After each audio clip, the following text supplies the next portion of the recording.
bit about port, so you'll get perspectives from them.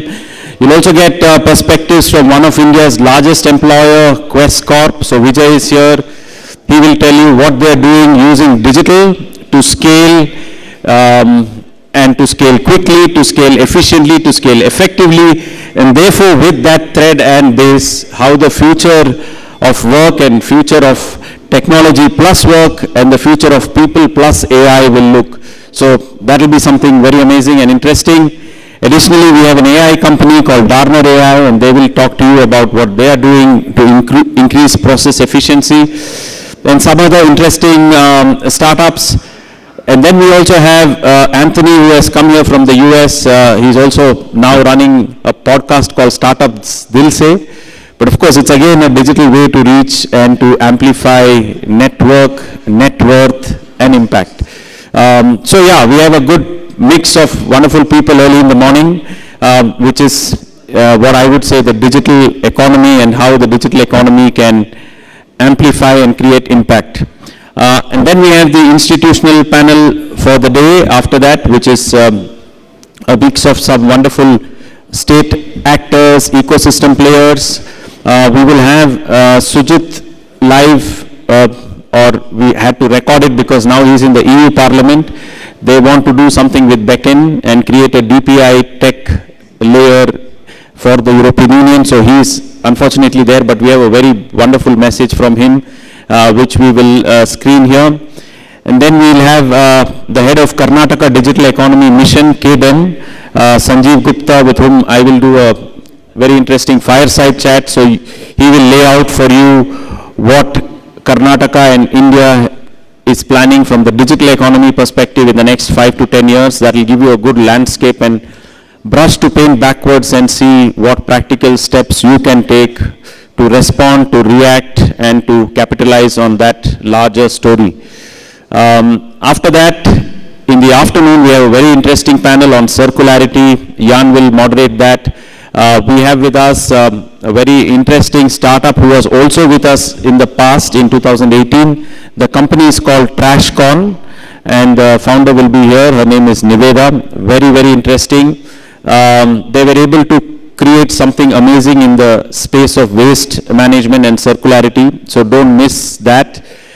She's also a World Economic Forum fellow.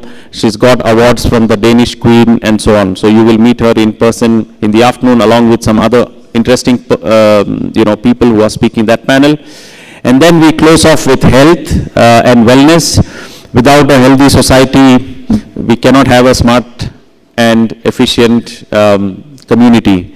So health and wellness is important. We are also will be joined around lunchtime by John T. Rhodes, who is a celebrity cricketer, currently coach of one of the teams, the IPL teams, but also motivational speaker. But he also has a health platform that he runs, so he will talk about that in the afternoon, but also he'll be here.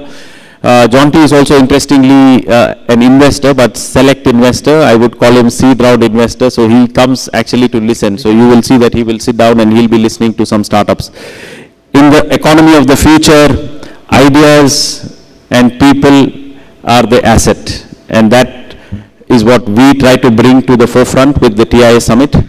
I'm very delighted that today for this first session we have Chandan Chatterjee all the way from Finland. He's the one who brought Nokia to India in that sense, and he did India's first phone call. Later maybe I will ask him that story, but as of now he's going to moderate this first panel, invite all the speakers, and then if we have time just do a quick discussion today probably with the panel.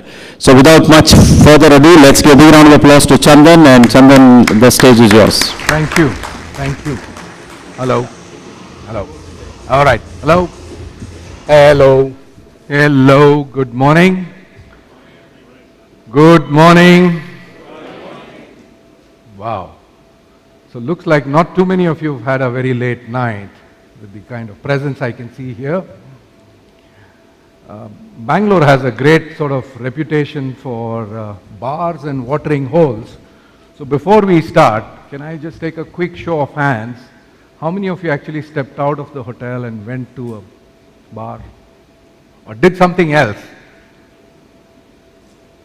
Ugh, Jose, this doesn't look too good. We haven't really sold Bangalore very well.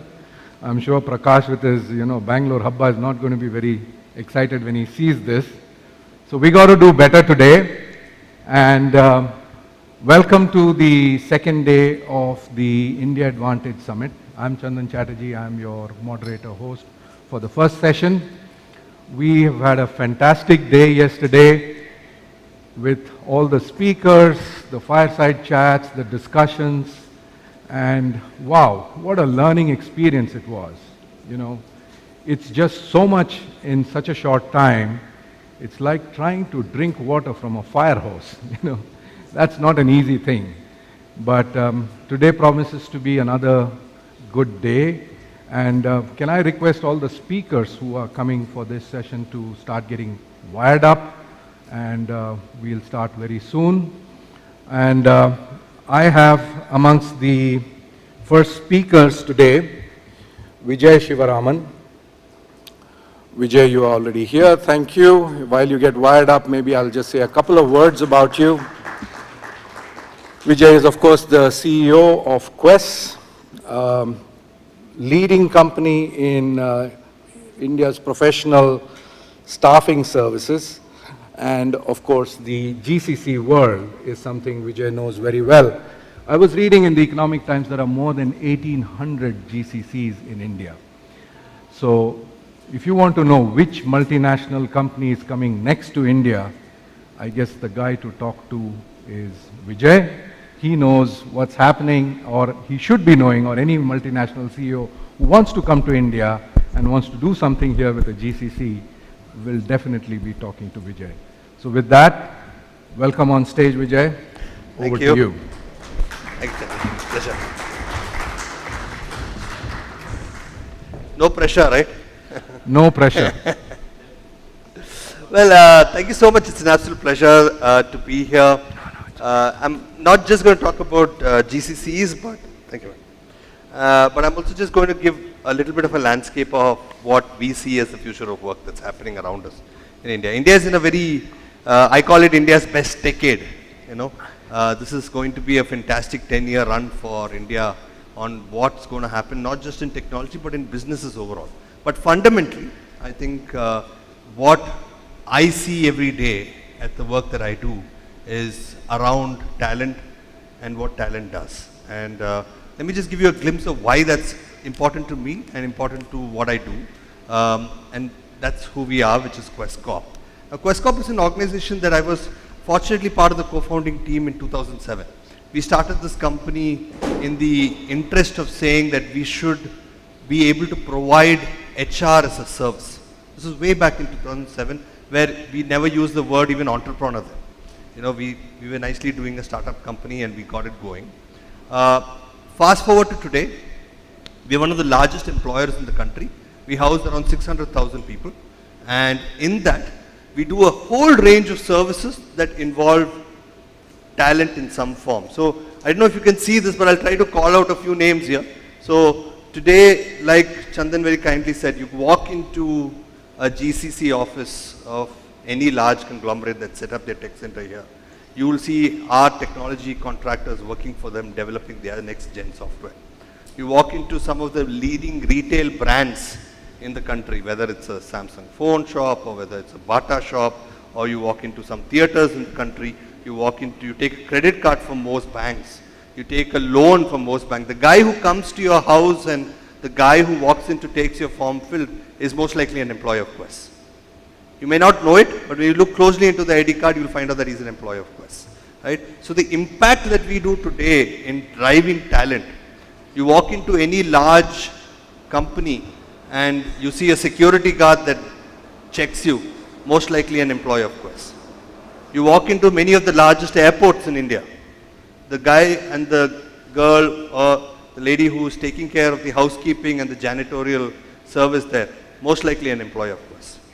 So the spread that we do today, the 600,000 people we do today, goes from managing technology to managing retail. Most of the telecom towers that you see around in the country today are operated and maintained by an employee of Quess as such. So that is the length and breadth of what we do, and which is why talent for us is extremely, extremely close to our heart as such. And so what I'll be spending time in the next 5 minutes or 6 minutes is to give you our glimpse of what we believe is the future of work. Right. So I've broken down the entire future of work into 3 fundamental views. One is the work, the worker, and the workplace. I'll come to the work a little later. I'll start with the worker. Now, today's worker is very different from the workers that, as I can assume, different from the world that we saw, right? So, when we started hiring 15 years ago, 10 years ago, maybe even 20 years ago, you know, our parents and the parents, their parents, our grandparents, believed in taking a job with the government because it was the most stable form of employment. Then came private institutions. People wanted a job in a private company because it provided fair amount of stability, but also a little bit more money. The generation that we have today, they're happy doing a 2-hour job. Yeah. They're good enough to do that. So stability as a fundamental view of an employee today is slowly ceasing to exist. We have clients of ours that actually come to us and tell us that this role will be there only for 3 years. We are not looking for anything more than 3 years. We'll invest into this position for 3 years, but after 3 years we may not need it. We have CEOs today who are on contract with us, who are there for 2 years. Most CEOs actually in the world today are on contract in some form as such. The second thing that's happening in the worker community is that today there's a multi-generational playbook that's happening in each organization. You have someone who's just passed out of college, you have an intern that's maybe still studying. We have schools today make you do internship. So you have a school kid, you have a college going kid, you have a fresher who's just joined in, you've had someone who's worked for 15 years in the company, and you have someone who's worked in 30 years in the company. And this is extremely, extremely unique to this part of the world that we are living in today. That we have so many different layers of employees and very multi-generational. Now most people, you know, make a mistake of trying to say, no, we should know how to manage younger talent and this new generation. That's good. It's important to know how to manage the newer talent, but it's also important to teach the younger talent how to manage the older talent. Right? Because today asking someone to come to work 5 days a week, do you think it's a reality today? If you were to force someone and say come 5 days a week. But 10 years back, it was a reality, right? Employees are digitally native. I think I'll cover this a little later in the slide. There's something which I picked up in a recent article that I was reading. Employees are extremely hyper aware. The workers are hyper aware. They are today not just ChatGPT, but there is enough information that someone could work on. Then comes to the workplace. Everyone knows today the workplace is hybrid. I think the conceptual format of being hybrid is evolving as we progress. Today, you have people working 3 days at work, 2 days at home. We have people working in Goa.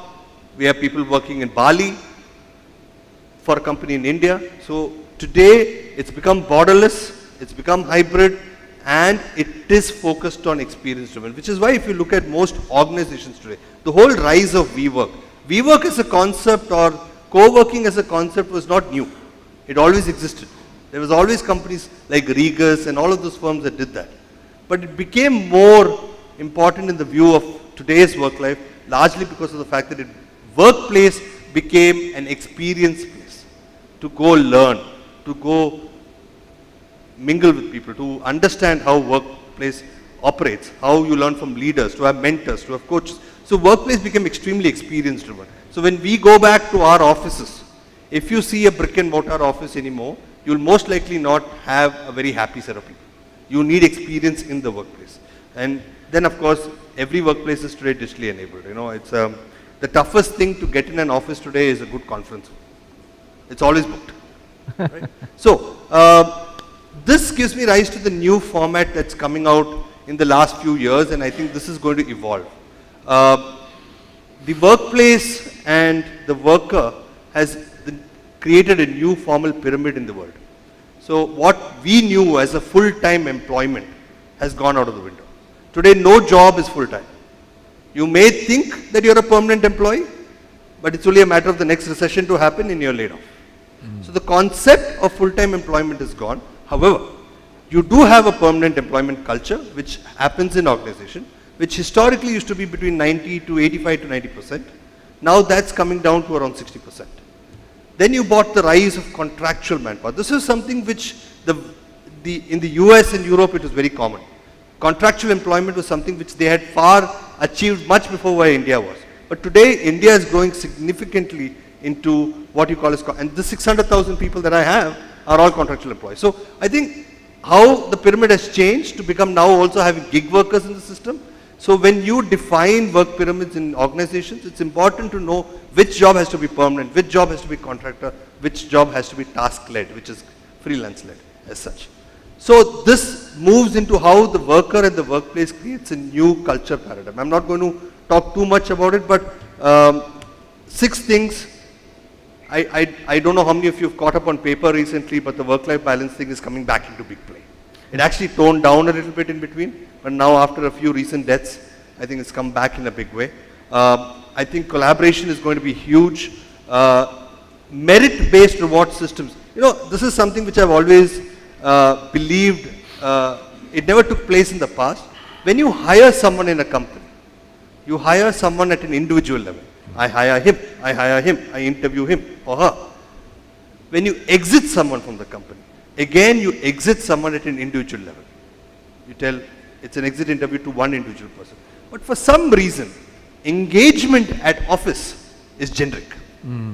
It's a level-based employee. Okay, level 1 gets this benefits. Level 2 gets these benefits. And it becomes generic. That's changing. Today, incentives and benefits are becoming more aligned to the individual. Your learning journey is very different from your learning journey. Your career journey is going to be very different from the next person. So now benefits have also become very unique to the individual as such. And last, of course, to ensure that, you know, there is a clear purpose to what we do. I think that will stay for the rest of eternity. Now, this is a little busy slide. I talked about the work.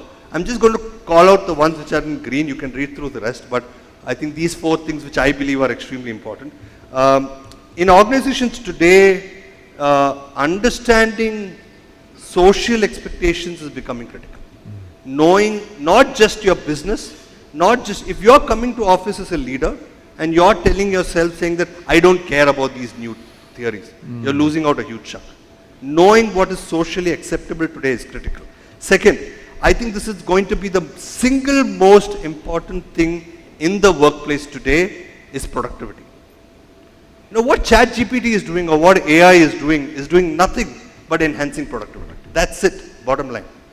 There was a very interesting book called The Creative Art of Creative Destruction, The Art of Creative Destruction, where it talks about how in the future both robotic productivity and human productivity will constantly be monitored. It may not be compared, but it will be constantly monitored. Can your software develop in 2 hours lesser?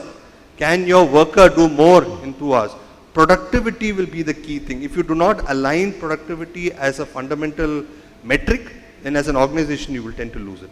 Last but not the least, I think entrepreneurship and intrapreneurship. See, fundamentally when Chandan talked about GCCs, GCCs is nothing but an entrepreneurial activity that's happening in an organization.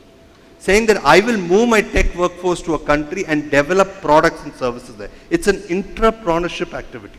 Not an entrepreneurship activity, it's intrapreneurship. Same is to have employees drive entrepreneurship, drive more. So I think these are quite common in today's parlance, but according to me in the landscape, a lot is going to change, but these 4 I think really stand out to be an effective leader. This is one of my favorite slides. I picked it up off LinkedIn. The new role of a leader as such, you know.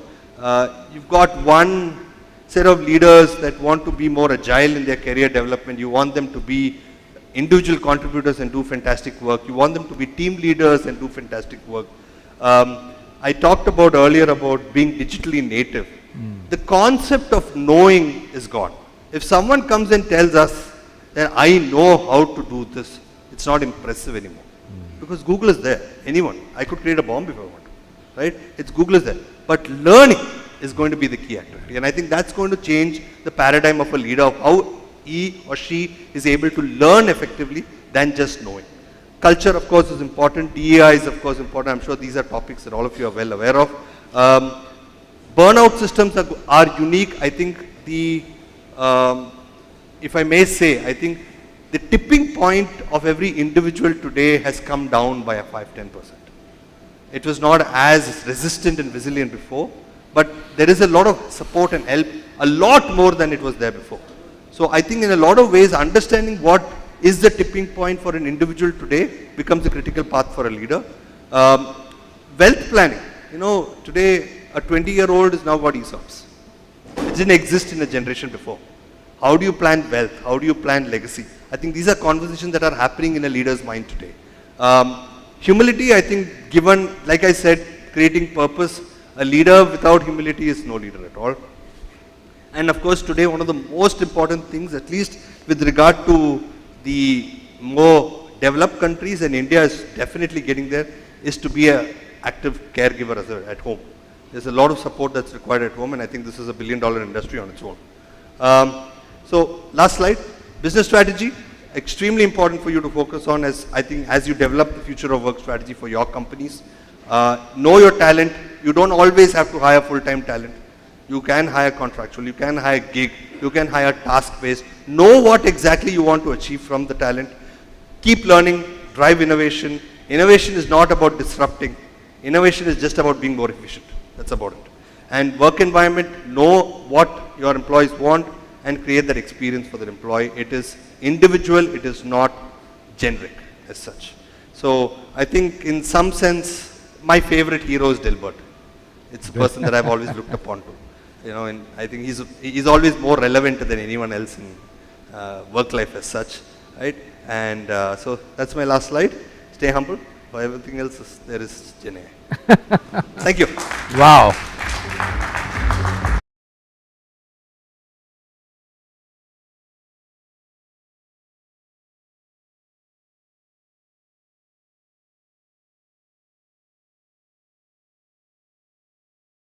Yeah.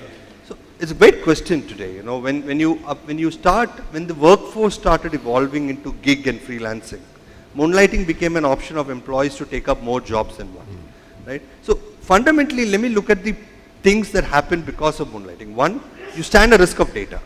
So there was a very interesting, funny story. There was a company A. I can answer now. Do I have? Please. So there was a company A, which was a tech services company, large company. Employees were all working from home during COVID, and we had deployed this resource. It was a pre-sales resource. They were doing bidding for customers, and his wife was also working in the same company, and she moved to a competition, and they were doing the same project. They were bidding for the same project. So my client calls me and tells me, make sure that he does not disclose the details to her. Now, they are at home, they are husband and wife, they are in two different companies, and I've got nothing to do with that, right? That started off as a conversation which then became, can the same person do two different jobs, three different jobs, right? We have had scenarios where it had gone not just a person doing 2-3 jobs, the person took more than what he could commit and he started outsourcing it himself. He set up his own institutions. So moonlighting fundamentally, if the data and the process is being misutilized or it's a completely wrong thing to do. However, a Swiggy driver doing a Zomato work or a Zomato driving Swiggy work to ensure that he fills his 8-hour, 10-hour day. Now, moonlighting there can be allowed under whatever. So defining policies of what kind of moonlighting can be done, what kind of jobs you can take, how you define income. So because there are many people in this world that work in the morning and pursue a hobby. They could do acting, they could do dancing. Now, they're doing two jobs. They may be making money from both streams, but it does not conflict with one another. So, for me, fundamentally, moonlighting is about policy formulation. Knowing as an organization what you define as moonlighting and what is a no and what is a yes. I think defining that is what critical. Just throwing out that all moonlighters are bad is also wrong. I may love to do dancing after this and go make some money out of it. I don't, but I would love to. but it's not conflict. Right. No, thank you. Thank you very much, Vijay. Thank you for that. And just on that moonlighting part, like you said, as long as there's no conflict, but I see often the taxi drivers, they have Ola and Uber. So is that moonlighting? Is that fair? I think as long as these boundaries are clear and you're not sort of conflicting anybody, then it doesn't really matter. And I think, Vijay, just one thing, when I look at your numbers, here is a very humbling thought. 600,000 people. the country I live in, that's more than the population you are handling. So, 1.3 billion is just a sec. no, but it's a big number, and thank you very much for your presentation. Wonderful. All right, we have our next speaker, Anthony Prakash. Anthony Prakash is a cyber security expert. He told me not to use the word expert, but that's how he is. Very humble person. I mean, besides being a tech expert, cybersecurity experts, and all of these things, he also runs his own podcast, which is a very interesting thing. But I won't stand between you and him. Great to have you here, Anthony. Thank you. Take it out from here. Thank you, Chandan. All right, so that's enough about me. I'll obviously tell you a little bit more about my background. So let's, can you move to my deck, please? All right, perfect. So this is day 2, and I know all of you must be tired. So Joe said, let's do some entertainment, right? What is more entertaining than talking about the US elections, right? I mean, I look forward to late night TV in the US every day because, I mean, it's just amazing. So no better time to be than when the elections are 50 days away. So that's what we're going to talk about today. So hope all of you are ready for that. Of course not. We are in India. What should we talk about instead? Let's talk about the Indian elections instead, right? I think all of you would love this better than the US elections. But we're not going to talk about the candidates or what happened or who won. We're going to talk about something that happened behind the scenes, right? So I'm not sure how many of you are aware. In the last 6 months, in the Indian digital infrastructure, there was a 300% spike in cyber attacks, right? We talk about all the good things that happen on the internet, I mean, India's digital revolution, all that good stuff. But at the same time, we're also opening doors for the bad guys to come in and create havoc. Right? We'll look at some of these numbers in a little bit. So, just speaking of numbers, I mean, these are just eye-opening numbers, right? So, if you compare this to the last year, like I said, it was a 300% increase. And guess what? All of these dropped right after the elections were done. Yes, the cyber attacks are about money. Cyber attacks are about ransomware. Of late, cyber attacks are about grabbing power as well, not just in India, anywhere in the world. And we look at what's going on anywhere else in the world. So what are we here to talk about? So last year, I was here to talk about a certain technology. This year, I thought everybody is going gaga about what is happening in India. How is India doing this over the last 9 years? But one thing people hardly talk about is India's digital infrastructure and what we need to do to make sure it is foolproof. All the work, good work that has been done in India stays safe. Every citizen is safe, all that. So that's what we're going to talk about today. So we're going to open that up a little bit. So a little bit more about myself. I'm from the Bay Area. I'm originally from Chennai, but I've been in the US for the last 20 years. I've been in the consulting world. I've been in the startup world. I enjoy all the new technologies that are out there, hence my focus on cybersecurity for the last 6 to 8 years. And then I also love to work on IoT, AI, and edge computing. Anything cutting edge there, you'd see me at the forefront. It's been 1 year, but I mean, it feels like I've known Jose for a really long time. I've also been trying to help him out with the US connections for the TIA Summit. Hopefully we'll have more companies here from TIA from the US next year on. And then to Chandan's point, one of the things I really enjoy doing is I love all the startups in different corners of the world. And with my connections and my connections, I want to give exposure to that through a podcast I've started, which is called Startups They'll Say. And if there's anything I can ask you guys to do, just follow this page, whether it's on LinkedIn or YouTube. And one thing I should talk about the podcast is, I mean, I've already had guests who were part of the TIA Summit last year. They've already come on this one. And I already have 4 guests lined up from yesterday to be on this podcast. So if any of you think you'd be a good candidate for this podcast, love to speak to you after this. So let's get back into the topic, right? Cybersecurity, or cybercrime rather. Who would have guessed that the third largest economy in the world right now is cybercrime, right? That's the world we live in today. And, India has ambitions to be that third. Hopefully you can beat cybercrime to do that. But this is the world we live in right now. So one of the recent reports, and I apologize, one of my charts is not showing up. It's called a WCI index, or a World Cybercrime Index. This was done in over 3 years by a couple of professors from Oxford. And the key thing to note here is, India is featured number 10 in that WCI index, right? Whether you should worry about it as much as Russia, probably not. But you should be worried because of everything that is happening in this country, whether it's your digitization or the number of bank accounts that are out there, and all the phones that are being sold, all that good stuff. So we'll talk about why this is important for each one of us in this room very soon.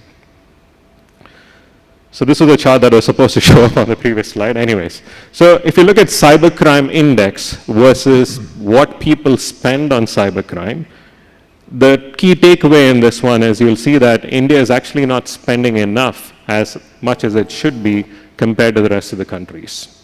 Yes, there is spend going on, but there's still a lot of lag.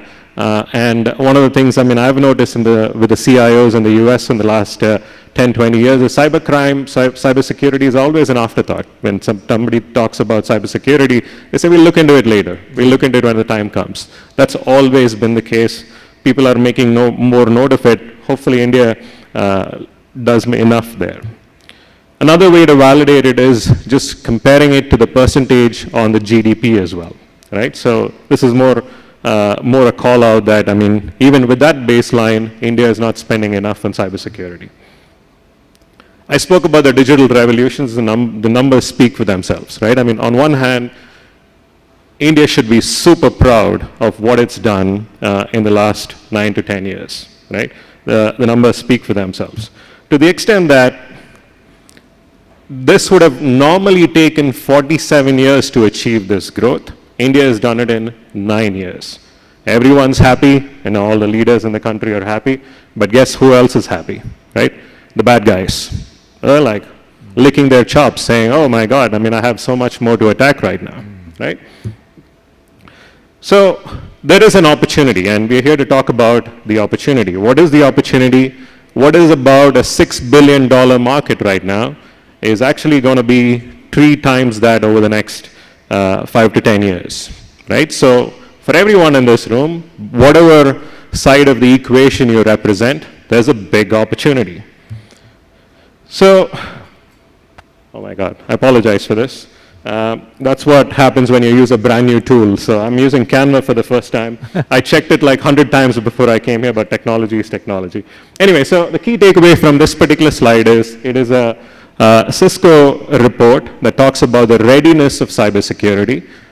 Even though India is doing a lot better overall, the part that we need to all worry about is, yes, we're talking about all the great things that are going on in the startup ecosystem, but you'll notice that in that startup ecosystem, which is the beginner stage and the formative stages, cybersecurity is still way behind, right?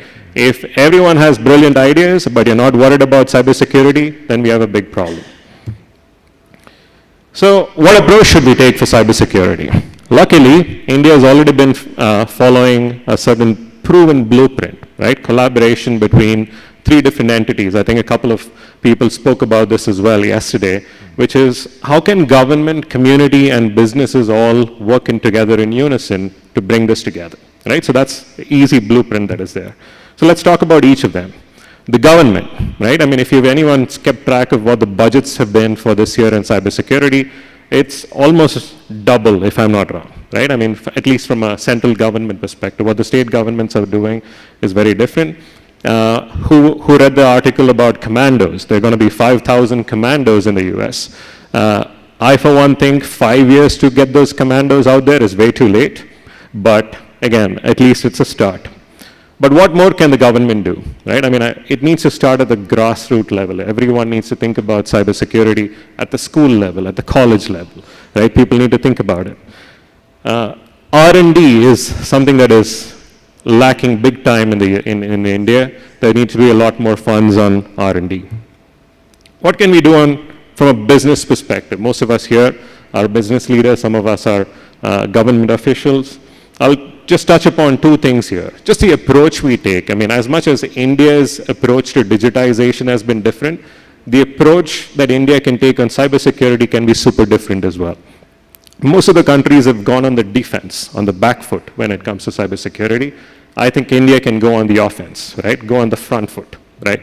And make all your devices or all your systems invisible versus exposing it and creating an attack surface, if you will. One important point might be super simple, but I think is very relevant, at least from the younger generation perspective, is everybody thinks cybersecurity is super boring.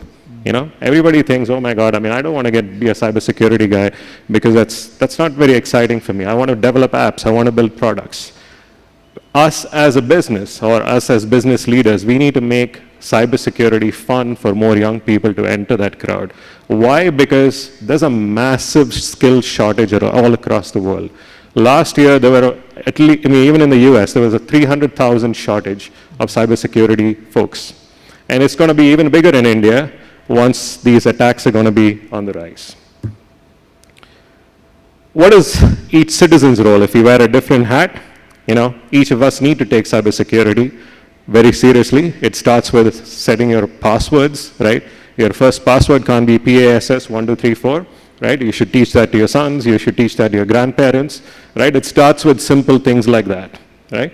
The other thing is just being vigilant, right? I mean, don't click on anything that you get in your email. I mean, simple things that we can do on a daily basis can impact what goes on a big scale across the enterprise. So I'll wrap it up with this.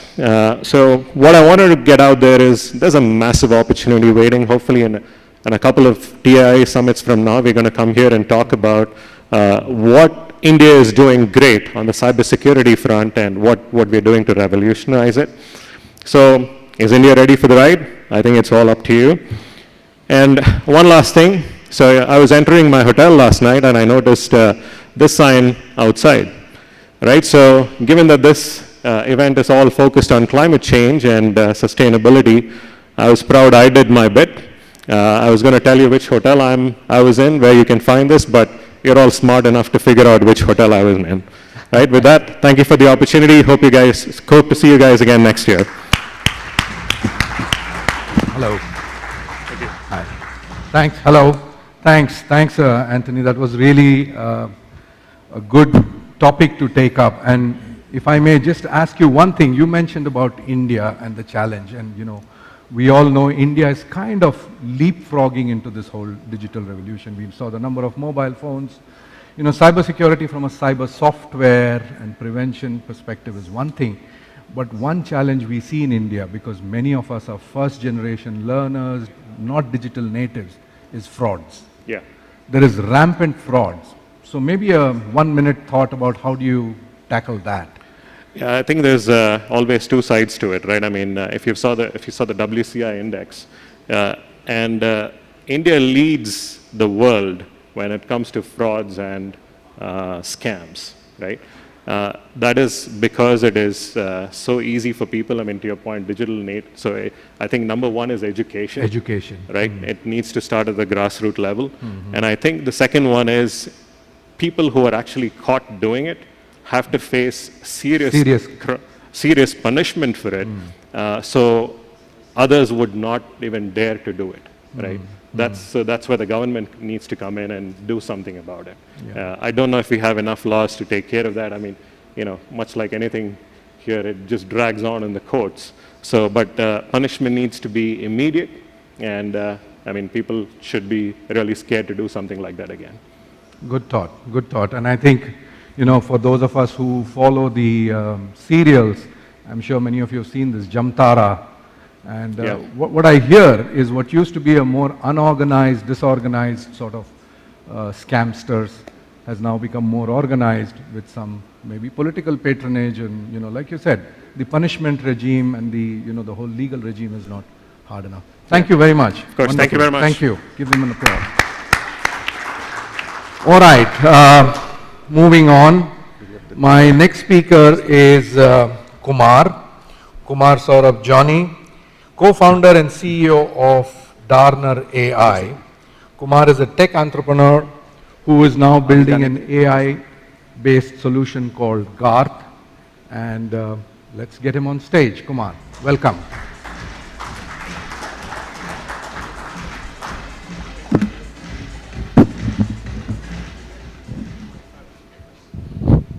Hello everyone, thrilled to be with you today. I'm here today to discuss a $300 puzzle, $300 billion puzzle that has bothered me since my younger days. And it is a mind-boggling thing that is happening in software development industry. So here's the puzzle. Why is it that we just can't meet our commitments? That in our own given timelines, as a developer, as a leader, as an organization. And this is happening in spite of state-of-the-art processes like Agile, cutting-edge productivity tools like Copilots, GPTs, and us doing software development since 1940. We see engineers and teams working all the time, burning out. Right? Yet, paradoxically, despite our best efforts, with our all good intentions, last-minute delay is a norm for the leaders. They have to push deadlines, they have to cut features, often both, breaking trust everywhere, including with our customers. And how are we managing this today? We are tracking the progress day in and day out. We are adding generous buffers at all the levels. Unwanted love affair, but yeah. And we are actually building processes, stacks of them. We are empowering teams, but we just can't meet our commitments sustainably and reliably and consistently, right? It's mind-boggling. It's an unyielding problem affecting every leader that we have spoken to so far. There's something fundamental that we are missing. And our research reveals two elemental issues at the project execution levels. Project executions are done by our developers. First is inefficiencies due to human nature. So besides more visible issues like lack of planning or making it easier to deviate, hazy dependencies resulting in misplaced priorities, there is bike shed effect, also known as law of triviality by Parkinson's, where individuals work on non-priority tasks and are taking up trivial, easy to grasp tasks. And that's why you will see 51% of developer time goes into these low priority items. Right? Second, and more interesting, is expecting counterintuitive behaviors from our execution team members. Let me explain. So we as humans can happily focus on even most complex of the tools, non-intuitive systems, if they are aligned with our core functions. However, it is severely painful even to use a simple tool if it is not aligned with us. Right? And that's why you'll see developers working on consoles, complex things, multiple monitors, endless windows, but yet did you ever had trouble getting them update Jira or project status? Everybody's problem, right?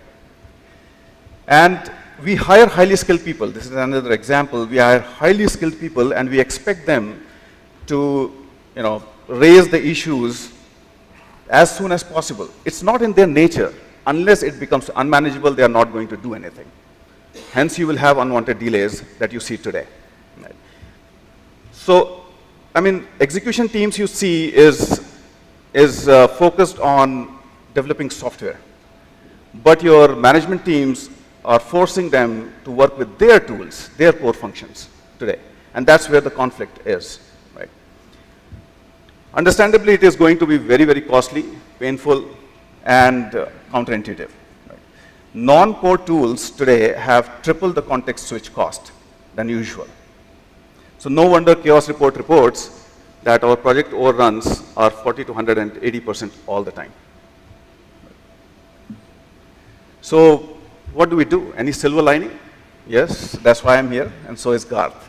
I am Saurabh, and Garth is an execution intelligence platform that we have built specifically to make meeting commitments a norm from an exception.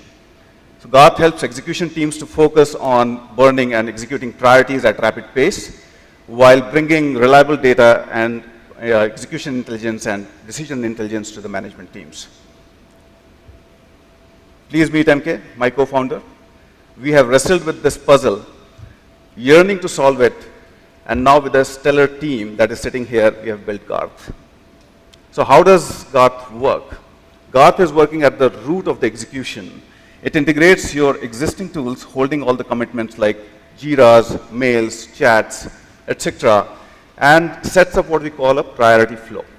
With this priority flow, it's all AI-based. It actually uses numerous static as well as varying factors and parameters to calculate what is the right priority. It includes, for instance, dependencies also, for that matter. Right?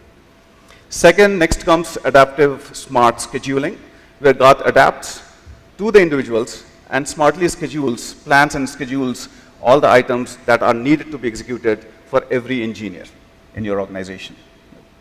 We have researched extensively and built novelty models, and also built rapid learning systems to enable Garth to do what we are promising it to do. Garth's North Star is to be an invisible companion to your developers, managing the flow behind the scenes so that they can actually do what they love the most, coding. This is like rewiring a jet engine mid-flight and not bothering any passengers. Right? A happy developer, there you have it. It's not a myth anymore. Garth is going to be a habit for them. With these capabilities, Garth can manage dependencies, speed up development, reveal trivial items that are actually eating up developers' time, and bringing data timely and the statuses and risks for the management teams to handle in time, and hence moving the teams, developers, and the organization towards meeting commitments and making it a norm. This will, so we have, let me go ahead. So as you can see that creating these simple solutions are a complex problem, right? So we have taken our time to build this, and we have taken 14 plus months to build our models, making sure that they work, and we can do whatever we are promising through Garth. Here are our rollouts. So we are planning to go to GA in 2025. First quarter, the first 2 years will be focused on selling small and medium businesses, and then we'll be executing some POCs with the enterprises going forward. We are currently focused on software domain, but as you can see that this cuts across all the domains, right? It's a general problem. Our TAM is around $3 billion. $3 trillion, my bad. Right? And our current SOM is at $23 billion, growing at 12.8% per year at the moment. Coming to the competition, we have some fantastic products in the market, right? Notion, you have Reclaim, etc. In the productivity space, the space itself is growing at 13.8% annually right now. Amazing market. But you see that these projects, or these products are working on symptoms in general. And if you understand, Garth is actually working on the fundamentals of execution, right, today. It is a holistic productivity platform specifically built for software development based on fundamentals. So this is the next step. This is where we are going to go, not only in software development, in future, everywhere to meet. So we are starting our POCs in October and November. We have already around 1,500 people who are getting signed up today. We have 5 companies that are already lined up for POC, for paid POC also in US and India. And we'll take 5 more at the max to make sure that we can pivot well and we can build the tool of the future. So we are, as at the funding, we are raising $2 million right now to accelerate our development, advance our AI research, expand offerings, and scale our marketing and sales in US and India. So we are targeting 1,000 users in the first year, growing up to 300,000 to 500,000 users in next 2 years of time. That is the hockey stick growth that it can take up. It is based on the data that we have already collected as an acceptance for this particular problem, as well as the solution that we are building. We plan to raise series funding in 18 to 24 months of time too. So we are present in 2 key locations today, which is our market, US as well as India.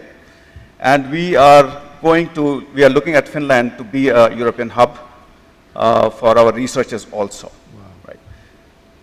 I invite you to explore opportunities with Garth as a developer, as a leader, as a team, and as an investor.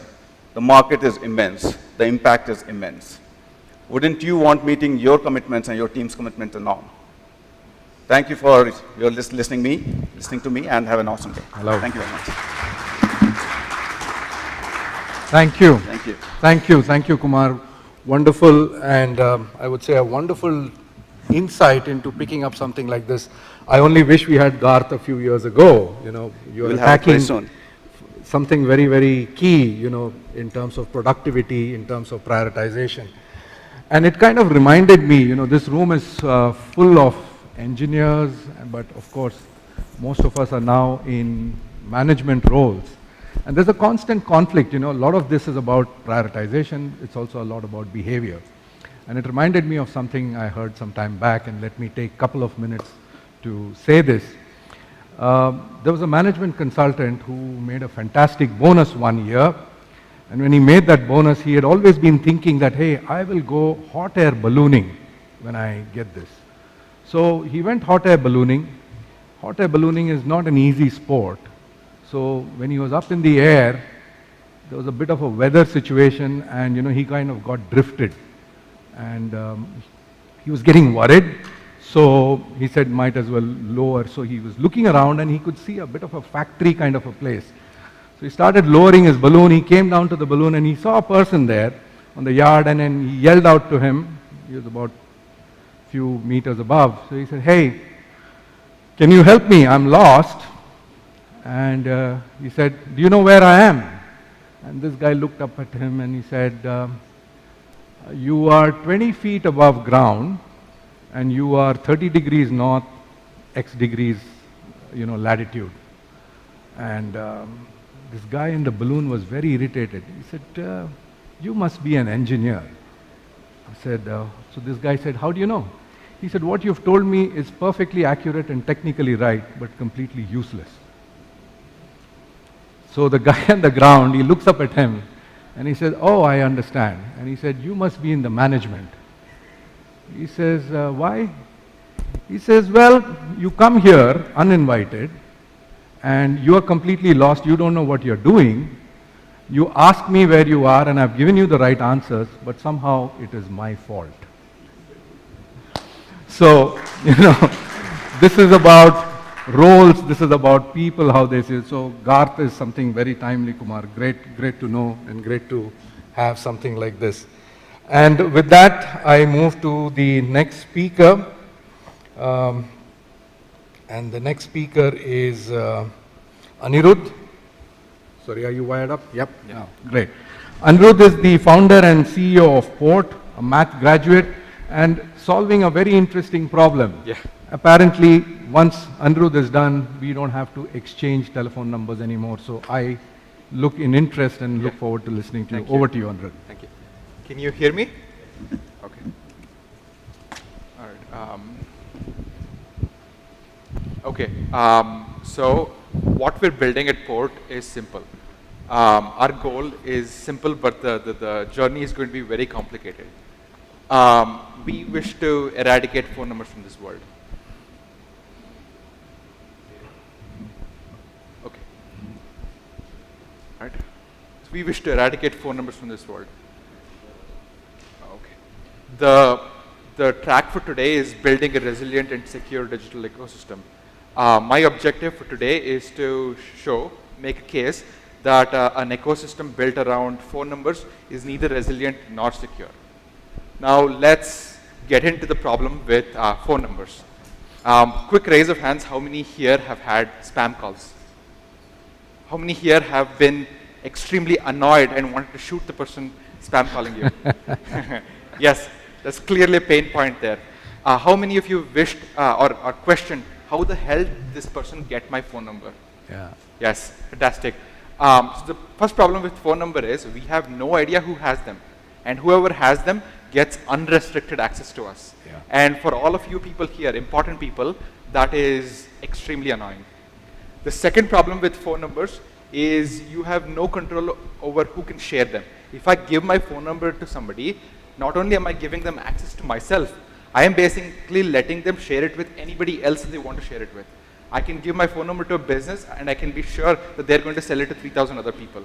And so you have no idea who it's being shared to and when it's being shared with. Ideally, the world we'd like to have is a world where, hey, here's a person who has access to me. I don't want this person to have access to me anymore. I want to retract access. If only phone numbers were reversible, giving it out was reversible. That's one aspect of the problem, which is all about access and access controls. The second problem, which is kind of a silent killer, is the amount of data attached to your primary identifier, which is your phone number. We might not realize this, but if I have any of your phone numbers, in a couple of minutes, I can figure out past addresses. I can figure out if you have a dog at your house based on your e-commerce buying behavior. I can figure out if you have a newborn. And I can figure out the normal stuff, your other identifiers, email addresses, taxes paid, etc. There's a frightening amount of information that's easily accessible attached to your personal identifier, which is your phone number. And we have no control over how this is shared and how this can be exchanged with other parties. Now, coming back to the security of, true, there's a lot of drawbacks, but we still have this nice identifier because it's an easy way for us to access digital services. So then the question is it secure to have such an identifier for ourselves? The answer is absolutely not. If you think your phone number as the secure identifier, a nice phone number and OTP-based authentication system is secure, no way. All somebody needs to do is they're not, if let's say somebody wants to hack your WhatsApp account or hack any account that's attached to your phone number, they don't have to attack the primary services providers. They just have to rely on the security of the telecom infrastructure in the country.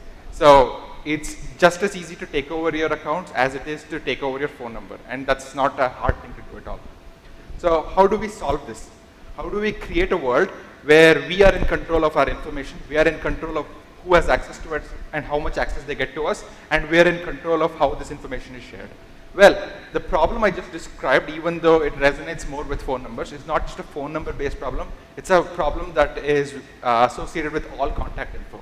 The fundamental nature of information is that once I give it to somebody, now they have it and they can share it with anybody else, they can give it out to anybody else, and they can use it however they wish to use it. So a true solution here would have to be something that uses no contact info at all. That begs the question, how do we connect people without contact info? How do we do what we do today without any contact info? And is this even doable? Well, it's definitely doable, and this is what we're building at Port. This is Port. So the Port protocol is an open and secure protocol to achieve identifierless authenticated connections between two endpoints. Whether those two endpoints are two individuals, an individual and a company, between two companies, we basically build authenticated identifierless endpoints. What this means in a layman's perspective is, let's say you and I were to connect on over the Port protocol. I would know it's you, you would know it's me, but there's no phone number or email or username or any identifier ever exchanged. In brief, the Port protocol is, if you wanted to get into the tech a little bit in a dilute way, a port is basically a piece of single-use cryptographic information required to form this secure and encrypted connection. To form a connection, in the place of sharing a phone number or username, you would be sharing a port. Once a port is shared, the port is used to form this connection. Once a connection is formed, the port is discarded and the information that the port contains becomes irrelevant. So even if an attacker gets a hold of that information at a later point, he can't do anything about that information. He can't attack your connection. He can't even know anything about you to begin with. So we have developed our communication application, also called Port, based on the Port protocol. Now, Port is a communication app like no other. It's an app where, because you have no identifiers, there's no spam whatsoever.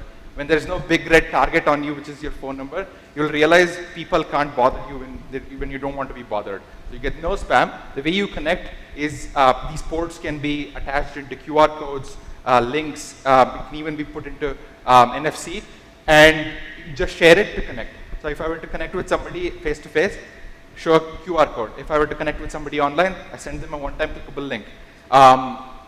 And the level of control here I get is immense. You can even do contact sharing on Port.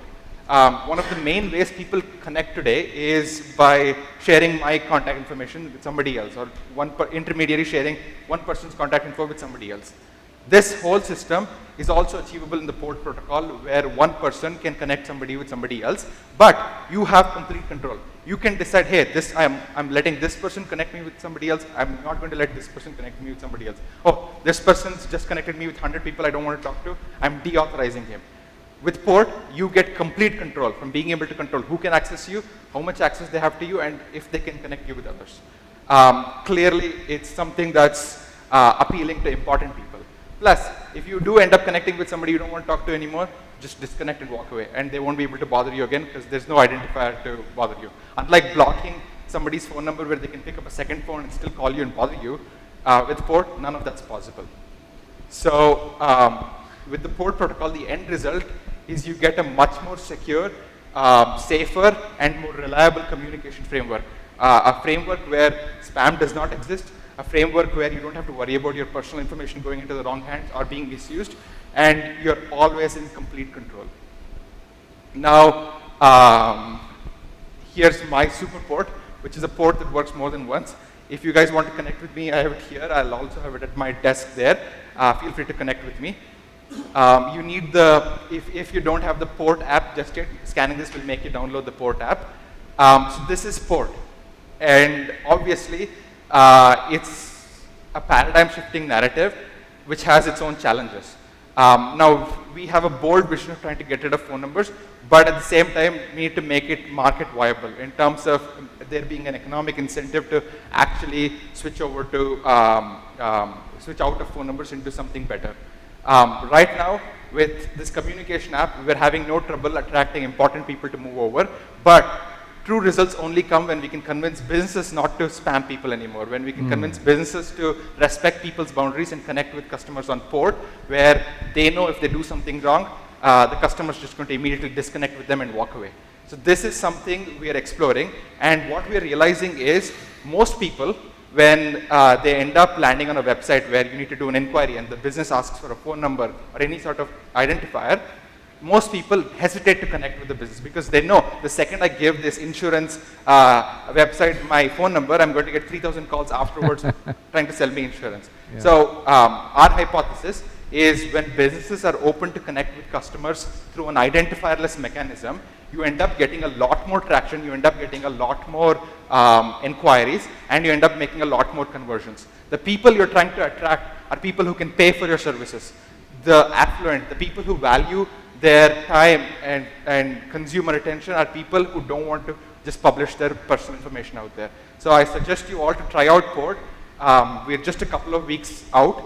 We already have thousands of users, and here's the time you can give us feedback, and we want to grow with your support. Thank you. Hi. Very, very interesting. Very, very interesting. And I think you have a room full of people who have all suffered spam at some time. So we'll all be rooting for you as you sort of move on this journey. But just one very quick question before you leave.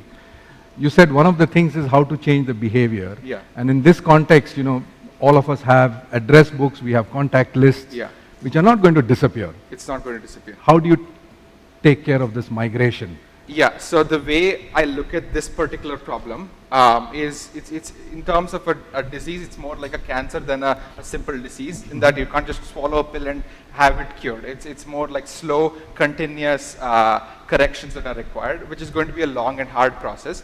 But we want at least there to be a choice now. Next time you're encountered in a situation where somebody is asking for your contact info, and you know you don't want to give out your contact info, today you feel like you have no choice. The only way you know to connect with somebody is by giving out your number. Right. With Port, we want to offer that choice, and pretty soon we want people making the same choice over and over again. And one interesting thing that we're realizing is we used to think that people would connect on Port for all the people they don't trust just yet. But one thing we've realized from our data is people are using Port for the people they do want to talk to all the time, right. The people that matter to them, because if you connect with your loved ones and your friends and family on Port, those messages will not get mixed with the noise of your other messages everywhere else. Yeah. So that's our learning, and I think it is something we can start scaling now. Excellent. I think it's not just about preventing spam, you're also giving it a positive flip that, there is a benefit of moving to this. Excellent. Thank you. Give him a round of applause. All right. We have our next speaker then is Raj Mrityunjayappa. Raj, did I get that right? Are you wired up?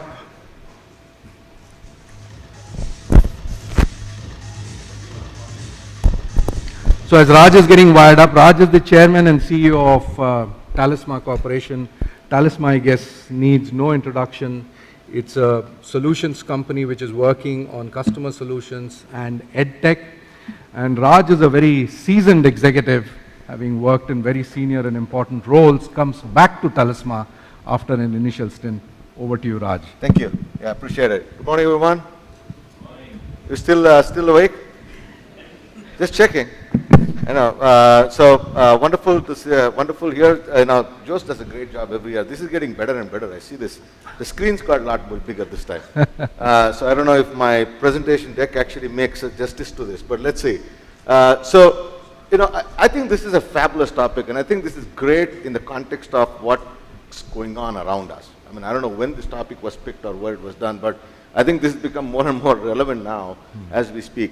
So I think the number one, as you think about, even from Prime Minister Modi talking about this very recently in terms of how to, economy is great, but we need a resilient and a secure digital economy. I mean, this is such a core topic of it. So in terms of, my talk here, I'm going to talk a lot broadly, but I'm going to come specifically around the areas that we operate as well. Do you have a clicker? Yeah.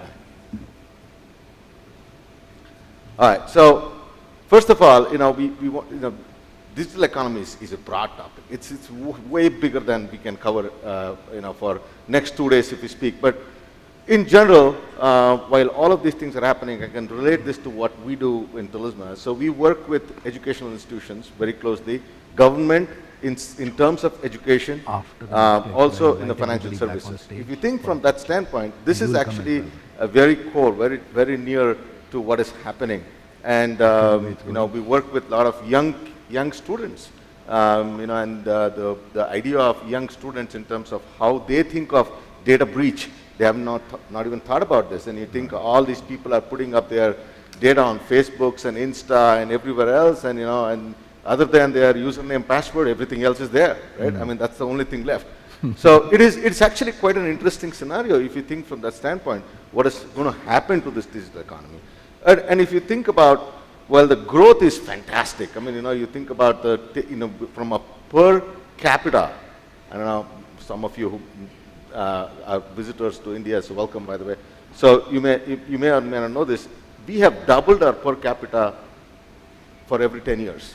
So in the last 10 years, we've doubled our per capita. And a lot of this growth is related to the digital, right? I mean, 2015, when we launched the Digital India initiative, I think the growth has just taken off. And I think every time the number goes up, doubling becomes harder, right? All right. So anyway, of course, I kind of talked about this. The digital economy, which is driving the nation, is what is causing this. The innovation of all this AI, IoT, think about every technology that we can think of. That's also the competitiveness, global competitiveness is forcing us to adopt these things much faster than testing it, making sure it is safe, making sure it's secure. We are adapting this faster and faster. I mean, I'm going into the educational institutions, they have mesh network, Wi-Fi enabled for all the kids. You have IoT devices, you have AI devices. Everything is out there. Now people are dumping. You will be surprised how many tech companies, means the appliance and everything, are willing to give these to the labs, willing to give this to them, and they're adopting this so quickly.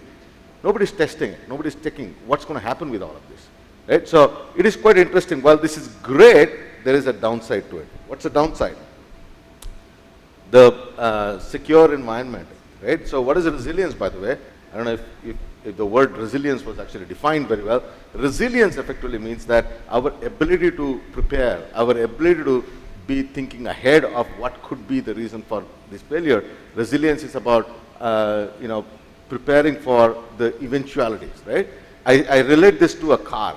If you go back to the story of a car, you think about the car which was about 30 years ago, you didn't have all these secure features in a car. right? I mean, every year there's a new feature that gets added to the car. Like safety badge was, believe it or not, it's only a 15-year feature, right?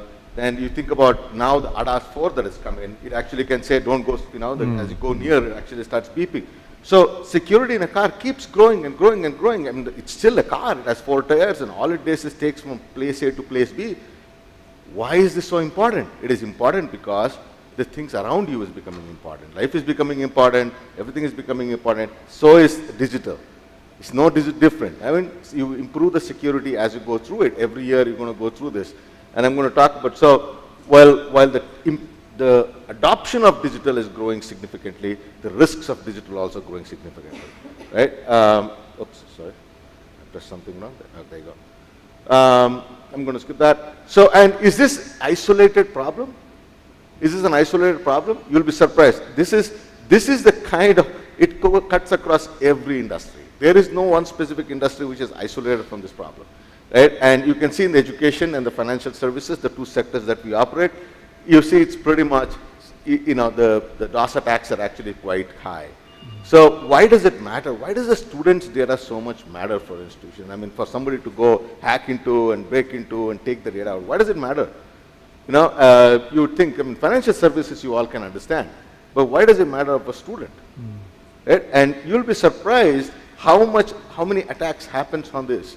And I mean, half of it is generated by students themselves, right? And so they are like becoming better hackers, I guess. The other half is actually happening because they want to grab the information of the students because they are vulnerable. They are at that age when they've just got an account, they just have a bank account, they just have access to credit cards. They are very vulnerable. At the age of 18 to 22 they are naive. And so they fall for a lot of these things very, very quickly. So this is actually catching them early, or whatever you want to think about it. So it's a huge problem in that sense. Lots of words. It's as complicated as cyber attack is. But I just want to kind of say that, I kind of was, as I was thinking about this, I say, what are the things that happens in education environment where we work? By the way, we manage some of the largest, I would say, admission process in India, and I'm talking about millions of applications come through our platform to get admission into the classes and students. And I can tell you the number of attacks that we go through, right? I mean, people they know that there are millions, I'm talking about 3 to 4 million applications that comes in for admissions into government institutions. There is always somebody trying to hack and break and kind of get data out, and they want to manipulate it. I mean, they're trying to do everything possible. So a secure cloud environment is a very, very essential part of what we do. And same thing on the financial services. I mean, we are having some of the best banks, the top banks, top insurance companies. That's what I mean by financial services. So this problem is a real problem. So what do we actually, but when we actually talk to the executives and say, how prepared are we? I mean, the number just tells it all, right? So there is still 62% don't believe that they're prepared for this. So this is why this is such an important topic. I think it is a very relevant topic. And organizations like us, we sit with the institutions in designing not just their solution of how to address their current problem, but also foresee the problems that they could face in terms of, having a resilient and secure environment, right? Same thing as the digital economy. So so this is a process, right? I mean, a car was not manufactured yesterday and it was not driven today. It's a process.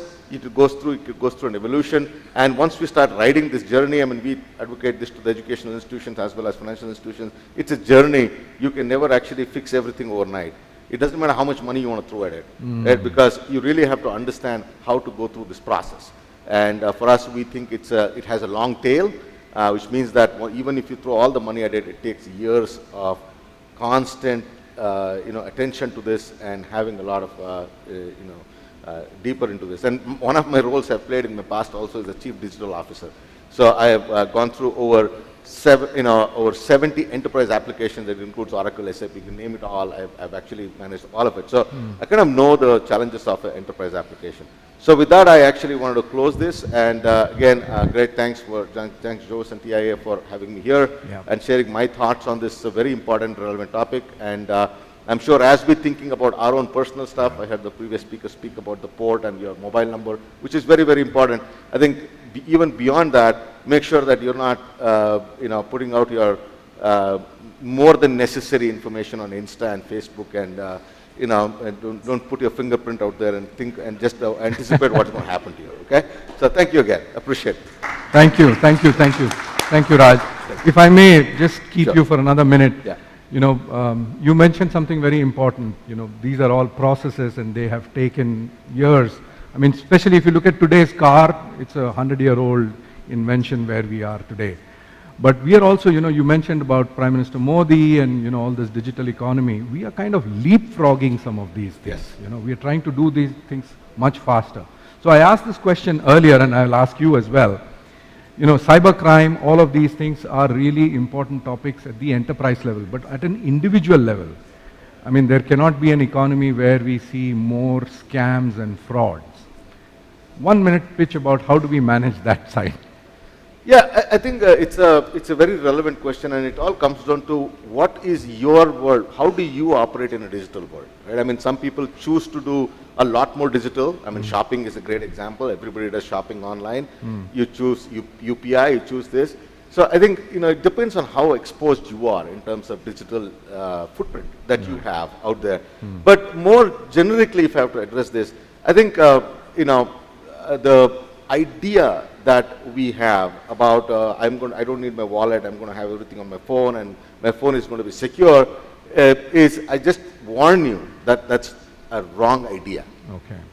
Okay, so you need to believe that that device needs to be highly secure. That is the most vulnerable piece of thing that you're holding and walking around all day long. So what I would say is, while it's inevitable that you have to leave your phone somewhere, you have to drop it somewhere, give it somewhere, you hyper lock that phone, right? Hyper lock it, which means that, I know that iPhones these days are getting better, Samsung phones are getting better. There are enough phones out there which are not that hyper locked, which means that quick to actually access information out of there, and it could be a big trouble.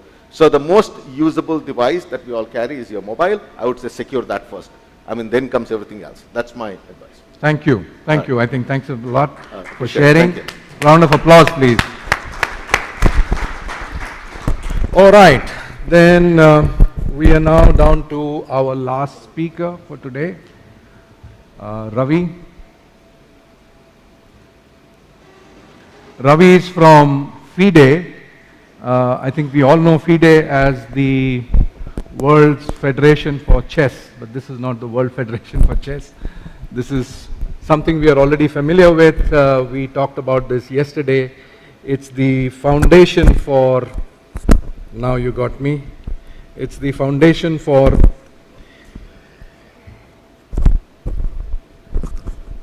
interoperability and digital economy. And we already had a speaker yesterday, Bharat from Beacon Protocol, and today we will have the head of architecture.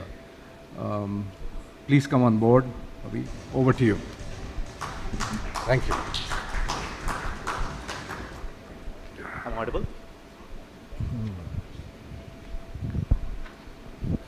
Am I audible now? Okay, good morning. So, today in the next 8 minutes, we're going to zoom out. We're going to zoom out to look at how any digital economy at scale can be visualized, can be designed, can be implemented, and what are most importantly, what is the mental model we must carry when designing such systems. Okay, to understand, to really solve for such large scale problems like security and resilience, we need to first understand what are the 3 pillars of any digital economy. Not just India, but anywhere in the world. The first is digital identity, which is who I am, right? It's very important for, issuing credentials, buying, assets, or sort of, connecting with, gaining access to various benefits, etc., right? So, first is digital identity, which defines who I am. The second is digital assets, what I own, right? What I have, exactly, right? It could be money, it could be assets, it could be anything, it could be knowledge. Anything can be an asset. My time could also be an asset. And the third pillar is what I do with what I have, right? How do I transact with the assets that I have, right? The transaction could be with money, with products, with services, with time, right? So if you want to build a secure and resilient economy, we need to tackle all these three pillars. We need to make all these three pillars secure and resilient, right? And then once we have identified them, we also need to place them in sort of a large scale architecture which allows for not just innovation, but also expansion and growth at scale. Right? So this is how we visualize a large scale economy with, and how we place all of these things. The bottommost layers is the digital public goods, the DPG layer, right? Which is generally sort of, built and maintained by the open source communities of the world, right? Why open source? Because if you really look at it, most of the most secure softwares and applications today have been built by open source. It has never been maintained by like just one company or something. Why? Because when you open source any piece of software or asset or anything, there are thousands of developers trying to look at it, trying to break it, and trying to sort of, make it more secure and resilient. So open source software, open source standards, open source protocols become the foundation, right, of any secure and resilient economy, right? Second is that the second layer over here is the digital public infrastructure layer. How do you use the digital public goods and create a large scale infrastructure that allows for innovation, right, in all of these three layers, right? This is generally done by the technology companies, not-for-profit companies, organizations. Mostly this is sort of like a tech infrastructure, but orchestrated by institutions, right, like governments or consortiums, etc. And naturally, with the existence of the DPG layer and the DPI layer, it creates a natural innovation in the public and private sector, right? It sort of comes out as an emergent behavior, right? Nobody needs to force it automatically, these things start coming out, right? So we are going to look at each of these three layers and look at some examples that are happening across the globe and across, especially in India and etc., and how each of them is tackling one small part of the problem to create a larger digital economy. Let's look at the first layer, digital public goods, right? Digital public goods, I'm going to talk about open standards and protocol. I just talked about open source software. Open standards and protocols sort of create the bedrock of sort of, of exponential innovation, right? I mean, we all know the internet, right? The internet is nothing but a bunch of standards, a bunch of documents, right? Which a bunch of tech companies came and implemented together. And if you look at it, just because we standardized how communication takes place between computers, we had technologies emerge like HTTP, FTP, TCP, which allowed for large innovations. Today we have giants like Google and Meta and Uber. All of this innovation would not have happened if the basic communication infrastructure of the internet was not standardized, right? Another analogy to be looked at is how standardization really helped explode the entire logistics sector, right? We had Sindhuja yesterday talk about logistics. Just by standardizing the container. And if you look further, even standardizing of the railway gauge allowed for standardization of the entire logistics industry. Just imagine if the railway gauge or the container was not standardized, right? You would need separate sized vehicles, separate sized trains, separate manufacturing units. Everything would have to happen in silos, right? But just because we standardized the containers, it allowed for innovation in the layers that happened above, right? Then let's look at the second layer, the digital public infrastructure layer. Now, we have heard this term for a while now, so I'm going to focus on two important digital public infrastructures. We will touch about the other obvious ones later. One is obviously backend-enabled open networks, right? I'm the co-author of Backend Protocol. Backend-enabled open networks today are now becoming implemented in various sectors, in ONDC, Honest, Namayatri, some of these things you must have already heard of. One recent network that has recently launched is the Unified Energy Interface. You would have heard Akhil talk about it. And this allows for building resilient, decentralized, distributed networks with no single point of failure, where anybody on any application can transact with any other guy on any other application, right? So currently, open networks enabled by Backend Protocol are seeing millions of transactions, especially in India and across the globe. There are several initiatives in Brazil and in Africa and in Europe as well, right? Now, we talked about assets earlier, right? Now, if you really think about it, everybody's asset is somebody's resource, right? Now, we transact on resource. If I want, if I own an asset, it has some inherent value, but that value cannot be realized until I transact it, right? So, the open network digital infrastructure is used to transact on resources. Now, that brings us to a relatively new DPI which is currently in the works, which is called the Internet, right? For those who have not heard of Internet, do check out Nandan's talk on Internet on the GFF on YouTube. It's a fascinating talk on how we can tokenize assets. Let's just take the example of, the unified energy interface, right? If I have a battery today, right? If I had to monetize it, I'll have to either monetize the whole battery or not. But what if I could say 25% of my battery I'm going to use it for P2P trading, 25% I'm going to use it for, let's say, storage, and the remaining 50% I'm going to use it for now, right? So, infrastructures like the Finternet allow you to tokenize your asset. It could be tokenizing your battery, tokenizing your money, tokenizing your time, and actually allow each of those assets to be listed somewhere on a ledger so that it can be transacted for different purposes, different credentials can be attached to it, and different sort of, operations can be done on it, right? So that is the asset part of it, right? So we have talked about, and obviously we have other DPIs like, identity for our, like Aadhaar for identity and UPI for payments, etc. So all of these are DPIs that are forming the second layer, right? And automatically, once these layers are set up, you suddenly open up this entire ecosystem for innovation across every layer, across every building block.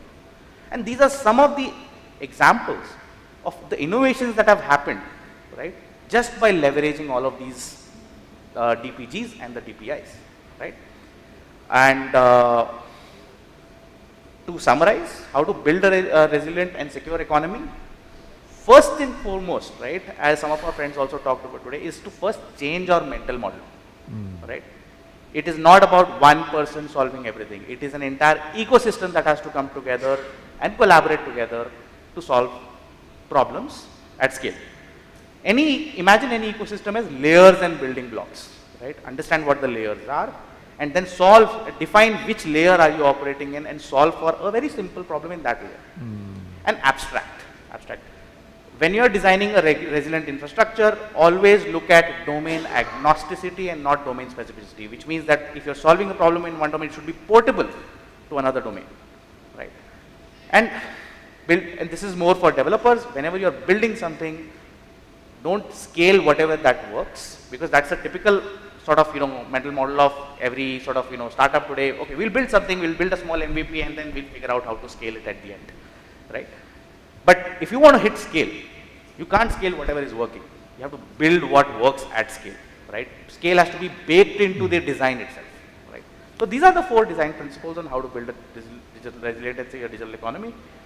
We at FIDE and Beckon are actually collaborating and building these DPGs and collaborating with various existing DPIs like ONDC, UEI, etc. to build such products, leverage such DPIs, and build open source products for the community. So if anybody wants to collaborate, please do reach out, and we'll be happy to partner with you. Thank you, Ravi. Very, very good work you're doing. And I think one of the things I would just say, with standard protocols, and if you go back to looking at, the technology development last 15, 20 years, it's great that, we've lived through probably one of the most creative periods in technology. But also the development has been somewhat unequal. Power has got very concentrated because some of the companies have built across layers, and they have kind of made it impervious, right? Yeah. And I hope with a protocol like Beckon, we are able to sort of somehow transcend that. And I'm really hoping one of these days, when I'm able to buy using my Amazon account something in Flipkart or something like that, So yeah, all right. Thank you very much. Thank you. And can I invite all the speakers back on stage, including Jose? Where is Jose? If you can come back, please, for a moment. Thank you all for your patient listening, and I hope this session was productive and useful as well. And All right, Jos, and where are the rest of the guys? There's Anthony. Hi, come, please. Thank you all. Thank you very much. Oh, come. All right.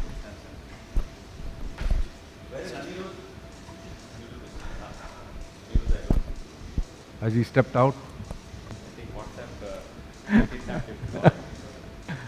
Thank you.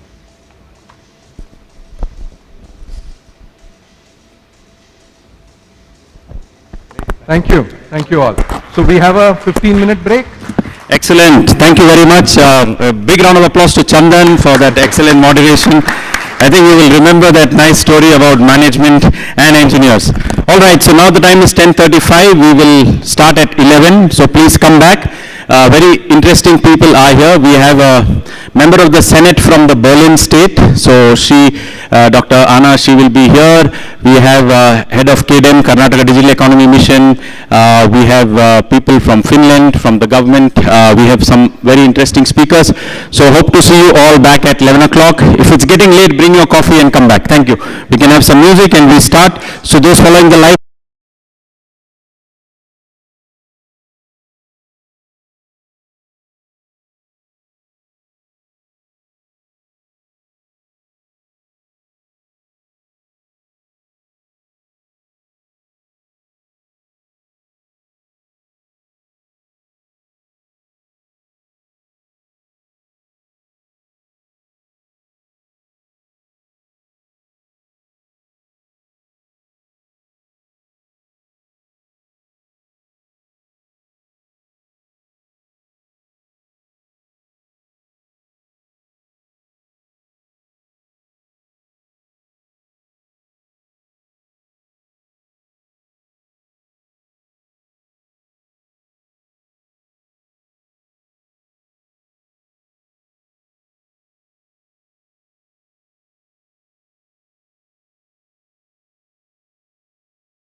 we have representative from the Berlin Senate here also joining us this morning. We have Sanjeev Gupta from Karnataka Digital Economy Mission. You know, we heard over the yesterday and also today first half that digital economy will play a key role to amplify and take India to the next level. So we are delighted that we are joined by Dr. Anna, who is the Economic Policy and Regulatory Framework Department from Berlin, and from Germany. She's also here in person. We have Sanjeev in person. Sanjeev, please come forward, and the places are here to sit down. So, welcome to day 2 of the India Advantage Summit. Yesterday we were looking at sustainability in the real world, and with real world we mean, you know, the world which you can touch and feel. So we had smart factories, we had things to do with mobility and energy. Today our focus is on the digital economy, and what digital economy many times powers as a foundational block the growth of the economy. And therefore, unless this foundational block is not there, nothing else can stand, nothing else can grow at scale. So today's day is focused on the digital economy, and we are delighted that many of you could be here on day 2 of TII Summit. It's a wonderful day packed with very, very interesting speakers.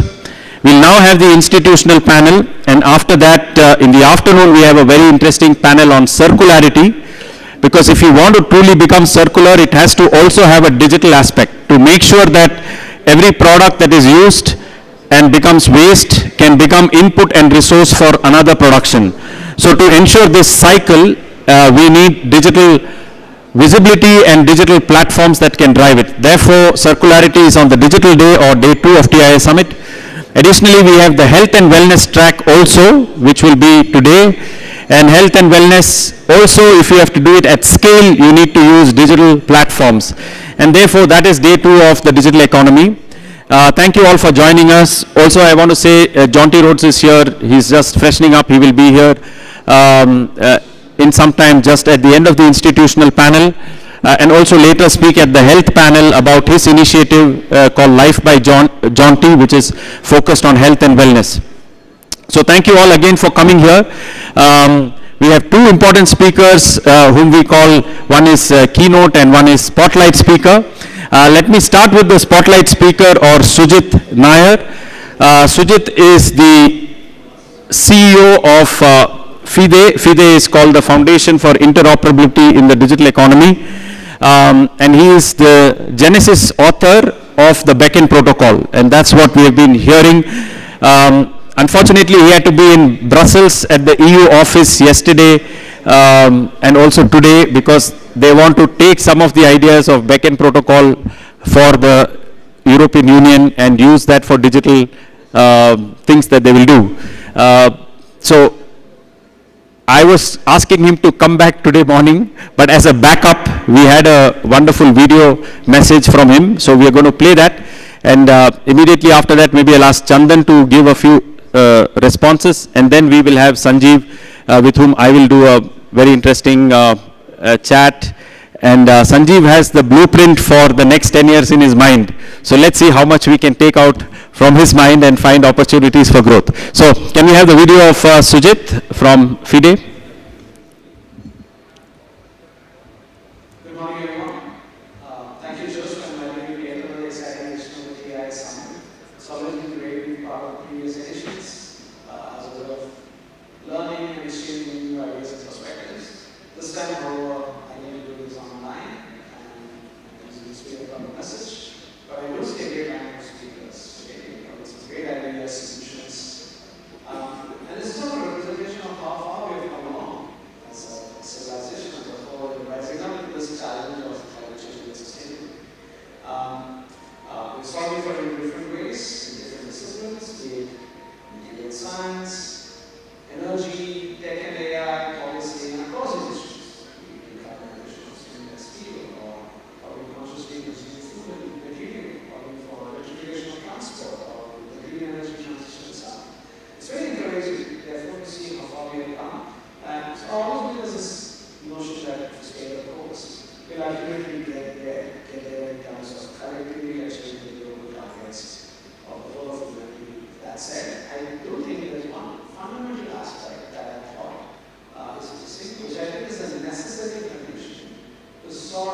take all our efforts to the ultimate destination, we are already achieved as a whole humanity. What is that aspect? I call it the greatest coordination problem of our times because what's something that we don't often always understand is a non-linear of a problem, and therefore how we put together and collectively bring this solution to exponential response. It's not solving for silos, but how each of our solutions are feeding into solutions to something else and collectively making it easy for a new solution to get created and exponentially adding value to all of us, where each of our net zeros is feeding into somebody else's net zero, collectively makes it easy for some more to get into both net zero wagon, and then collectively we achieve this exponential net zero effects. This cannot happen if you do this in silos. This needs coordination. Now let me give you 2 quick examples of where I see a lack of coordination is sort of creating a slow stalemate or slow progress or even gridlocks. And an example of how we are actually addressing that with coordination. The first example is this whole electrification of mobility. We all believe that electrification is the way to go, which means everybody should buy EV vehicles and the EV adoption is gone. It's going to be done. And we are therefore saying things will start moving fast. But today, we have a good number of charging point operators. In India, I think the number is 75 last count. 75 charging point operators. And we thought each of their efforts individually should have accelerated EV adoption. But no. What we discovered is some of this EV charging infrastructure is actually suffering from very low utilization. Some utilizations are at 50% of public EV charging, which means not enough people are using chargers. Which means not enough people are comfortable yet with this notion that EV vehicles is a way to go. Now, if we were to solve for this using coordinated action, which we are trying to do in India, and some of our colleagues doing the rest of the day will give you real examples of how this is solving. Now, we're trying to create this sort of a coordinated infrastructure, digitally, wherein as an EV user, I can find any EV charger of any charging point operator without having to download this 75 apps, or just using the comfort of the dashboard of the vehicle or every app like WhatsApp or any apps in India, and use that to seamlessly discover any EV charging in my neighborhood on the basis of my interest, and therefore reduce the constant cost of discovery without downloading something. And by that very unlock, we are seeing a huge correlation of EV charging companies. In fact, we have a whole alliance that got created of EV charging companies coming and saying, oh, this is great. You're solving for my discoverability problem, and therefore more discoverability and better asset utilization. And by having this coordinated effort of all these EV charging companies coming together on a common web and making it easy for users to discover and find chargers without having to be operating in parallel trenches and silos without talking to each other.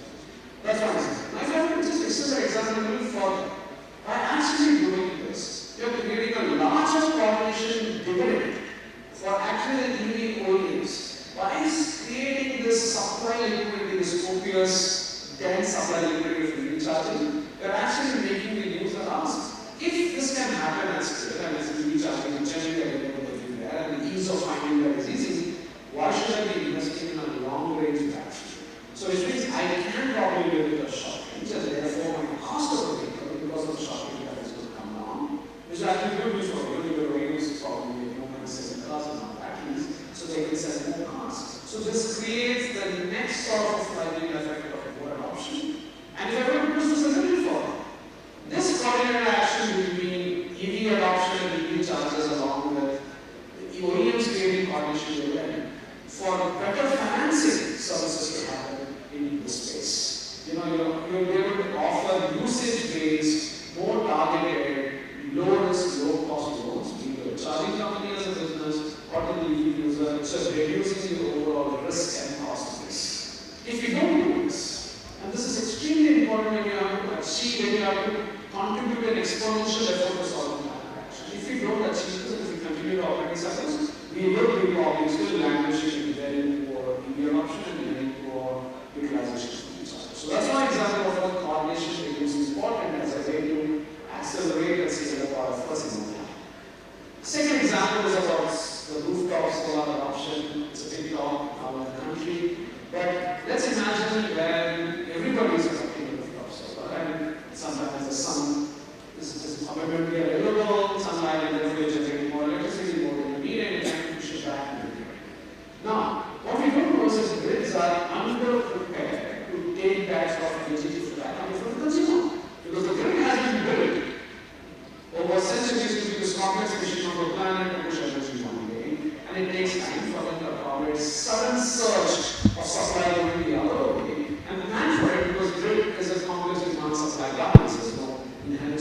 are designed. So we are dealing with creating outages in the grid because of excessive adoption of a green solution. And that's again a problem of coordination. Now, how do you manage this? Requires a coordination fabric where the grid has better observability, better forecastability, better controllability, so that one, it accelerates the adoption of green energy to move solar, but also grid is able to sustain and withstand and actually develop that. And that requires complex set of ecosystem players of solar installations, virtual power plant companies, and a whole lot of other technologies that have this synchronous adoption or some coordination with the energy companies and making them work. So we're talking about how do we enable peer-to-peer energy trading, where the grid does not have to provide excess energy to somebody else, whether energy from an economic standpoint. Grid can offer green slots for pushback of energy, and therefore there's more availability of storage because there's more observability, and we're trying to create that coordination. These two examples of this is an indication of how this lack of coordination and the coordination developed as a scenario is sort of the same situation or a movie that keeps repeating itself in every industry. Food, be it agriculture, be it climate resilient agriculture, be it about the whole climate data and reporting, etc., or any other sector. And I leave you with this thought about how, beyond what we are trying to solve as specialists, technologists, policymakers, governments, how we need to sort of collect all our efforts and create this coordination possibility. And that's where technology can do this coordination at scale. Technologies like open protocols, like open networks, and that's some of the effort we've been doing. I would encourage you to also look at it and see how you can contribute to this form of solving as well as our problem solving. Thank you so much. So, there is a new problem that has been brought to the foray. It's the problem of coordination. That's a very interesting insight, and I just want to say around 3 years back at TIA Summit, we had Nandan Nilekani give the keynote, and then Sujit explain what Beacon Protocol was. I was also a skeptic. And today, just outside this hall, you will find the Namayatri booth. And on the screen, you can see the live dashboard of how much money the auto drivers, the tuk-tuk drivers are making every day, every minute. And then if you go up, you'll also see the map of Bangalore, and you will know from where the drivers are going where, live and instantaneously. Now, this has happened because of open protocol. So, for me, from skeptic to believer in 2 years, and to actually see Namayatri, which enabled about, I think, 880 crores of revenue, so $20 million of revenue in the last 18 months, because of an open protocol thinking and not a locked platform thinking. This is amazing, and now that Beacon is planning to, let's say, unlock the energy part, this is going to get even more crazy. So, this time, since I have benefit of foresight, I am quite excited about it. And like I said, Sujit, personally apologize for not being here. I just want to put on this picture. This is actually from yesterday. So these are a group of people that were in the Brussels office explaining about the India stack and probably making sure that the EU as such will also have a EU stack. Okay, so that's what India and EU can do together. So let's give a big round of applause to that talk. And of course, it's quite early in the morning for Sujit to get up in Brussels, so I said, please relax and sleep. We have the message going out, and of course, you can all reach him. His team is here from FIDE. The Namayatri open dashboard is also there. You can go and explore it. So now we are jumping and taking another leap. So we move to our keynote speaker for day 2, and may I welcome Sanjeev Gupta ji from Karnataka Digital Economy Mission. Let's give a big round of applause to Sanjeev. So Sanjeev is very flexible, always on the move, all the numbers are in his head. So he said, Jose, let's do something different. Let's do interaction. So I'll be there and we'll have a very interesting interaction. So I hope you'll all be plugged in, hold on to your seats, and let's see how we can maximize this opportunity of discussing with Sanjeev.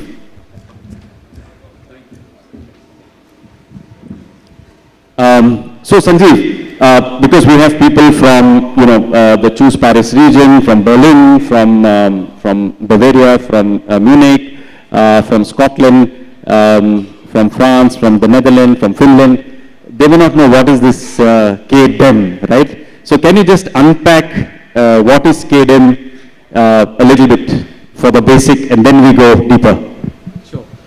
Thank you, Jose. Thank you for inviting me here and interacting with the great visionary leaders from across the globe.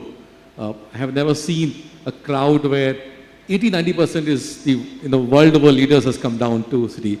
So on behalf of Government of Karnataka and KDEM, warmly welcome to all of you in the city of innovation, the capital city of India where these unicorns are born and where you find the entire ecosystem of startups playing a very important role for the digital economy. So warm welcome. The second is, thank you. The second is KDEM, Karnataka Digital Economy Mission, is an organization set up by the government, but a very unique manner, where industry, government and industry is combining together. It's a not-for-profit organization. And this mission is to enable the digital economic growth. For example, today we will be somewhere around $135 billion in the state. Can we go to $300 billion? And our country is aspiring for a $1 trillion digital economy. Honorable Prime Minister said, can Karnataka contribute 1/3 out of this? From one state, 1/3. And that's a mission that has been come forward. We have industry leaders on the top of us, who is the board of directors. We designed the strategy to execute in the state based on the advice of the industry. And the entire funding to run this organization comes from the government. So the government funds it, industry advises it, we leverage industry network to execute the strategies on the ground level and see the results, which is amazing, fantastic, workable. Wow, that's excellent. I think soon Sanjeev may be hired by others to give advice on how to do this, because it's always so difficult to bring government and industry together. Each has a different paradigm, a different framework, and to align and create those sweet spots of quick win is really difficult. Usually when you bring government and industry together, one party is upset. One is saying the other is too slow, one is saying the other is too fast, and so on. So this is really awesome. So, the other thing that's going to happen today, after Sanjeev finishes this talk, is he's having multiple bilaterals with different people from different countries. Maybe they will want to know the secret sauce, so you can reveal to them how much you want to. But when I observed KDEM's growth, I think in the last 3 years, it's born 3 years ago? Yeah. Okay, in 3 years, it's incredible. And when I see that you're not just, because Prime Minister told that, let's say 30% of that has to come from one state, Karnataka, you also look beyond Bangalore. So can you just unlock this for our audience, because otherwise everybody is looking just at Bangalore. What is the value of looking beyond Bangalore, and what is this new concept of cluster that we are very nicely evangelizing, and everybody is talking about cluster. So can you just unpack these two layers for us? So I think the realization started coming in place long time back, but two important facts. One, the talent which is available in Karnataka is the world-class talent for serving the global companies. Why? Fortune 500 companies want to set up their R&D centers here. Why? Why the, out of 107 unicorns, 50 unicorns are born from Bangalore? Why? Why the VCs, when they come here and look at setting up the base in Bangalore? Dear friends, it is just because of the talent. And the talent and the government of Karnataka's policies to attract them as well is to ensure that this talent is not just born in Bangalore. This talent is actually born outside Bangalore. And they have been coming here and attracting those opportunities.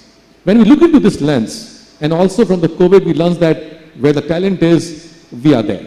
Everybody wants to be there where the talent is. So we did an analysis and we came back to know that we don't use the word tier 2 or tier 3 towns because it looks like looking some sort of a downward. We call them as emerging tech clusters. So our head goes up. And when we say this, we mean it. So emerging tech clusters, then we define these clusters in the neighborhood of the Bangalore. So we have a Mysore, which is one. Mangalore is a second. And third is the Hubli, Belgaum, Dharwad. In these clusters, we replicated a model. So what we did is, we identified some local industry champions there and create them as my advisory board for the cluster. We said, okay, fine, we hire a person from our team, he or she will work under them, not reporting to me directly. The strategies that they designed for growing the cluster, for example, the Bengaluru cluster became a hub of already existing IT, ITS and electronics and semiconductor. We gave an edge on cyber security and create a center of excellence, a lot of startups coming in place, skill development happens. I'm very happy to share with you, Netherlands friends are here. We had a fantastic exercise with the Netherlands where the startups from Bangalore and Mysore, they travel to Netherlands there and have now looking at a partnership between those two things. So imagine a emerging tech cluster, the model that we adopted is showing results. Likewise in Bangalore, a fintech hub. Likewise in Hubli, AI hub. All these hubs are now crossing boundaries of not the state of Karnataka, not the crossing boundaries of India, and actually collaborating with the different parts of the world. So this is the model that we have adopted in terms of emerging tech clusters. Yeah. And you know, one thing that I was noticing is the layer of university density in each of these clusters. Can you just unpack that a little bit? Thank you so much for reminding me this number, right? On an average in these cities, these three cities, roughly around 20 to 25,000 engineering graduates comes out on an average per annum basis. We have currently somewhere around 40 to 70,000 people of digital economy employed in this region as on today, with all levels of the job profiles. And then the world-class infrastructure which comes into play. On top of this, if we become industry as a co-owner in driving the growth of the economy, of digital economy, wonders and wonders and wonders. Excellent. So, you know, that's really the core. The talent is there. And, you know, what KDM was able to successfully do in the last 3 years, which is almost a miracle, is take the growth beyond Bangalore. Because if everyone is coming here, then there is overheating, there is inflation, you know, housing problems. You know, we read in Canada there are no houses for people, and, you know, they are saying don't come and stuff like that. So before that problem comes, you have somehow cracked it and said, hey, these are young people from Mysore, from Hubli. They want to stay closer to their parents and at home. Why everybody rushes here? Of course, they can come for meetings and something, but otherwise they can do the development there, and that beyond Bangalore was able to achieve. Correct. Right? Absolutely. Now I have the very interesting other part.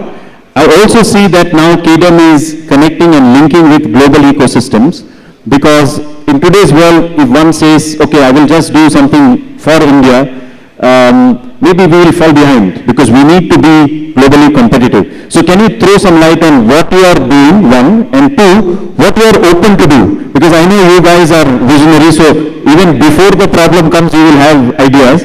So please share those ideas, because we are live streaming this and we have around 300 people watching us from 17 countries. So we would like those listening to us, if they have to come and contact KDM, what can they quickly start with you, where you can tell them A, B, C. So can you share that? Sure. First of all, if anybody from the world wants to look at India, the lens is from Bangalore. A. Big round of applause. And if it is a lens from Bangalore, then your dear friend KDM is in front of you to welcome you. Now, that's a real part of one part of the story from a perspective of shaking hands. The second is, we're looking at a Global Innovation Alliance. Our Department of ITBT is engaged with almost right now more than around 30 countries where we have a Global Innovation Alliance. Now, Innovation Alliance means what? How do we create a startups and a startups coming together and talking? How do we make our startups to go to those regions and understand and get exposure, or maybe capital exposure, to the market exposure, to the mentorship exposure? And likewise, the startups from their community coming here in Bangalore and we giving them. Fortunately, the ecosystem that I'm talking about here in Karnataka, and likewise, let's say just talking to Berlin or talking to other countries, they also have a fantastic ecosystem established there. And I think the comparative study that we can do is, we both are equal partners. The knowledge should not have any boundaries there. And if we as an enabler can provide that platform, so our policies, the Government of Karnataka's policy on startup enables startups to travel. We fund them also. We also fund them for, IP restriction as well. Well, let me repeat that. So they're saying that if the startup is competitive and good enough, they can get funding lines to also travel and support as they globalize, correct? Correct. And the second point is that we also have a launch pad. So if the other startup from other regions wants to have an Indian market access, they want to interact with Indian VCs here, absolutely pleasure. Please join us. We will welcome you. We will take you along to the ecosystem players. We'll also introduce you to the markets like industries and OEMs and others where they can find your product and services to be done. We can also connect with the VCs. We have center of excellence set up in every technology front that you're thinking about, from an IoT, from an AI, from a space stack.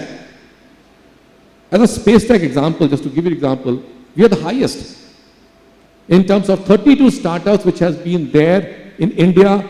18 out of them, 32 are based out of Bangalore, 18 has got funded, and can you imagine in last 18 months or so, $323 million has been funded to space tech here. So if the emerging tech fields, if the world is looking at it, Bangalore offers an opportunity of collaboration. So not only this field, you can go to aerospace and defense, you can go to IoTs, you can go to AIs, you can go to medtech. In all these segments, we have set up center of excellence. Ladies and gentlemen, we have around 18 to 19 plus center of excellence funded by the government. Let's give a round of applause. So these centers of excellence, for example, in gaming, VFX, and all these, they bring together the key actors. And sir, can you share about the ESDM cluster? Because I think that might be very interesting. We'll have also other presentations later where you will learn of one such cluster in Hubli. We have Deshpande startups here, and they will show you what they are doing. Very, very interesting. But when you see these centers of excellence really take innovation to the next level, because for a startup, as they build their first product, it's very expensive to prototype, and KDM is doing something amazing. So, Sanjeev, please unlock that. One statistic which I want to share, I talk about ESDM, but on AI itself, friends, from the global partnership that you're looking at it, around 1,700 to 1,800 startups on AI are working from Karnataka state. And can you imagine, out of those, around 686, around 700 have been got funded very, very heavily, roughly around $9.74 billion to the existing ecosystem of AI. Don't miss this opportunity, friends. Let's collaborate. Let's collaborate in as much as we can by the communities around the world and the community of startup here in Karnataka. On the ESDM side, friends, I want to share with you, 100 chip design companies operate from Bangalore. 100? 100. Okay. 100 chip design companies. You pick up anyone. Recently, AMD has announced to go for 3,000 plus VLSI engineers on chip design here in Bangalore. And AMD is the largest.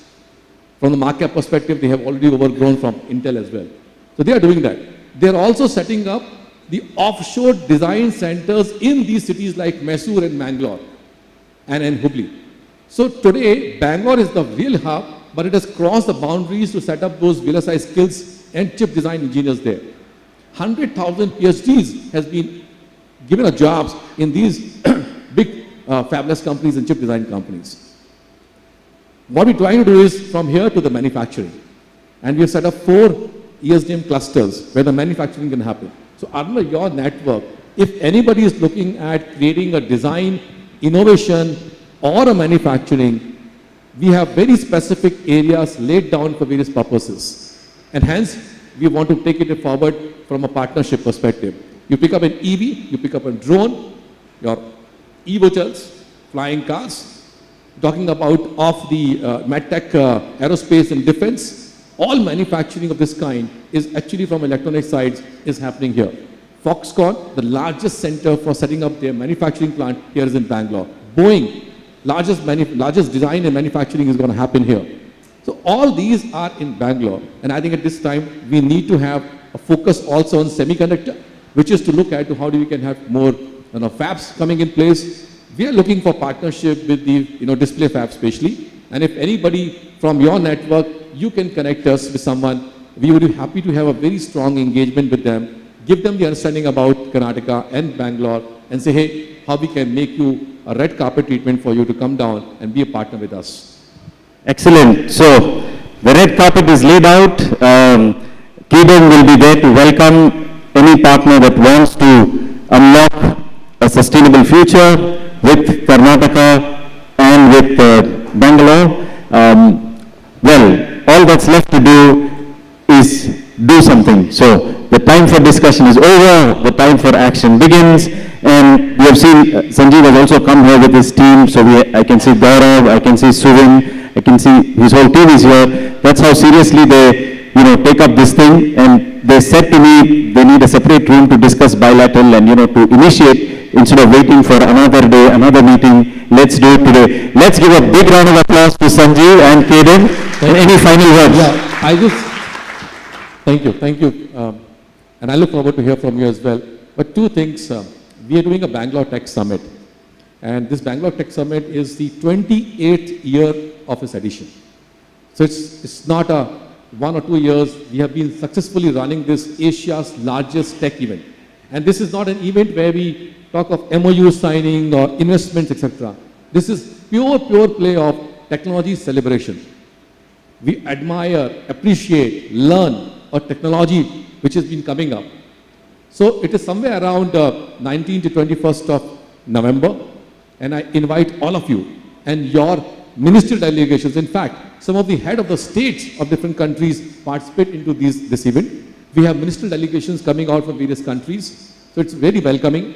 We also have industry and startup delegations coming in this, in this event. We welcome them as well, and we also curate certain parallel sessions for their interest. So they want to experience of, let's say, semiconductor, they want to do experience on AI, they want to experience on something else. We curate those sessions. So I humbly request you to please look out for a BTS summit, and do please see if you want to participate with your startups or with the ministerial delegations or industry. We'd be happy to collaborate. That's one. And I think my dear friend Madan must have talked about of the TIE Global Summit coming up here. We are the co-host, the KDM and the TIE Bangalore are the co-host. This is again the Olympiad of Entrepreneurship, quote unquote, defined by Madan. But I'm using a word add attached is we're trying to promote a democratization of entrepreneurship in this concept. In terms of what do you mean by democratization of entrepreneurship? And in this democratization of entrepreneurship, are there real examples? And if there's examples, how we can learn with each other. So it's like 50,000 entrepreneurs coming to the city here, and the last event is going to happen in Mysore. Dear friends, Mysore is the kingdom which started setting up the state of Karnataka. If you are come here to Bangalore, and if you don't visit Mysore, you are missing, you're not actually seeing the real picture of the kingdom of the state, right? So please do visit that. The last leg of the event of TIE Global Summit, which is from 9th to 12th of December, is in Mysore and in the Mysore Palace. So if you have seen the Bangalore Palace, the Mysore Palace is far bigger. In the palace, we'll have our celebrations there, and we will have to see the entrepreneurship awards, global awards, and etc. coming on that place. I look forward to see you in both the events as possible, if not at least in one for sure. Thank you. Great. So we ended with a royal welcome. So big round of applause to Sanjeev. Thank you so much. We really wish you all the best, and we are sure, I have seen in 3 years how much progress has happened. I think we are looking for great things in the next 3 years as well. Thank you, Sanjeev. Thank you so much. Well, because Sanjeev spoke about ESDM and clusters, I thought I will do some slight change, which I just decided now. So Sandeep, can you come over? Sandeep is from Deshpande Startups from the Hubli side. And we had an excellent event in Hubli just, I think, few weeks ago. Incredible ecosystem. So I just did something. So after that will be the speaker from Berlin, so you get that perspective. And then from Finland, we will have the other speaker. And then I will allow you to do the bilaterals. But it's really important that each of us know everyone. So Sandeep, can you come over? Kevin, can you have Sandeep's presentation, Deshpande Startups? I think they have also a video and a presentation. So let's give a big round of applause to Sandeep from Deshpande Startups. It's a very, very interesting thing that's happening in the city of Hubli, which is not far away from Bangalore. You can reach by flight, I think, 40 minutes. But they're doing something really unbelievable. I had to go and see it to believe it. And, it's very much in line with what Sanjeev was saying. And, of course, I really hope that you will all meet Sandeep during coffee break and see how you can connect and collaborate with them. We can have music till he starts. Thank you.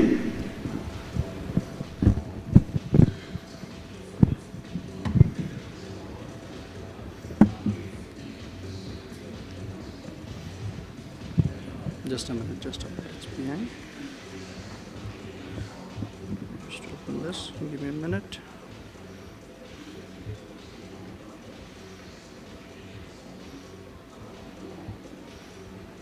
You can put the mic for me. Till meanwhile, I'll put that.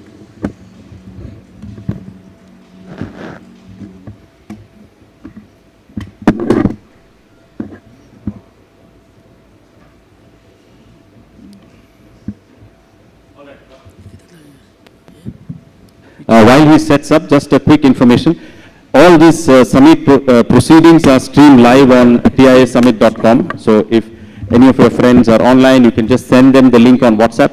They don't need to log in or anything. We don't want to collect any personal data. You see, we have port outside. You can connect without giving your mobile number. You can connect with people. So we don't want to save anyone's data. So all this is live, so you can send it and people can watch live. Sandeep, when you're ready, just say hello and then I'll let you begin. In other announcements, please take time to go through those stalls outside. There is a very interesting startup doing upcycling of jeans. It was really crazy when I heard the statistics. 6,000 liters of water is used to make a jean, and almost 40% of jeans is not sold. As the style changes, they just throw it in some dump yard. It's really sad and a bad thing. So what they are doing is they are upcycling this jeans, which was not sold, taking it, changing the high brand names out, like Levi's and so on, changing the size and fit, bringing it back into style, and then adding a green pocket to show that they are sustainable. So they have patented the green pocket, so they are outside, very interesting story. Port is also outside, helping you connect with people without giving your personal information. Namayatri you already know, and over to Sandeep, yes. Hello. Hello. Hello. Hello. Can you? Yes. Thank you, Jose. Hello, everybody. I'm so glad to be here. Thank you for having me. It's indeed an honor and a privilege to represent Deshpande Startups and be amongst you all. I thought I'd start the presentation with the topic of accelerating positive climate change through technology business incubators. Yesterday we had some wonderful conversations around how climate action is happening, and then we are trying to see how best we can accelerate positive climate action through various means, and how technology business incubators like ours can play an active role in all of this. Right? Sanjeev, you mentioned about tier 2 and tier 3 cities. Sorry, it's a media article, but I couldn't help to pick it up. But I really understand the point of view which you're coming from, and we also started using the same. But just to give you statistics about how the whole startup scenario in India has been moving. The emerging cities or clusters have been kind of becoming home to around 45% of startups in India now. In 2016, there were around 300, the number of DPIIT recognized startups, and now it is almost around 1.25 lakhs. Look at the way in which India has become, it's probably the third largest startup ecosystem in the world. We have around 1,800 plus venture capitalists and then around 1,000 plus incubators. Right? A little brief about startup funding in India. While I'm sure we all can go deeper into angel investors, venture funds and students, which may not be relevant for today, but let's look at how the Indian government through TBI is supporting technological business incubators like ours. There are broadly around 3 programs. Through DST, there is Nidhi Prayas and Nidhi EIR. Through DBT, there is BIRAC. There is Startup India Seed Fund Scheme, almost to a tune of around 800 crores plus. And there is Atal Incubation Mission from Niti Aayog, around 72 Atal Incubation Centers all over India. That number may have been updated. But what I'm trying to say is that Government of India has been playing an active role in supporting startups, and how we are kind of helping this whole ecosystem to grow.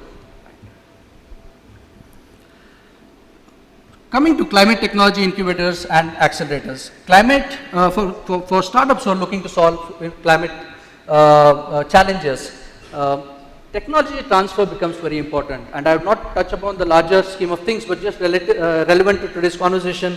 Both incubators and accelerators and tried and tested models where they are linked to universities, science parks, and they offer the best potential for innovation, right? So it's very important for centers like ours to collaborate with a lot of other ecosystem players. Accelerators are the new type of startup support which have shown over a period of time, and when done correctly, they meet the needs of high technology, which is very relevant and important for emerging startups in climate tech. How do we strengthen this whole ecosystem, and especially in developing countries, right? There is an innovation needed, there is commercialization needed of this technology. UNFCCC defines it as climate technology as any equipment, technique, practical knowledge or skill to reduce GHG emissions or adapt to climate change. While the world currently needs both existing climate technologies to be fully transferred, how can we kind of find ways to synergize amongst different countries and see how best we can take those technologies, either use them and kind of improvise them or bring in something new. While there are different phases in current sources of finance, but I'll just touch upon the initial one, which is innovation, R&D, and that is where majority of the challenge happens for startups who are looking into this particular segment, right? There's a lot of innovation needed, there's a lot of prototyping needed, a lot of handholding needed, so they end up spending a lot of time in this particular band, and that is where a lot of support is needed, and that is where through government funding and funding sources, institutions like ours come into play, where we kind of support the whole ecosystem for startups to incubate, accelerate, and take those bets, take those risks, try out different models so that they start getting closer to their MVP. A little bit of a Deshpande Foundation. We are a global sandbox footprint. There's MIT Deshpande Center, Pond Deshpande Center. We were broadly having around 3 pillars, which is one is Deshpande Skilling, Deshpande Foundation and Deshpande Startups. We look at micro-entrepreneurship, agriculture, startups and skilling. All of these institutions are based out of Hubli, as you mentioned, and we work across these diverse sectors. About our founders, this is Guraj Deshpande, invested in several companies. I'm sure some of them you might recognize. There is Jayashree Deshpande, who is treasurer of Sparta Group LLC, and they together have been our founders, and they have established these world-class institutions for us. A quick snapshot about what we do. We started in 2016 with a vision to be number one choice for startups addressing semi-urban and rural India, and this is how we have grown over the last few years. Sector focus has been around food tech, industry, agri-tech, broader Bharat impact, and this kind of covers around market access, innovation packaging, food processing for food tech, going towards agri-tech, pre-harvest, post-harvest. So what I'm trying to make you understand here is that across different sectors, settled in Hubli and in around places, and also people who are looking to solve for Bharat, we have given them an ecosystem which helps them to cover broader areas, not just in agriculture, but also around different emerging sectors. Right? And this is overall a snapshot about the patents granted and how we have kind of incubated the whole ecosystem. We broadly follow 3 different models, which is UA, is incubation and then acceleration.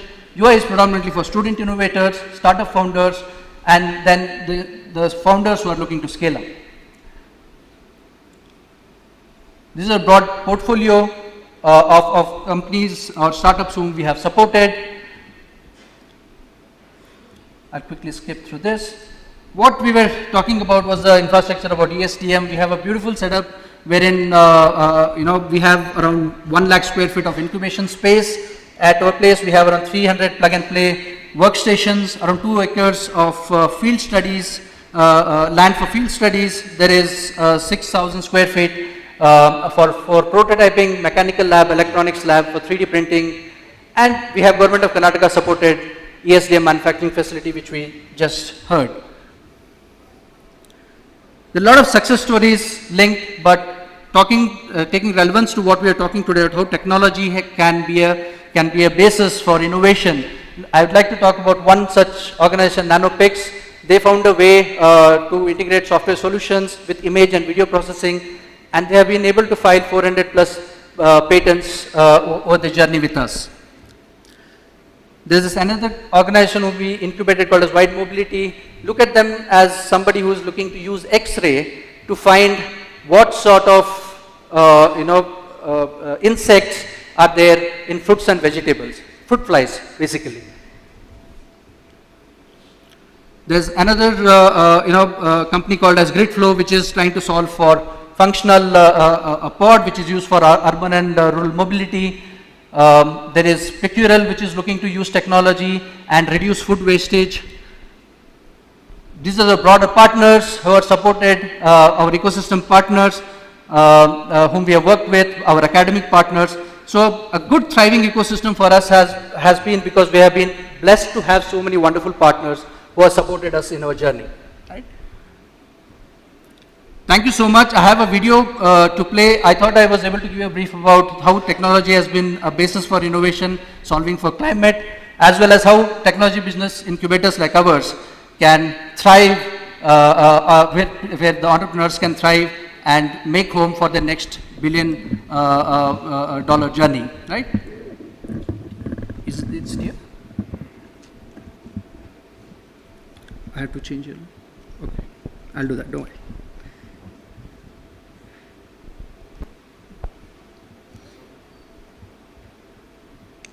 Now I got a video which talks elaborately on the infrastructure which we have, and then I would as that video comes, all that wonderful facility is not in Bangalore, it's in Hubli. So it's really incredible. I mean, it's like world-class facility in Hubli, which I didn't expect to see, but I was pleasantly surprised, and I think you'll get a glimpse of it in the video. That's what I wanted Sandeep to show as well. Thank you.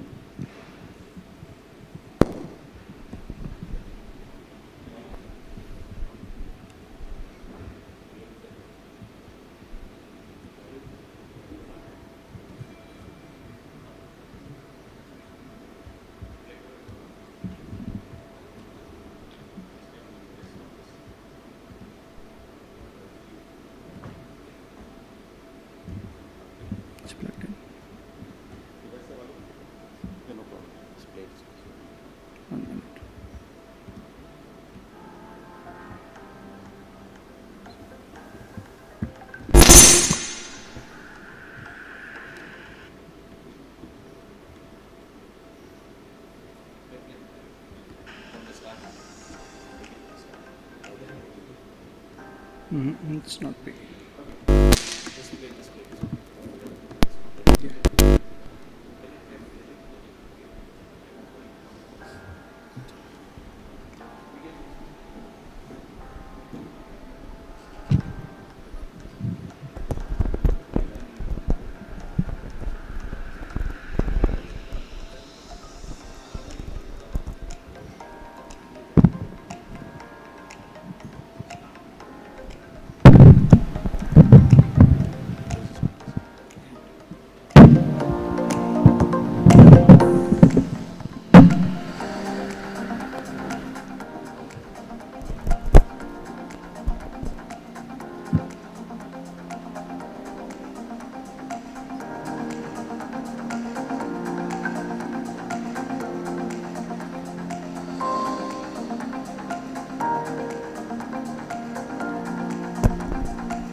Excellent. Thank you, Sandeep, for that wonderful presentation. A big round of applause to Sandeep.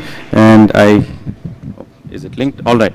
Well, once you have seen what Deshpande Foundation is doing and the wonderful job it's doing to create patents, not in Bangalore, but beyond Bangalore, in continuation with what Sandeep said, we now move to another global and interesting perspective. So we are delighted that we have Dr. Anna Horeter from the Economic Department, especially for policy and regulation, from the Senate of Berlin, which is both a city and a state, you know. So over to you, Doctor, and take over the stage and tell us what's happening in Berlin. A big round of applause to Dr. Anna.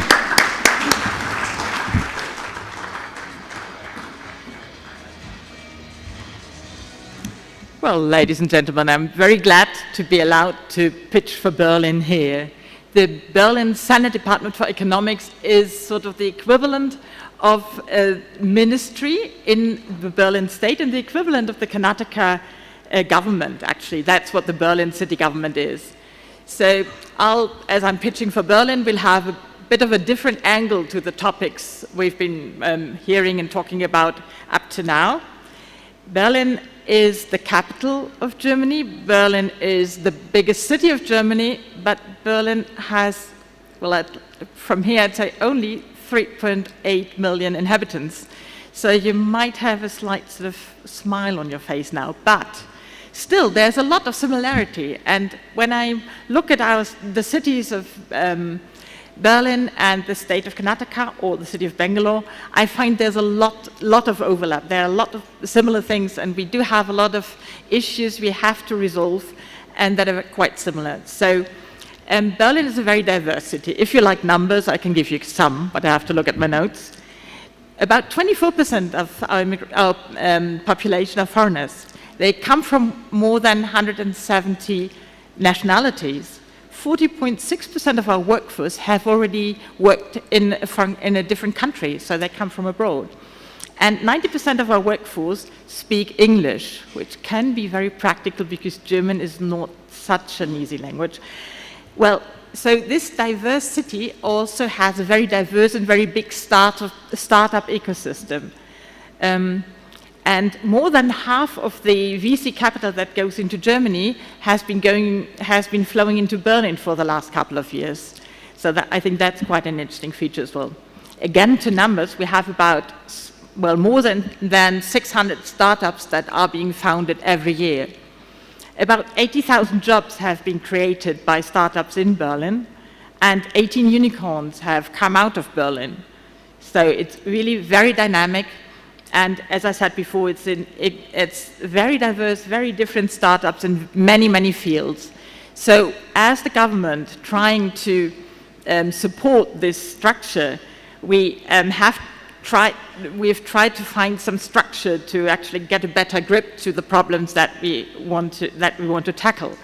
So we've sort of found a structure, which I find, and I'm trying to point out, is very similar to what we've been hearing here and about what the Indian Advantage Summit is tackling. Like one of the structural elements is impact startups. Well, I mean the NASCOM and no, the Mayatri is the classical impact startup. I was really impressed by that. And also all this green mobility, urban mobility, circular economy, all these fields that we tackle, well, in this case, environmental problems, and at the same time solving these problems with economic measures. So it's a very interesting field and very important field. I think we can't do without it. Impact is also in these e-mobility. Berlin is very strong on automotive and electromobility. We have an agency for that. So it's very much the same things we're tackling here. Berlin is, we call it a city of enablement. That's another structuring thing. And well, what we've heard before from the Karnataka government and what I've been hearing about during my 3 days in Bengaluru, it's been that the government and also public-private partnerships and foundations are all trying to find out how to help startups, how to help the people who want to do things with mostly digital skills, how they can be empowered, how they can be enabled to do what they want to do, to reach goals, to solve problems. So it's very similar what we do. And what I've also realized that both cities are cities of a lot of talent. Talent is our third point. Talent, I'll just mix it in with diversity, which is the fourth one, and I've already talked about that.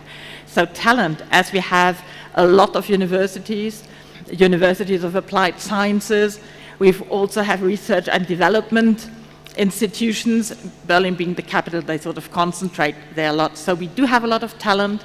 We have a lot of young people coming to Berlin, liking Berlin too.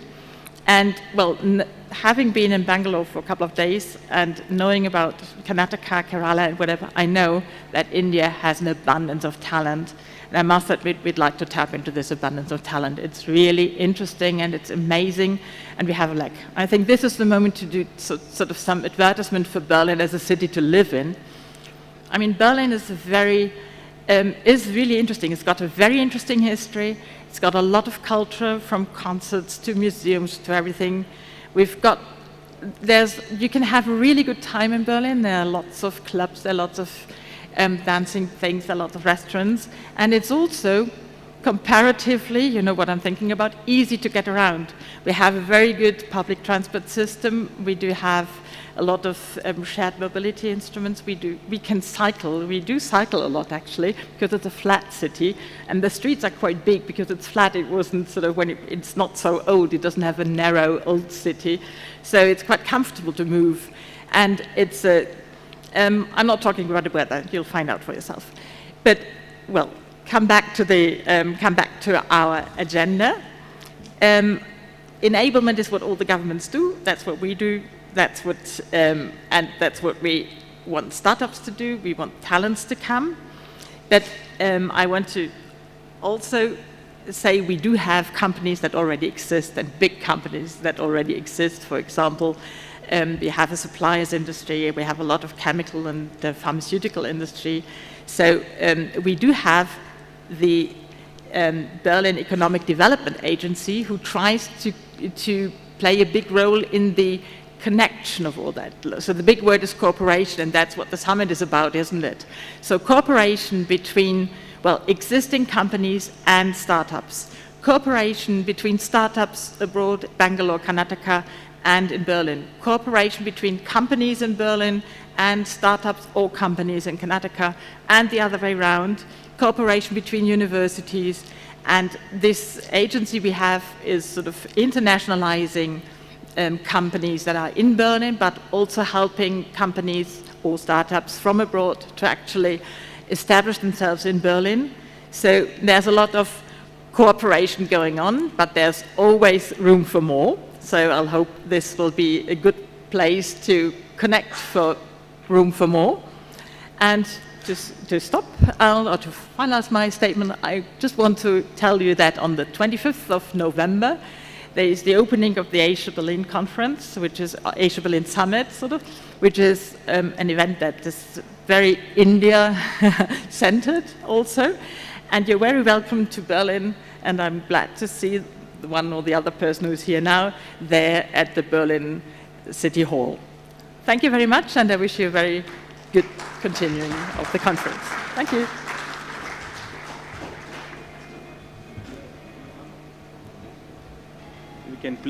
We can just play the Berlin video as well, and then we.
Excellent. We started with open networks with Sujit, and then we started with the royal welcome by Sanjeev, and now Berlin also is open for business. Great. We just move now to the Nordics, and may I invite Linda from Helsinki Partners to throw some light what you are doing in quantum, AI, and some very, very interesting stuff over there. And yeah, take it. The stage is yours. Thank you.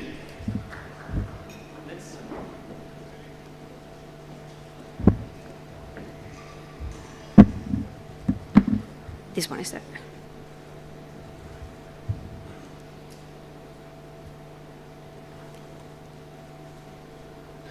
Hello, everyone. I am Linda. I'm from Helsinki Partners. If you were here yesterday, you probably heard my colleague Johanna to talk about our 90-day Fin program. But today, I'm here to tell you more about the innovation opportunities the capital of Finland, Helsinki, offers for international companies. So quickly about Helsinki Partners, we are an international investment promotion agency for the capital region of Finland. We sort of act as your external business or extended business development team, where we help you to find relevant business opportunities in Finland, provide you market information, connections, connect you with our ecosystem, and in general help you in setting up a company in Finland, hopefully eventually at least. Then we have these different exclusive programs. You heard about the 90-day Fin yesterday, which is for corporate executives. Then we have also one for investors and funds called Venture Nordics, and then Founders to Finland for scale-up founders. We're happy to tell you about these programs more in detail in the hallways later. So about Helsinki, although Helsinki might seem quite distant from India, we actually have a very strategic location in Northern Europe. We have easy access to the Nordics, Baltics, and the whole European Union common market. Also, we have excellent transportation and logistics infrastructure, well-connected airport, and we are the only Nordic country with the common currency euro, which makes it a bit easier to collaborate with the rest of the Europe. A couple of factors are, even though we are a small country, Finland has been quite successful. It's mostly due to our stable economy, stable country. We've been ranked as the most stable country globally. We have a very open and low hierarchical ecosystem, and there's high level of trust and transparency between people and companies in Finland. Also, another factor is our safety net. We have free, high-quality education. We have affordable healthcare and very good quality healthcare as well. And you know, these factors makes the life in Finland very easy, which is also the reason why we are such an innovative and successful country, even though we are, or despite our small size. And due to these factors, we've been actually ranked as the happiest country in the world for 7 years in a row already. As many of you know, maybe Finland is one of the sustainability leaders and innovators in the world. We have an ambitious goal to reach carbon neutrality by 2035. And actually, in Helsinki, our goal is even more ambitious to reach it by 2030. Our strong tradition in green transition also shows in different kinds of rankings, where Finland as a country and also our companies have been ranked as the sustainability leaders in the world. Of course, this is an opportunity also for international companies, since if you're able to meet the sustainability requirements in Finland, you will make it in the rest of the world as well. Our strong tradition in R&D has made us an innovation-driven nation. We rank as number 3rd on global innovation leader after our Nordic fellows, Denmark and Sweden. Currently, we spend around 3% of our GDP to R&D, but the aim is to increase it to 4% by 2030. This, of course, means a lot of incentives and investments are made into R&D operations in the future, or now.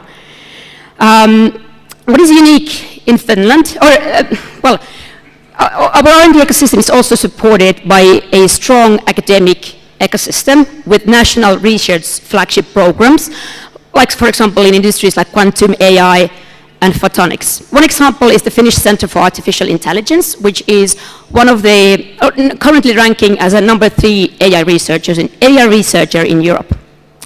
What is unique in our ecosystem is the collaboration between industry companies, academia, research institutions, and government agencies. So we have a very high culture of collaboration, which of course, again, creates room for innovation and new ideas to spread into the ecosystem.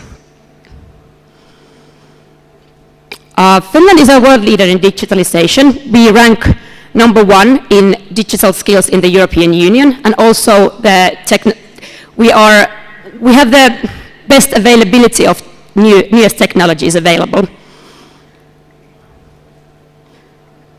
And it's also because of our close ecosystem of different technologies. Finnish ICT sector is closely collaborating with each other. We are, for example, very strong in semiconductor industry, and one of our strengths in the semiconductor industry is our strong tradition in quantum research already from the 1960s with low temperature research, for example, and with photonics. Nokia is a Finnish company, and the history of that is also the reason why we're such a tech country nowadays still. Also, the AI ecosystem is very closely connected with our quantum and 6G research done in Finland. So why Helsinki for Tech Innovation? We have very advanced R&D infrastructure. We have, for example, the largest clean room in the Nordics. We have the most powerful quantum-assisted supercomputer in Finland, where Lumi, the fastest supercomputer in Europe, is connected with Helmi, a 5-qubit quantum computer in Finland, for example. Then, in addition to that, like I said already previously, we have world-leading low-temperature lab and research from the 1960s, and a lot of availability for example, semiconductor piloting. Obviously, this is all supported by our highly skilled workforce. The education ecosystem in Finland is globally known, and we are an engineer country as India, although a bit smaller. We have the best digital skills in the European Union. We're the first in data science and machine learning globally, and we have the largest number of quantum experts in the Nordics. I quickly touched already our research flagship institutes, but also we do have another leading research institutes, like for example, VTT, our state-owned research institution, which is, for example, helping research to get commercialized. We have the CSC IT Center for Science, which is home to supercomputer Lumi, which is the Europe's fastest. We have top-level universities like University of Helsinki and Aalto University, and of course, this all is supported by the strong ecosystem and close collaboration between industry and academia. Helsinki is a high-quality and cost-effective destination for tech investments, where you can also find top talent at reasonable costs compared to other major European hubs. The costs in Finland are quite reasonable, and also, even though Finland is known as a highly taxable country, our corporate tax rate is one of the lowest in Europe. Also, we have these incentives for the 150% tax deduction for R&D costs, and hopefully more to come in the future too. Not to forget that Finland offers, there's a lot of public funding instruments, both national level and European Union level available for companies. And what is important to know here is that international companies are on an equal route with Finnish companies. A couple of examples what has happened recently in Finland. Indian company Tech Mahindra, they opened their Makers Lab focused on exactly quantum and AI research. NVIDIA and FI, Finnish Center for Artificial Intelligence, they have established an AI technology center to Finland. And quite recent, last summer, Silo AI, a Finnish AI company, was sold to US, which was the largest AI deal in decade in Europe. So, Finnish innovation ecosystem welcomes everyone. Me and my colleague Johanna, we will be here the rest of today. We are happy to talk to anyone interested in the business opportunities of Finland. Thank you. Thank you so much, Linda, for that really wonderful presentation. She also finished exactly in 9 minutes. You know, start to finish, do it the Finnish way. Perfect. Thank you so much.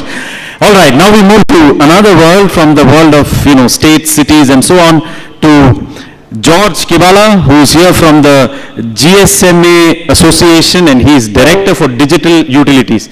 Now, all of us have this little device in our hand.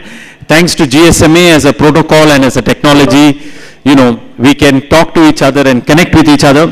But also these telephonic companies have decided to do something more, and to see how GSMA as a technology can push innovation. and George leads that globally. So over to you, George, to tell us what we can do to connect with you and to create a better future together.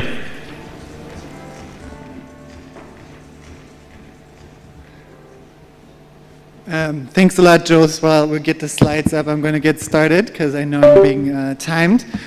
So thanks, Jose, for inviting me to this amazing event. It's been great listening to all the speakers and really relevant to hear the role that startup ecosystems, government, and bigger corporations, as well as foreign companies and governments are playing in building the tech ecosystem here. Really inspiring. So I'm going to talk a bit about the role of digital innovation as a catalyst for greener, cleaner, and smarter cities here.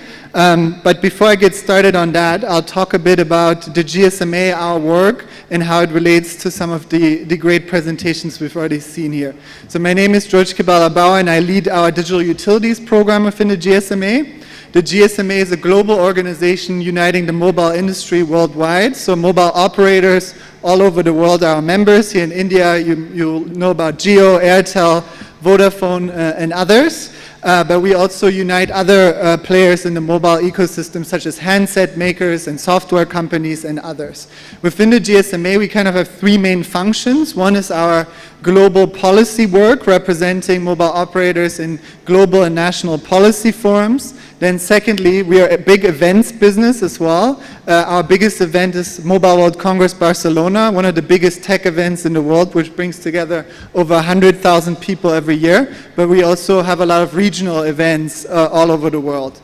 And then lastly, there's the GSMA Mobile for Development program, which is supported by a number of different donor organizations, such as FCDO in the UK, SIDA in Sweden, Visa, the Gates Foundation, and others. And the overarching aim of Mobile for Development is to leverage digital innovation to drive different sustainable development goals. We have teams working on digital payment ecosystems, digital inclusion and digital infrastructure, and other topics such as agri-tech as well.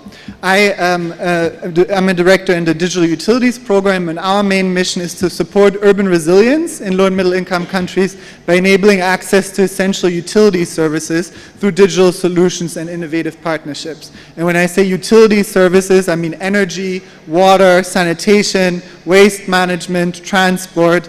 Within transport, obviously the growing topic of e-mobility as well. And our work is mostly supported by the FCDO in the UK. Before I'm just going to talk to you a bit about why we do the work that we do. Billions of people across low and middle income countries continue to lack access to basic urban services, and this is a major problem. For cities to become engines of productivity and social mobility, they need to adapt to climate change and also mitigate climate change, but they also need access to reliable and affordable urban services. Not having that access means that individuals within cities spend more time accessing basic services such as transport, water, or sanitation. They often spend more money to access these services, and there are health impacts associated with not accessing these services. Beyond those individual impacts, you also have citywide costs, so higher inequality within cities, reduced productivity, and a damaged environment. And that obviously has huge implications if we want cities to become engines of productivity and social mobility. Having equitable and sustainable and affordable access to urban services is really critical. As you can see on the graph on the left-hand side, you'll see that waste streams within cities are growing rapidly, and if there's nothing done, as we will be hearing in the session on circular economy later, there'll be huge challenges when it comes to open dumping and untreated waste, which also interacts with climate change in various ways. Also, obviously, a big challenge when it comes to climate adaptation and mitigation is heat stress. India is particularly exposed to heat stress, as you know, in many cities. So we also need to think about urban infrastructure and service delivery in a way that is adapted to that challenge. Now, when I look at the opportunity, I've talked a bit about the challenges. We in the GSMA believe that digital solutions are uniquely positioned to deal with some of the challenges associated with inefficient urban service delivery. So a lot of urban services continue to be unaffordable, so they are pay-as-you-go solutions that allow customers and households to access renewable energy assets by paying for them over time, for instance. A lot of services also happen to be unreliable and unaccountable, and digital solutions play a key role in technologies such as smart metering. India currently is rolling out over 250 million smart meters by 2026 to make the energy utilities and energy service delivery more efficient. And then there are things such as big data. We heard yesterday from Bengaluru's traffic department and how they're leveraging data to manage peak traffic loads as well. And these are all the ways technology can play a role to improve urban service delivery. As you know, there's been a huge rise in mobile connectivity over the last decade, with more and more people across the globe getting connected, and that opens up pathways for digital innovation. And also, if you look at IoT connections, for instance, in low and middle income countries, particularly in South Asia, they're set to grow substantially over the next few decades, and enabling even more sophisticated series of digital solutions. Now, in terms of how we work as a program, we provide grant funding to startups and innovators through our GSMA Innovation Fund. So if you're a startup or know startups that's leveraging digital solutions and is interested in climate tech, smart cities, utilities, please reach out.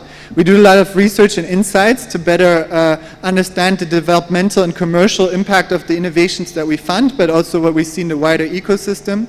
We facilitate partnerships with mobile operators, but also with other strategic partners such as government. And then lastly, we provide technical advice on how to integrate digital innovation in business models. This can be a very simple use case, like how do you get customers to actually adopt digital payments, to actually more sophisticated use cases such as IoT or AI. Now, when it comes to the GSMA Innovation Fund, I already mentioned we provide grant funding to innovators. But I just wanted to talk a bit about the impact of that funding to date. So we've dispersed £26 million to over 130 organizations, where we've been able to impact over 47 million people through that funding with the different customers those organizations have reached. And what's quite exciting for us is that the startups that we funded have gone on to raise over £660 million in follow-on funding. And this is a key goal for us as an innovation fund, is to crowd in private capital. So we support the innovators along their funding journeys to connect with VCs, other strategic investors, to really make sure that they can scale. And we've also built 98 partnerships with mobile operators. In our last round, we focused specifically on digital urban services, so we funded innovators in plastics and waste management, energy, water, and sanitation. And here are some of the startups of that last round. As you can see, there are some in India as well, particularly Recircle, which is a digital waste management startup based in Mumbai, and Janajal, which is a water service delivery that's trying to make water services in informal settlements more cheaply available throughout India, which is a huge challenge as well. Here I'm just inviting you, if you're interested in circular economy particularly, and the role that digital innovation plays in enabling circular economy solutions, you can scan the QR code and look at our most recent report, where we look at that also with a strong focus on India, which obviously has passed very important EPR legislation that incentivizes recycling much more.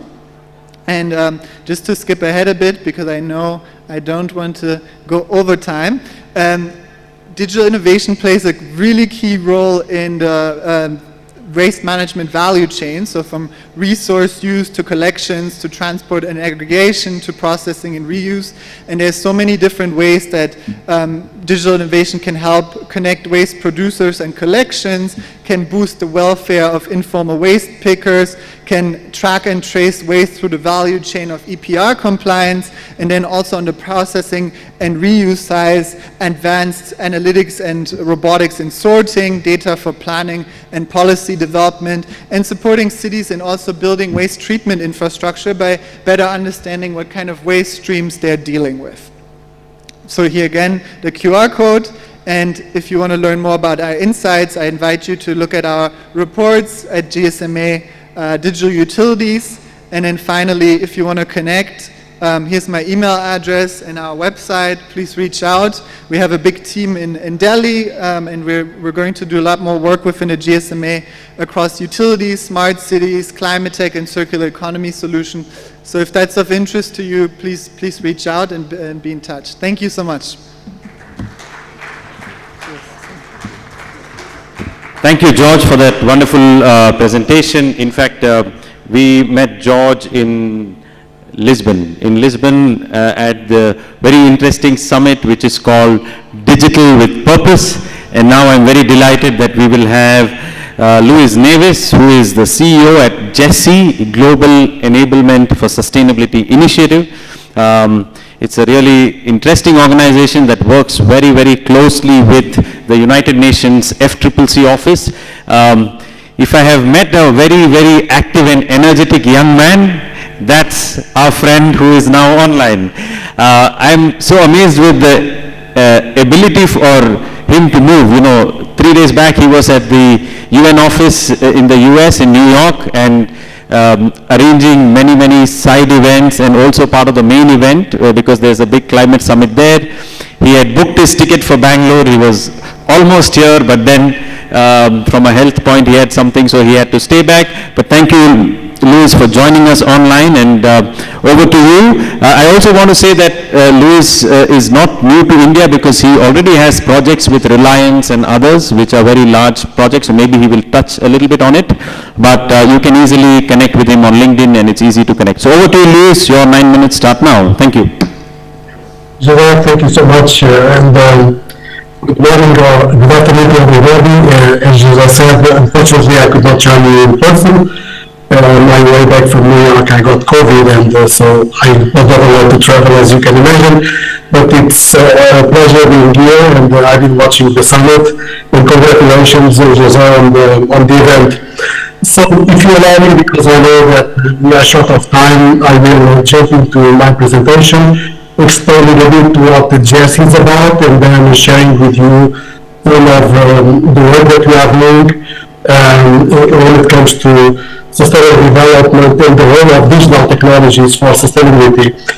We are an organization that was created at UNEP, the United Nations Environmental Programme, over 22 years ago. We have been looking at ourselves from a strategic standpoint, and then every 2-3 years we do a strategic review of our organization as we understand and are deeply convinced that in light of the permanent change in our industry, we need to align and we need to understand what's coming after us.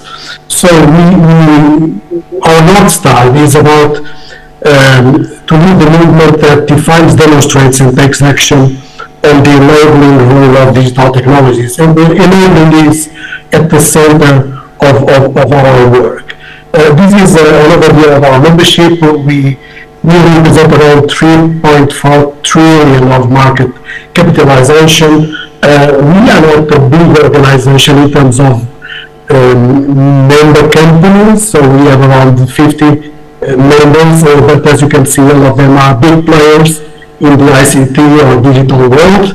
2 years ago, we decided to open our the digital sector is no longer mobile or fixed net or whatever. The digital sector today is very different from a couple of years back. We need to understand that challenge and we need to adapt to that. Digital today and sustainability are two horizontal thematic pillars that will be shaping the world, and that will be in every single action, every single activity that we do together with us. So therefore, GESI reshaped itself. We opened ourselves to the vertical industries. We will be working together with the automotive, with the buildings, with the logistics, with agriculture, and sustainability and digital are at the core of our activity. We have many partners. One of them just spoke before, GSMA is one of them, but we work with universities, with IEEE, the International Chamber of Commerce. As Jose mentioned, we have a strong cooperation with the UNFCCC, the United Nations Framework Convention for Climate Change. We signed an agreement with them on climate mitigation, climate adaptation. So we are a key player with United Nations Global Innovation Hub. We are currently developing a digital platform for companies to deploy their solutions that respond to human needs. So we're talking about those solutions that really make an impact, what we call green solutions, but we know that the word green is easy to say, it's more difficult to show. So the platform will be really available for those solutions that make an impact. We have four areas of activity, if I may say so. So we have a lot of cross-sector engagement. I already mentioned those organizations in the previous slide. We work with more than 100 governmental and social sector partners. I already mentioned our strategic partnerships with the United Nations Convention for Climate Change, the ITU, UNEP. We have a project with the European Commission that we conclude with the first phase, which is about developing the methodology that is already on the taxonomy of the EU about defining what is a green solution. We are now moving to the second phase.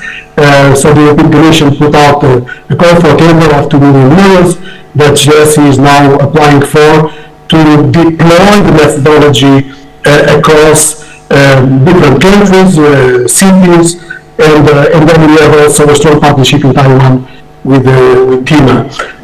We have been known for smart reports. The smart reports have been the precursor of the green technologies implementation. They are known all over the world. We've done 4 of these reports. Every 2-3 years, we do a thought leadership report. The latest one, we called it the Digital Repurpose Report that José already mentioned, and I will talk about it a little bit later. And the last part, of course, is what I already mentioned, the sector expansion, about GSE working with adjacent verticals like energy, utilities, transportation, logistics, connected living, cities, and policy influencers. So we have GSE is guided by 6 tactical principles. We are member-centric driven, data-driven. We are an industry global aggregator. We are outcome-based.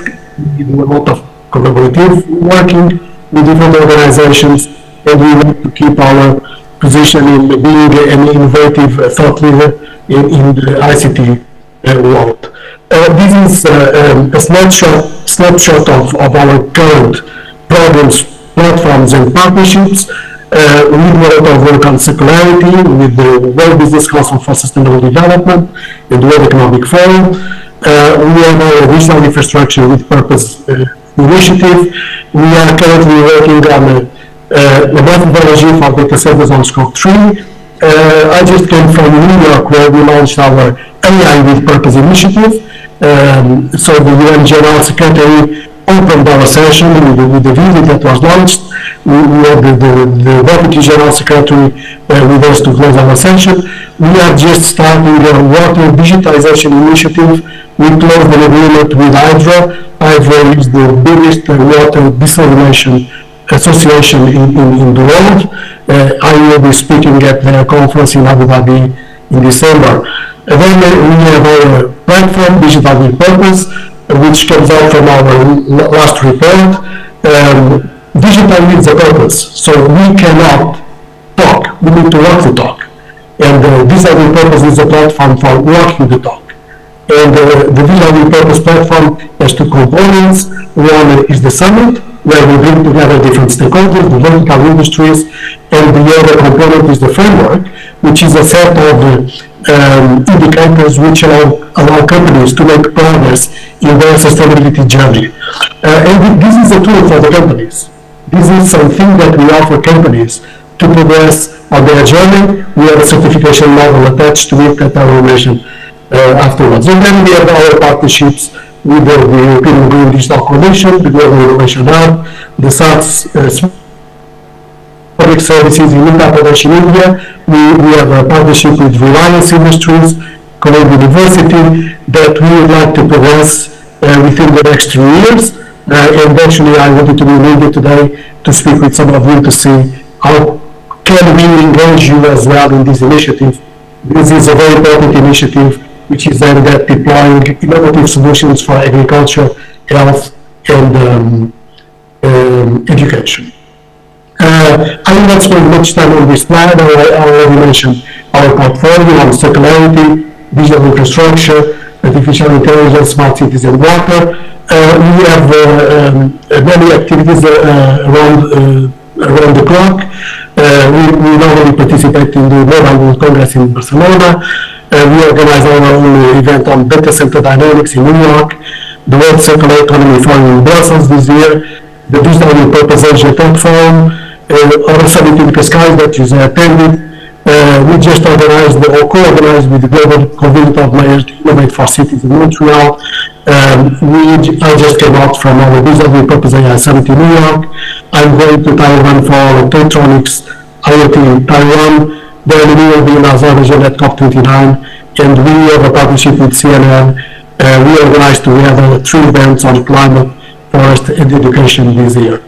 So a few words about our digital repurpose, but let me show a short video to show what digital repurpose is about.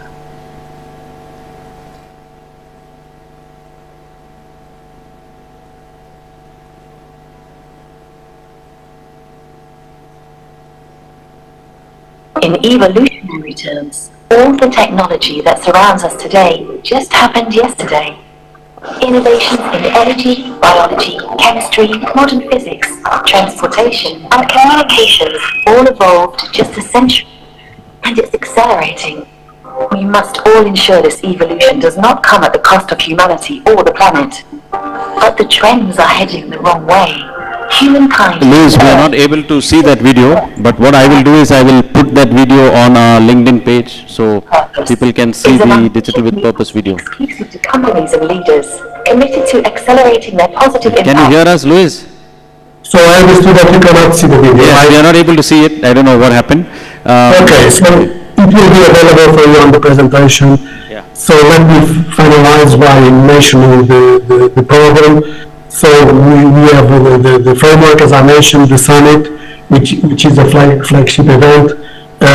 This is something that we are building, the digital repurpose movement. We have now hundreds of companies that joined this initiative. This is about portraying the digital industry as a key and fundamental industry to respond to the most pressing challenges that we are facing. Companies that want to join, they need to commit to 4 principles, which is about recommitting to the SDGs, taking action on climate, embrace the principles of impact, transparency, and deploy digital technologies. You have this slide about the benefits of the program. We have currently a pilot with YAPMA, which is an organization that brings together 400,000 small and medium enterprises that will be using our framework. As I mentioned to you, we organized the summit that Jose attended this year. Next year, we do not know yet the place. Most likely it will be in Brussels by the end of the year. We continue to bring to the summit, science, cities, vertical industries together with the digital world, so that we collectively really portray digital as the fundamental industry to respond to the challenges that we are facing. So thank you so much, Jose. I will stop here. Thank you, Louis. Let's give a big round of applause to Louis. Okay, by the way, I had actually forgotten, I met Louis first in Bonn, in Germany, right? Louis, you live in Bonn, right, in Germany? Yes. Okay. Absolutely. All right, so we have some Germans in the room. Of course, they will reach out to you as well. Thank you so much, Louis. Continue the great work. So now we shift and we jump from Europe to Japan. It's quite a jump to do, but nonetheless, a completely different perspective. I would like to welcome our next speaker, Takahisa Ohira, who is head of the Asia region for Deloitte. But what he's also doing is he's building the bridge between Japan and India with wonderful programs, including Sushi Tech and so on. So over to you. Tell us what we can do and how we can connect with you and make the Japanese and Indian ecosystem work together. Over to you. Big round of applause. Thank you.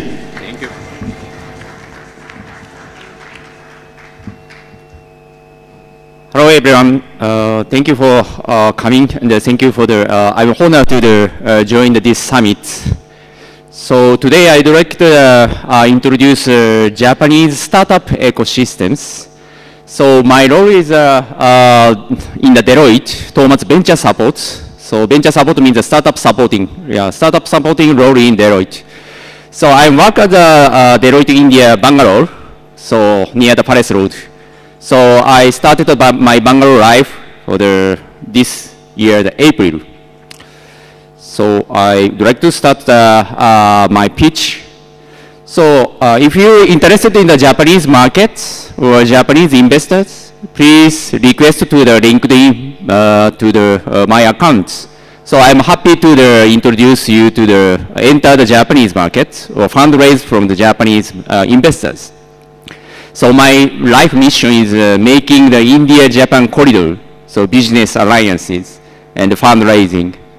So I'm happy to contribute that making the business corridor. So I'd like to explain a little bit my company is explained. Sorry for the very small characters. So my company is Deloitte Tohmatsu Venture Support. So we have the 4 business lines. First one is the venture support. So venture support means mainly the fundraising and the market expansion support. Not only Japanese startup, but also the India startup. And so we are supporting the many India startups enter the Japanese markets and the fundraising from the Japanese investors. Secondly, we are supporting the large enterprise, new business development and the corporate venture capital establish and the acceleration program operating, many things. And the third one is supporting startup. Third one is government agency supports. We are related to the innovation and the startup related initiatives. We are supporting that. And the fourth one is that we are having our sales platform service.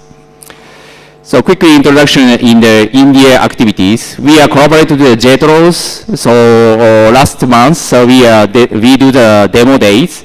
So we are collaborating with the Toyota Tsusho and Omron, and Maruti Suzuki is a Japanese corporation, right? And the GMR and the Infosys is an India large corporation, right? So we are collaborating 5 companies and making the collaborate with India startups, make the business alliance. And one more thing is we are collaborating with JICA and Denso and Murata and the NAC, that are also the Japanese large corporation. They have many challenges in India markets. So we are making collaborate with India and the Japanese, India and startup and the Japanese large corporation also. And one more thing is JICA India's water DX. So India have the social program for the water management systems. So we are supporting through JICA and the Dehradun areas. So we are supporting the POC for the water DX. And then so we have also our open innovation platform called Morning Pitch. That are 8 regions we are operating that. India one is we are started 2018, and every month we do that. And the Japan one is the Japanese language and the Japanese startup and the audience is the Japanese people. But the Morning Pitch Asia is, for example, the India one is India startup presentation for the English language and connecting to the many local startups, local investors, and the Japanese large corporation also. So Japanese one is every weekly basis, every Thursday morning, 7 a.m., very crazy early morning, we do that. But Morning Pitch India is a little bit localized, so 11 a.m. we started that. So, okay, so go ahead on the Japanese innovation ecosystem trend. I would like to explain. So since around 2013, we start, Japanese startup ecosystem is a fourth boom, startup boom has started. First one is early 1917, and the second one is, the SoftBank, and so 1980s. And 1919, from the GMO, DNA, Rakuten, and the cyber agents, so they're already mega ventures. And 2013 to present, so fourth startup will be coming. And in Japan, large companies very contribute for the startup ecosystem. That map is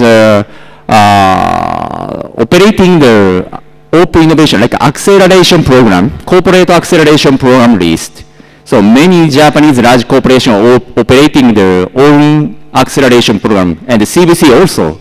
So enter the Japanese market is a very important point, is how to collaborate with a large corporate. And the Japan government have committed to the promoting, supporting for startups from the 2022. So their commitment to the rise amount investment startup to 10 trillion Japanese yen. And for 2027, so 10,000 startups and 100 unicorns have the established. They have the many investment to the startup ecosystem from the 2022. This target is a very challenging target, I understand. But this year is the third year. So they have the many initiatives. How to enter the Japanese markets? So you know, Japan has many regions. Kanto area is a capital city, Tokyo areas, and the west area is Kansai and Osaka, and how to say, takoyaki and okonomiyaki areas. And the Kyushu area is center of the Kyushu is Fukuoka cities. They provide to the many programs for the overseas startup coming to the Japan's, many grants and many supports. So if you're interested in the Japanese markets, so please research for the geographical things in Japan. And some other things is I would like to introduce you to the Invest Tokyo, and the Access to Tokyo is a project name. That are Tokyo Metropolitan Government initiatives. So last year, that initiative happened in San Francisco, and Singapore, and London, and Paris only. But this year, finally, they opened the Bangalore branch. So this year started the Bangalore initiative. So Tokyo Metropolitan Government very keen to invite the India startup to Tokyo, Japan. They provided many initiatives. BDCT is very good for the free service for the startup, market research and collaboration, potential partner searching, and establish the branch and hiring the people. So they provided a very free service, government grants. And Sushi Tech Tokyo is sustainable high city tech Tokyos. So sushi is a Japanese traditional food, but not only food tech festival. This is a very big conference in Tokyo, Japan. So this year is already happened in May. There are 40,000 people coming all over the world, and 300 startup booths. Next year, already decided the date, 2025, the May 8 and May 8 and May 8 and May 9. To 2 days, we have the Sushi Tech Tokyo event also. So if you have the interest to the Japan market, so that's a very good opportunity for the having the exhibition booth and set up the communicate with the Japanese investors and the Japanese large corporation. So we are operating that initiative next year also. If you're interested in, please contact me. Thank you for the time today. And so I'd like to connecting with all of the others, all everyone. So if you're interested in the Japanese markets and the Japanese investors, so I would like to support and contribute your activities. Thank you. No, truly in Japan style, he finished exactly on time. Thank you so much. That was amazing. And he's here during the day, so you can connect and exchange cards. And yes, those who want to go to Japan for the Sushi Tech are welcome.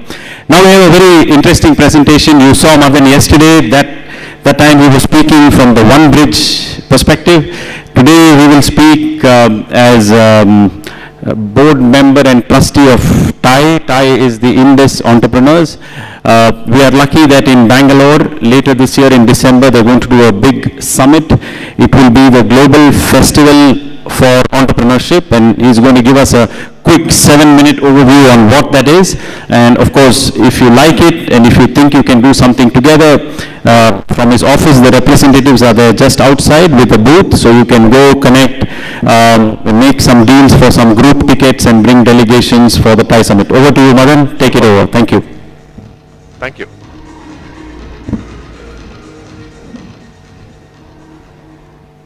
Good afternoon and namaskara to all of you.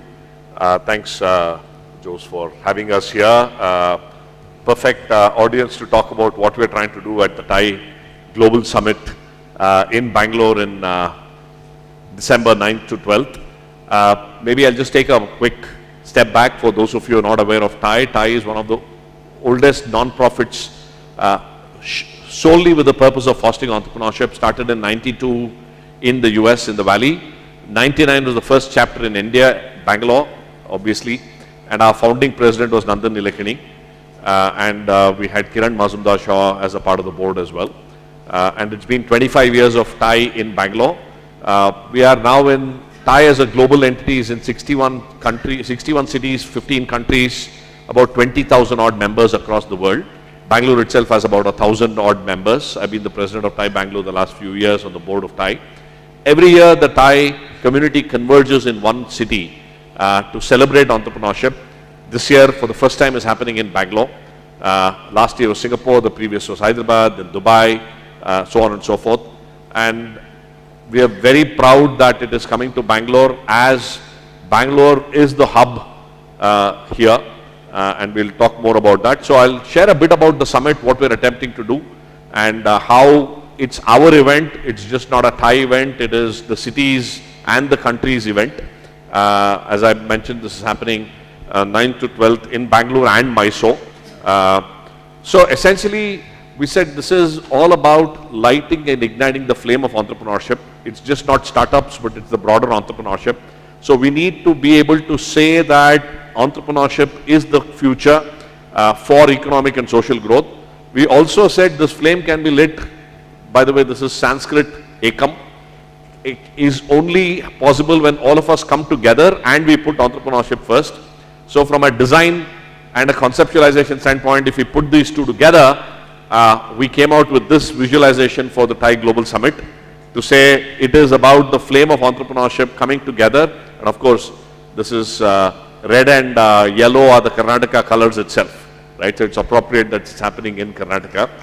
And that's how you will see this mnemonic and this visualization everywhere. So 9th to 11th in Bangalore, 12th in Mysuru, because we also say that entrepreneurship is just not in a hub like Bengaluru, it's happening everywhere around in the world, and what better city than Mysore, which is the first entrepreneurship city in the world, under the Wadiyars to kind of celebrate entrepreneurship itself. I want you to remember three things. One, the whole theme of the summit is putting entrepreneurship first, which means at policymakers level, how do we put entrepreneurship first? At ecosystem actors, all of us, how do we put entrepreneurs first? And third, from every youth, how do we make sure that the youth is thinking of entrepreneurship first as a career choice, right? So that is why we've chosen this theme of entrepreneurship first. Two, this is the year of the Olympics.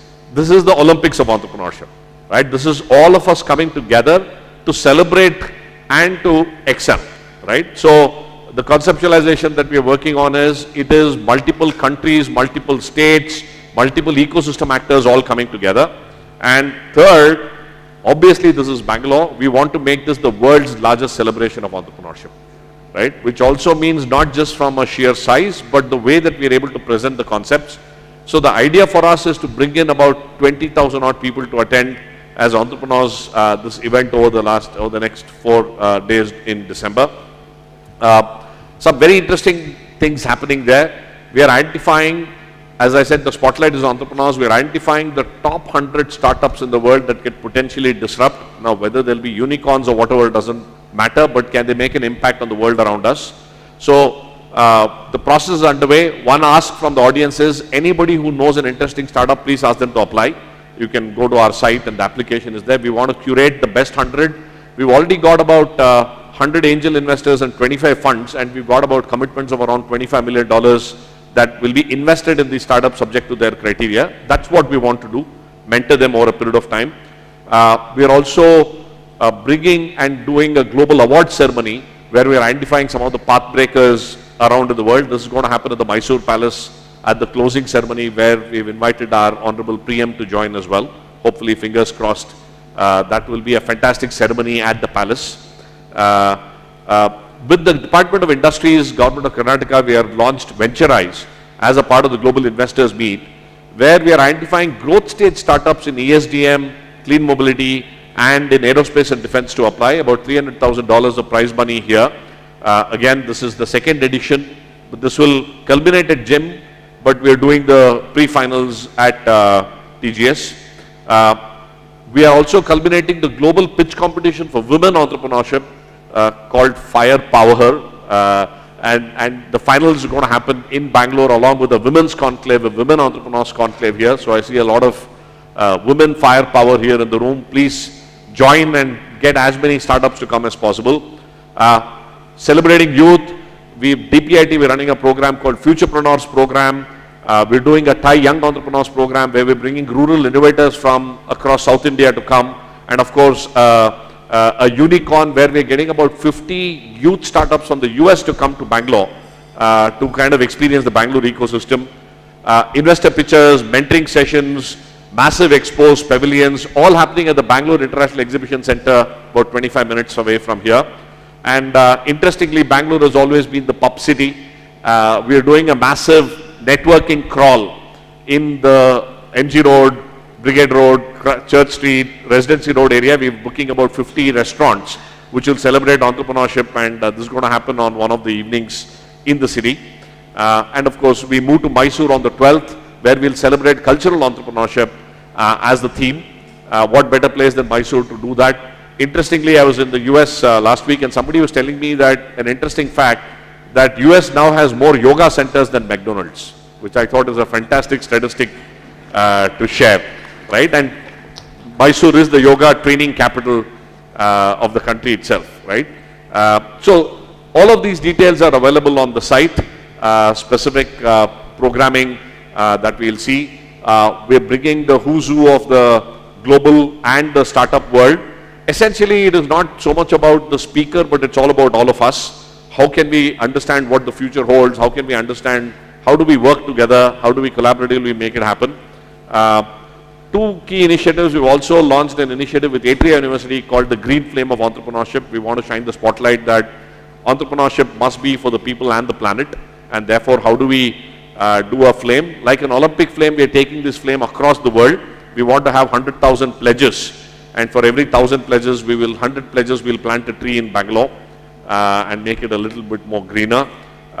We are also doing a Torchbearers initiative where individuals can contribute to bring 2 rural entrepreneurs, 1 women entrepreneur and a small business to participate, and we are covering all the costs through this initiative. Again, all of this is available on the web. Initial speakers list, we are getting a variety of folks to come in from across the world. This is early days, but we got today confirmation from Mighty that Mighty is coming in as a partner. Shri Ashwini Vaishnav will be here. We've extended an invite to Dr. Jaishankar to be here.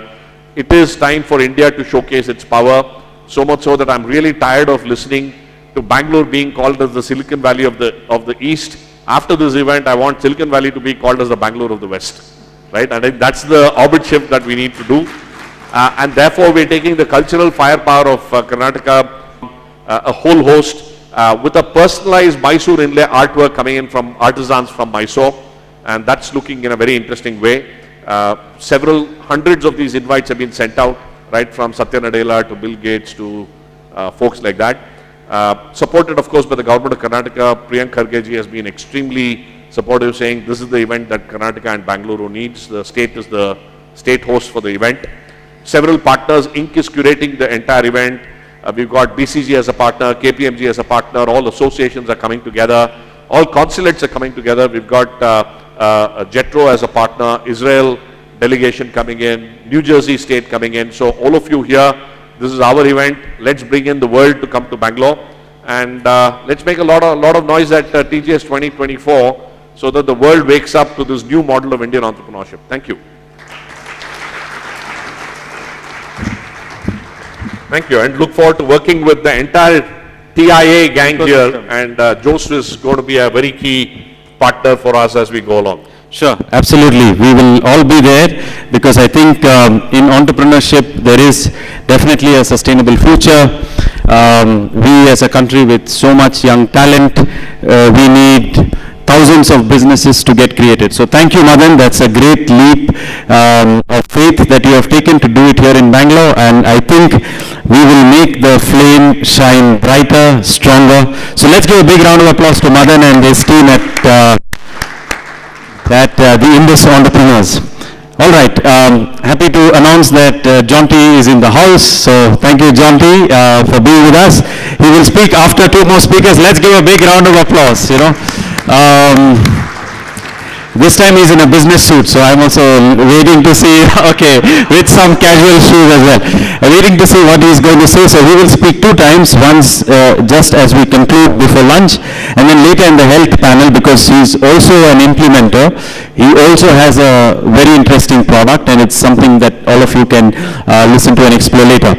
All right, so now we move from you know, the startup, you know, big event to something back to the diplomatic circle, and we move to the Netherlands. So may I call Dr. Newton here, who is heading science, innovation, space, various things at the Dutch consulate here in Bangalore. Yesterday we heard from Consul General, also our advisory board member, Ewout, about a lot of interesting things happening, but then a more structured, practical way where startups can connect, collaborate, find, how do you say, low-hanging fruits so that they can actually get started. So over to you, Dr. Newton, enlighten us. Thank you very much. Big round of applause.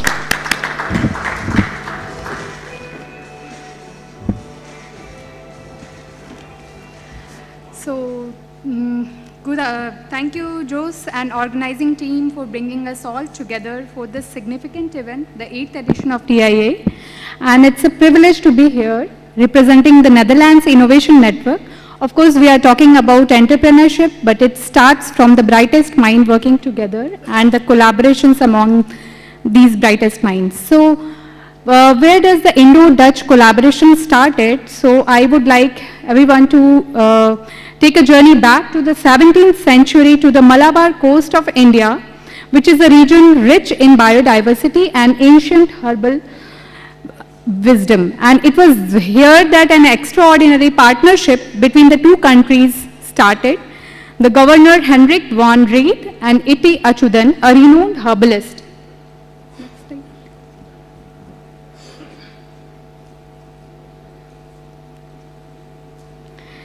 So together they co-authored a groundbreaking botanical work, Hortus Malabaricus, which documented over 740 medicinal plants. So this was 350 years back when the Indo-Dutch collaboration started. And this was one of the earliest examples of Indo-Dutch innovation built on foundation of curiosity, mutual respect and sharing of knowledge. Fast forward to today, and the same spirit of collaboration is alive. And so giving a glimpse of how Netherlands look like. So since we are in Bangalore, I would like to compare and give you the demographic insights. So as of 2023, approximately 17 million population is there as compared to the 12 million people here in Bangalore. And in terms of land area, the Netherlands is about 58 times larger than Bangalore. So we can imagine the density of these two places and compare it. So now coming to the strengths of Netherlands and India and how they started to work together. So these are the 14 renowned universities which Netherlands have. And both the countries are recognized as global leaders. Netherlands is celebrated for its innovative spirit, consistently ranking high on global innovation and sustainability indices. With a high GDP per capita, world-class education and cutting-edge sustainability initiatives, the country attracts international investments and partnerships. Meanwhile, coming to India, which is one of the world's fastest growing economies and is recognized for its entrepreneurial dynamism and leadership in biotech, IT and fintech. We are hearing from the morning about the digital economy transformation, which is happening a lot in India. So together, these nations are tackling the most pressing issues of our time, whether it's economic growth, healthcare, or climate change. So what happens when these two global countries partners together? So we call it VA agenda. VA in Hindi means VA, and it's awesome. So this is our agenda, and our main priority areas are water, agriculture, and health. So water, we in Netherlands is very well known about its management, and that's how with India we are trying to take the technical strength from India and trying to do some important projects in Delhi. So other area includes the agriculture. In agriculture, both countries are the major players working together to advance precision farming, climate smart solutions and greenhouse technology, ensuring that we can continue to do so while conserving the vital resources.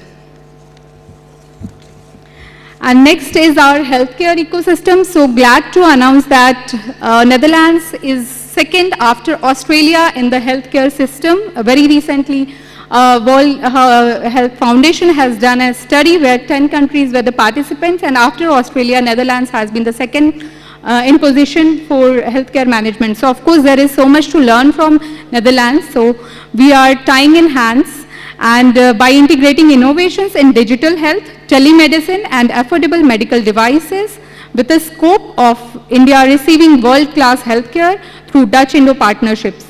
So looking to the future, the potential for further collaboration is immense. Emerging fields like quantum, cybersecurity and semiconductors are our further key enabling technologies, which are represented in the WA as an exclamation mark. So of course it grows on increasing. AI has its own role. So these are some of the important calls which we have done in India with the DST, Department of Science and Tech, DBT, MIT, ICMR. So of course it's beyond ideation stage now. There are a lot of calls which are happening, and I would also like to highlight some of the upcoming missions. So basically India and Netherlands work in three ways. There are incoming missions, outgoing missions, and there are opportunities of innovation across these two players, India and Netherlands. So incoming missions involve startups, companies who want to explore India as a market player, and outgoing mission also we try to help the startups and other stakeholders to explore how Netherlands look like on specific theme. And the third, the most important one, is talking about the innovation. So we try to engage with different stakeholders, important stakeholders.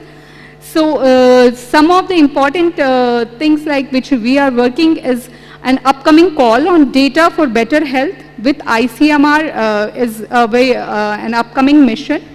And here we are talking about the data management of patients. So just to give you an example of two cases where successfully Philips Innovation Center from the Netherlands in India is successfully doing a lot of innovations. We have a huge Philips Innovation Center, just I believe 25 to 30 kilometers from here. It's a world-class center, and they have successfully employed 5,000 plus employees. And similarly, an example of India in the Dutch is Serum Institute, and with Beldovin and Bharat Innovations this year, only in April, they have announced a bigger platform for manufacturing the vaccines and other drug substances in Netherlands. So these are some of the successful examples of collaborations where we are working together. So for further details, we will be happy to looking forward. These are our details. And one more thing I want to highlight is our WA accelerator platform. So an outcome of our WA agenda, where we are focusing water, agriculture and health. WA agenda works on AMR, antimicrobial resistance, which is nothing to be ignored of. And I think it will get more attention that COVID has gained, because it's something which is not to be ignored. So this is an accelerator program where we are trying to work with other country partners like Denmark and Swissnex, and we try to bring the solutions in a One Health approach. We try to work on agri and human health and agriculture, water. So these three areas we are trying to work together in One Health approach, and we are looking for more partnership in this aspect. So with that, I will hand it over back to Jose. Thank you. Thank you so much, Dr. Nuthan. That was really amazing. Precisely, she gave me 10 seconds to spare. Thank you so much. A big round of applause. All right, now from the Netherlands, we move to to Copenhagen in Denmark. Delighted to have with me Harsha K, who leads the Nordic India Startup Summit, which is part of Tech Barbecue. In fact, I had the privilege of being there a few weeks ago in Copenhagen. The whole idea was conceived and led thereafter by Harsha. He's the one who actually went to Copenhagen, got the whole thing started and got it done. So he also is a wealth tech advisor and consultant. So he's a man who gets the job done. So that's why delighted to welcome you, Harsha. Over to you. Let us know how we can collaborate for the next year's edition of Nordic India Summit. Over to you. Thank you very much. Thank you, Jose. Certainly, I don't want to come between jaunting, right? So it's a use case. My story is a use case. We have been hearing come to that country, this country, right? I had a 2 decades of experience in the financial services.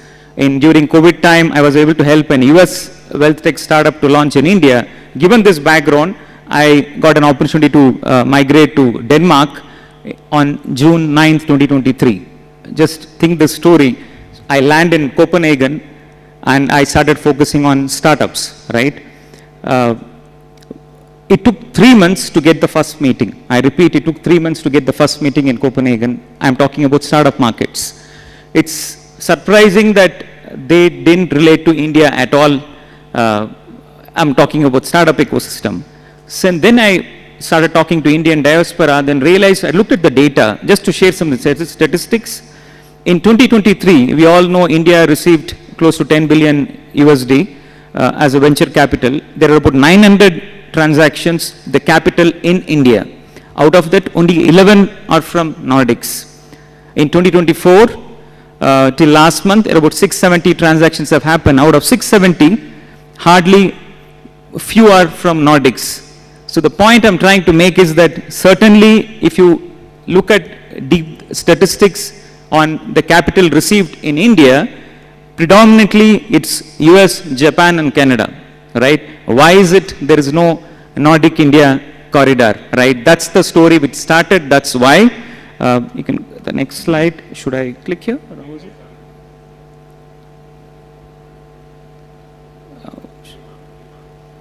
Yeah, sorry. If you can just help me here, the next slide. So we all know there is a problem, right? I mean, certainly, yeah, sorry. How do we do this, right? I mean, how do we build the Nordic India corridor, right? Then I came to India and said that, hey, I'm based out of Copenhagen and the private markets, what's the story? First, the previous speaker will be happy, they get confused with Denmark and Netherlands, right, from the Indian perspective, right? I say, no, it's not Netherlands, it's they get confused with Dutch and Danish, right? So if you look at they asked me, why will I compare India, why are you comparing with India and Nordics? So just another statistic, we all know India received $10 billion of capital from the VC market in 2023. I asked them, do you know how much Nordics received in 2023? None of my Indian acquaintances, some of the large consulting companies did not know the data. Nordics, my friends, also have received close to $9.3 billion. So it's an apple to apple comparison. Both Nordic and India are a very vibrant startup ecosystem, right? So I'm sure that how this can happen is only like Madan spoke, the previous speaker, right, about TIE, what TIE did in US, I think we should do it in Nordics, right? So that's how thanks to Tech Barbecue. Tech Barbecue is one of the leading European startup ecosystems. So I partnered with them, and similar to the story, Europeans came to India first. The Europeans, the ICDK, the Innovation Center of Denmark, and Industry Foundation sponsored this, the first Nordic India Startup Summit in Copenhagen, which happened in 9th September. Right, I'm happy to share that we had targeted 100 registrations, but actually 200 registrations happened, and some of the, it was a very vibrant discussion on both the VC panels and so on and so forth. So I pause here. Certainly there is a great story to be built on Nordic India corridor. Thank you very much. Yeah. Thank you so much, Sri Harsha. That's a great initiative, actually getting things done. Now we have our pre-final speaker or penultimate speaker, Siddharth Naithani from Business Finland. It's also a Nordic country, so the theme and the thread continues. They're doing something unique. He's only going to speak for 4 minutes and 2 wonderful videos. So over to Siddharth and what Business Finland does with India and what can we do connecting with you. Over to you.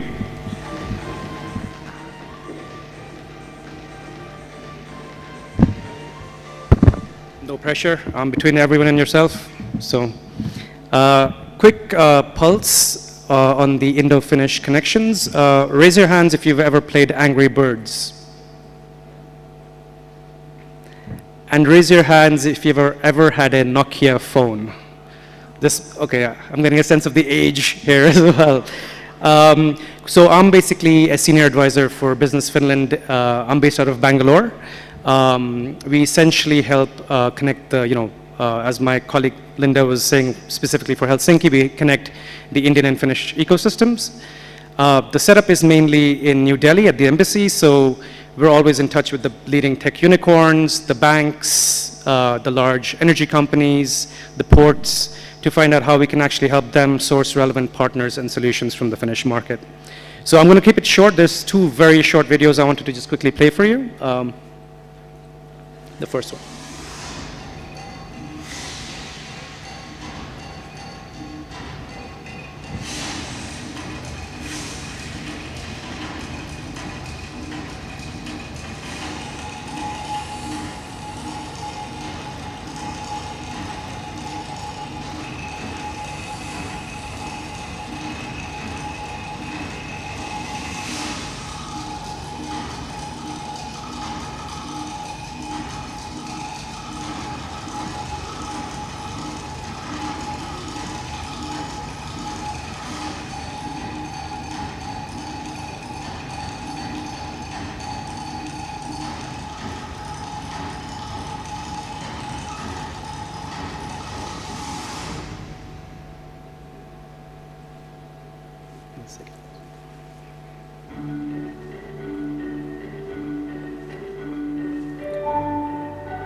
Digital technologies are revolutionizing the way we experience the world.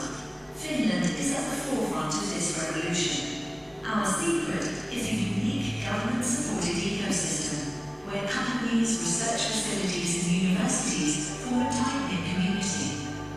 Finland has recently been ranked #1 in the world in university-industry collaboration. Our large amount of open data and supportive legislation create a strong foundation for new digital services and AI technologies, leading us to the era of platform economy. The development of augmented and virtual reality innovations is supported by highly developed electronics and camera technologies. The gaming industry provides us with programming skills and platforms to create even more imaginative technologies. One of these innovations is Varjo's headset that uses a bionic display technology that mimics the characteristics of the human eye. It lets you see things in the virtual world just as clearly as you see them in the real world. VR and AR technologies in the future will revolutionize the way that people use technology. So instead of using a computer merely through a monitor, you can actually step inside the experience, and it's all around. The Finnish critical communications are among the fastest and most reliable in the world. Our authorities form a strong network together with an innovative cluster of businesses and are quick to adopt the latest technologies. F-Secure is one of the leading experts in cybersecurity, both in Finland and internationally. We are the first generation in mankind's history who are living our lives here in the real world, but also in the online world. And that's what makes cybersecurity such an important topic. So why Finland? We have the technology expertise, the digital ecosystems, and the creative spirit to be a real technology superpower. We believe in world-changing ideas and turning them into global success stories. Finland works for us. Now let it work for you. Business Finland. World ideas. Thank you. So that's us in a nutshell. So as I mentioned, immersive technologies, gaming, cybersecurities. If any of you want to indulge more with the Finnish ecosystem, give me a shout. I'm going to be here all afternoon, and I'm based in Bangalore as well. So if you don't catch me here, you know, I'm very much in the city. So thank you so much.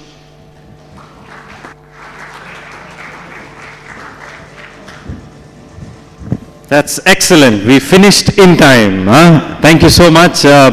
Really, that was a wonderful presentation.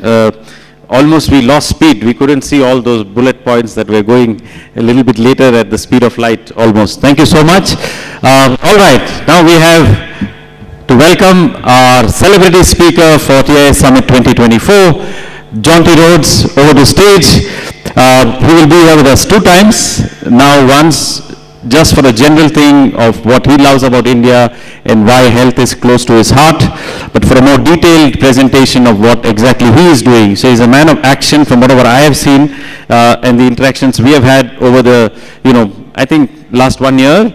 I've seen him doing so much, never complaining, always positive. I don't know how he manages it. He just landed this morning from Dubai and I think 4 o'clock, something like that.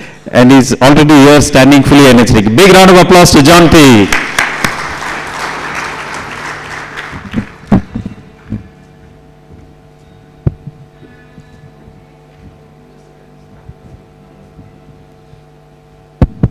Namaskara, everybody. Good afternoon, everyone. Hello. I saw every single word that flashed on the screen. What's wrong with you? Joyce? You didn't even follow. Well, I like the way it's following. So we've had the Netherlands, Finland, Sweden now. Obviously, the Nordics is a big part of my existence. My family, we shifted to Sweden for 2.5 years. And this is where the startup that I have co-founded was sort of birthed, the idea. Because if you Google best countries in the world to live, top 10, there'll be probably 4 of the Nordic countries will be right up there. And it's not about it's a beautiful place. I mean, you saw some of those flashed images. It really is an incredible country. And all the countries, an incredible region. But so is India. We are now actually based, I've seen the light, literally. After 2 winters in Sweden, I have seen the light and have shifted family now to Goa for 6 months and to Cape Town for 6 months. So literally have now spending time. And the reason I've been a speaker drawing parallels between sport and specifically cricket here in India and business and life since about 2015, 2016. So a lot of time at corporate events, usually been asked by sort of management to motivate and inspire their employees to go beyond and improve and increase their productivity and go beyond boundaries, because I was renowned as a fielder, somebody who could protect the boundaries, I suppose, in a way. But somebody who always had energy, who always had the sort of buzz around the field. And it was quite interesting because my focus shifted in about 2017 to actually look at the people that I was addressing. And I started getting concerned. So way before the pandemic happened in South Africa and around the world, and especially here in India, the numbers that started coming out of the health of people, way before the pandemic in 2017. I was getting concerned about the people I was talking to. Because yes, I can come and inspire and motivate for a week, maybe it will last 3 days possibly, but what's going to happen in a month's time if corporate India keeps taking advantage of their employees? I think there's just too many well-qualified people available in India. And at that stage, I think organizations understood that and possibly took advantage of it. So my whole focus then shifted around, hey, if we're looking for improved and increased productivity from these people, surely you need sustainability and consistency in your employees throughout. So all of the lessons that I had learned from cricket, a lot of it was team building, the games, the competitiveness, the accountability of being in a team, suddenly became my shift and my focus around health and wellness. Because unfortunately in Bollywood, fitness is always seen as sort of biceps and do you have a six-pack? Okay, you're fit, so you're healthy. And it's not the case at all. And what has been really interesting for me is that, you know, I'm a cricket guy. To the core, I'm a cricket person. So now as a co-founder in a startup that's a subsidiary in India, man, it's been frustrating. We were here, what, 10 months ago when it was last year's summit? Joyce, thank you for the invite again. He's brought me back, I don't know why. But it took 4 to 5 months of when we kind of announced we were getting into the market, and this is what we were planning to do, before we got our first client. You know, and usually for me, it's see the ball and catch it, or see the ball and try and hit it in my case as a batter. You know, it happened instantaneously. So to understand the ecosystem of getting something off the ground has been a real learning curve for me. It's taught me to slow things down a little bit, which I'm not very good at. So it's been really fascinating, because seeing the work-life balance that they had in Sweden for those 2.5 years, and understanding that there is no ways on earth that you can copy and paste what's happening in Sweden and bring it to India and present it to India and go, hey, this is the way you have to go. It is never going to work. You can't replicate Sweden in India in any sense of the word. So it's been a great journey for me, an exciting journey with my wife, because wellness for us starts at home. And unfortunately in India, most of our hours, or most of the working hours, are spent at the office or on the road. So while in the Nordics, where the governments do a lot for the people, which allows them to have that, enjoy that work-life balance. In a country of 1.4 billion people, how do you expect government to do the same as what the government of Sweden is doing for its population, where there's 10 or 11 million people? Slight difference. So the biggest impact you can have is in the workplace, because that's where you're spending the majority of your time in the week.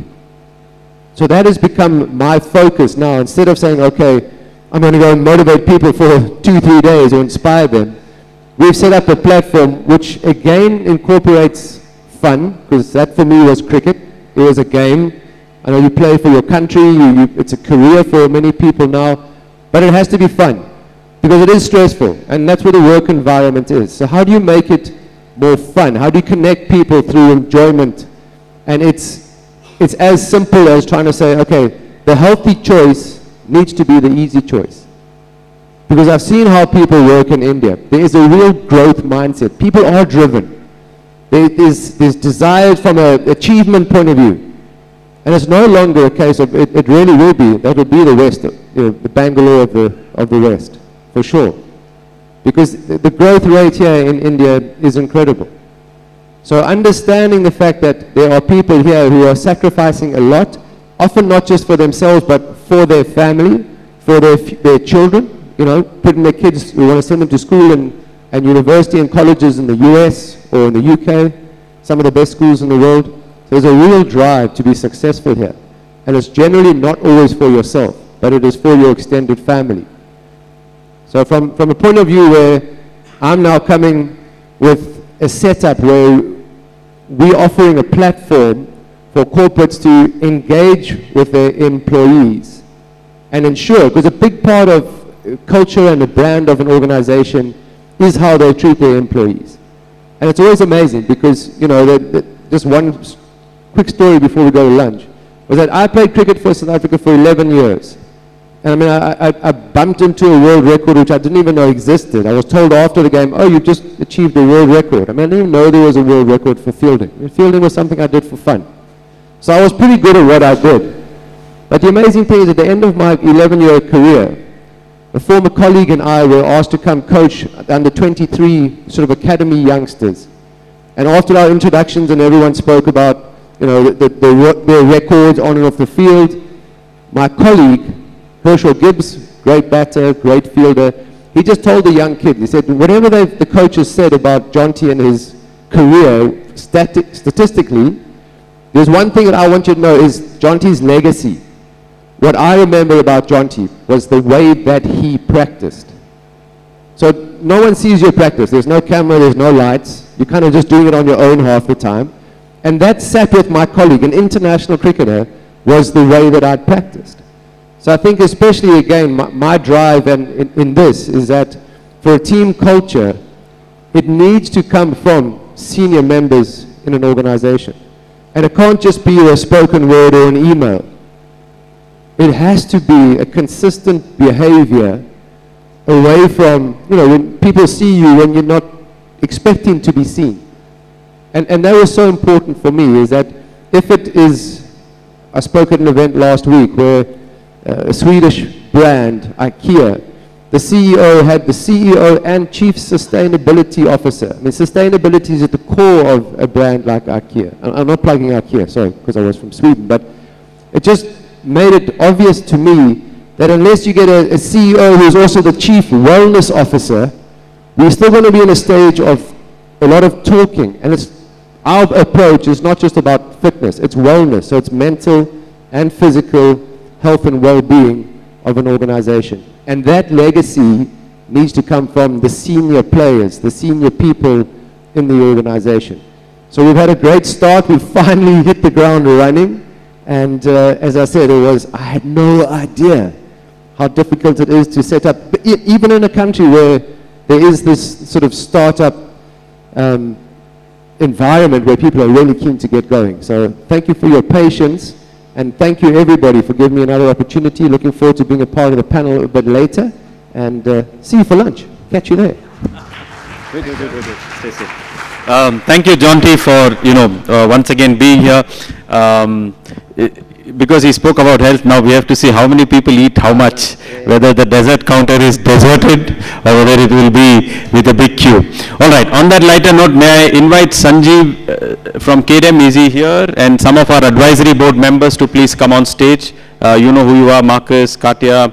We just take a quick picture with John T while some music is on, and then all of us please grab lunch. We just revised the time, so we'll come back at 2:15, so 2:15 to continue with circularity panel and then health panel. Thank you. We have music and maybe also speakers from the last panel if you are here. Yes, from Japan, from Finland. Dr. Nuthan, please come. I don't remember everybody's name. George, please come. Yes. Who else? Yes. Come. Linda. Yes. Who else is here? Yes, please come. Come. Come. Yes. Sham, please come. You are in our advisory board. Chandra, are you here? I don't see Sanjeev. Also from Finland, our colleague Johanna, please come. Yeah, on the stage. Yes. We just make a group picture. Jan, Professor Lehman, you are in our advisory board as well. Please come. Take a picture together.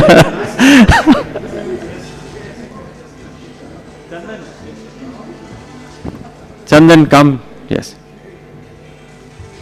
Stan, you can also come. Stan, come, please. You are connected to the Finnish ecosystem, right? All right, thank you. Music.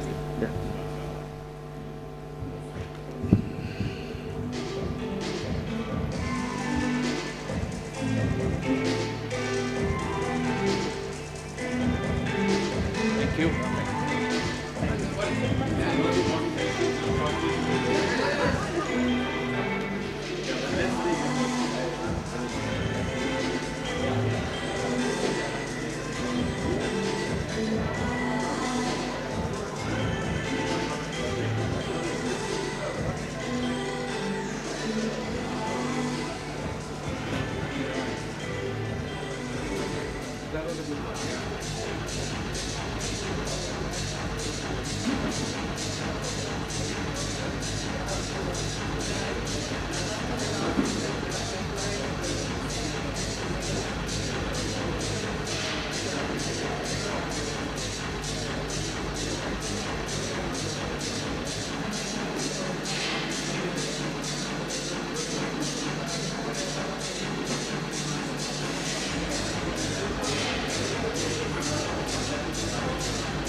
startups that will scale, we put them in the afternoon.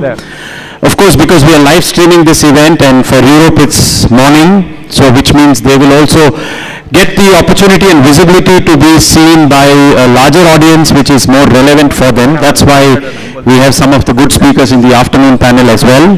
It's not just the morning.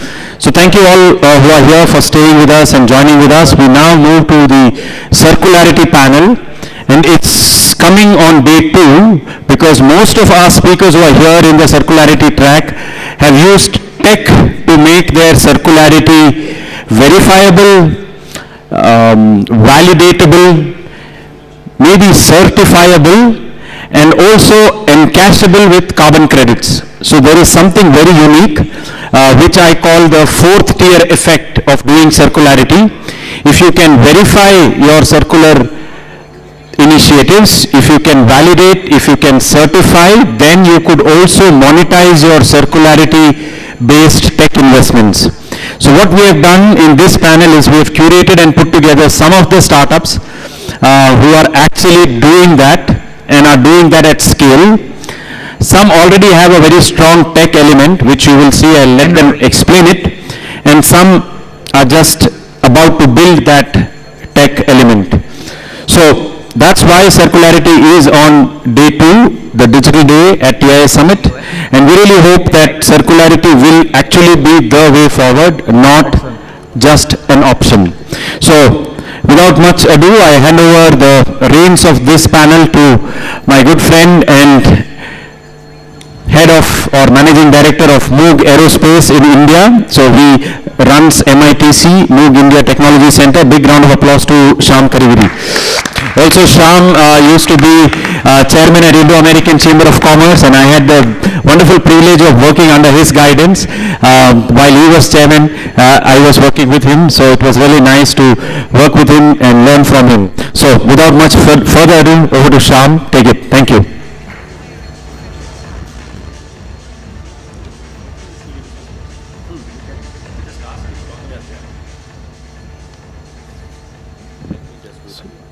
Gautam, are you here from Eco 365? Yes, okay, perfect. You go first. Perfect. Good afternoon, everyone, and welcome back from lunch. Hope you all had a good lunch, and I was really excited to see that rather than using plastic bottles, there are glass bottles everywhere, and there are paper cups for water. So for me, that made the day. That's the highlight for me. So, not to sound off with a gloom and doom kind of a story, but Bangalore has its own share of problems, of course, traffic, pothole, water problems and such. But can anyone tell me what's the latest problem that Bengaluru is facing currently? Some issue that has come up just this particular week. Any thoughts, any ideas? If not, waste disposal, yes. So the issue is BBMP, the city corporation, is unable to collect trash from the households, mainly because the farmers around the landfill areas are protesting. And so that gives you an indication in terms of the amount of waste that we generate, the landfills that we utilize, and perhaps not so efficient waste management system. So just some shocking numbers for us to think about. 62 million tons waste every year. 62 million tons, that's a lot. One of the leading producers of waste in the entire world. And if you think about electronic waste, a lot of us use a lot of devices, laptop computers, phones, and so on and so forth. So there's also a lot of e-waste that is generated, close to about 1.6 million tons of e-waste that is generated annually within India. These are numbers probably from about a year or so ago, but more or less you get an idea of what I'm talking about, the scale of the problem.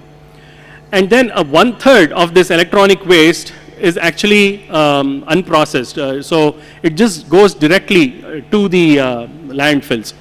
So that's what it is. So I see many of you from sort of my generation, and many of you I'm sure would remember the times when we used to collect the glass bottles that we had at home, and once we accumulate a certain quantity, some kabadiwala or some street vendor would come pick up those glass bottles from us. It would be like good pocket money for us back in those days.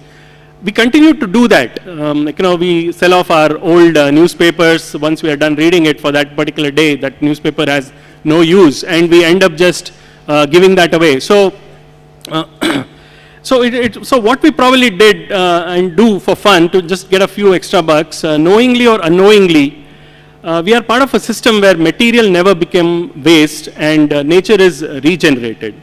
So ladies and gentlemen, without further ado, welcome to this very important and session on circular economy. And circular economy is typically a term that is used for a system where either materials or products are kept in circulation through various processes. It could be through remanufacturing, repurposing, maintenance, recycling, and so on and so forth. So friends, with the three fundamental principles for all of us to remember and adopt for circular economy is certainly one, reduce, reuse, and recycle. So I hope I have each one of your commitments in making sure that we have our commitment to adopt these particular principles in our workplaces, in our personal homes, personal spaces. So reduce, reuse, and recycle. So with that, I would like to call upon our very first speaker. We have a great lineup of speakers who are going to be talking about how to drive a circular economy through innovation. So our first speaker is going to be Gautam Surana, the founder director of Eco365. Very passionate about sustainability. Gautam is the founder of Eco365, a company that's on a mission to transform how resources are utilized. Their organization also does significant work in the areas of water efficient devices, lowering energy demand, and of course compostable packaging, and a whole lot of other things. So with that, let's give a big round of applause to Gautam, and over to you, Gautam.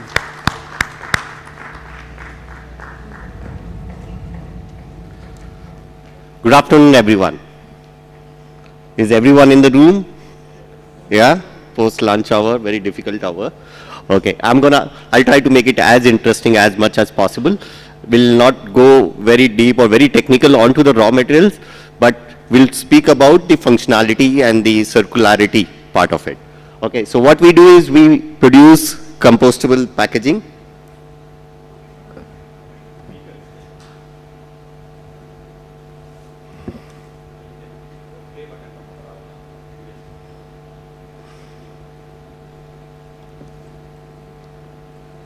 Yeah. So what we do is basically we produce packaging which is made from plant-based material or other biodegradable material. These products could degrade, this packaging could degrade within 180 days in a composting condition. Even if it is not in a composting condition, it starts degrading much faster. The cycle of degradation is much shorter than your regular or traditional polymer like PP, LDP, or any other material which we are currently using for packaging. Current inventions in these raw materials, we have also seen that polylactic acid, which is PLA, one of the foundations of the compostable packaging, is also recyclable. Okay, also can be recycled, and at the same time, we are not producing waste. This is how we are circular. We are not producing waste, we are becoming plant food, we are becoming manure at the end of the cycle. We are not creating any toxic solutions or soil. We are not toxic. What is compostable plastic? If I have to define in technical way, I would say anything. Okay, so anything which converts into manure within a period of 180 days without leaving any toxic content, getting disintegrated 100%, and at the same time is able to germinate seeds. It's able to grow plants.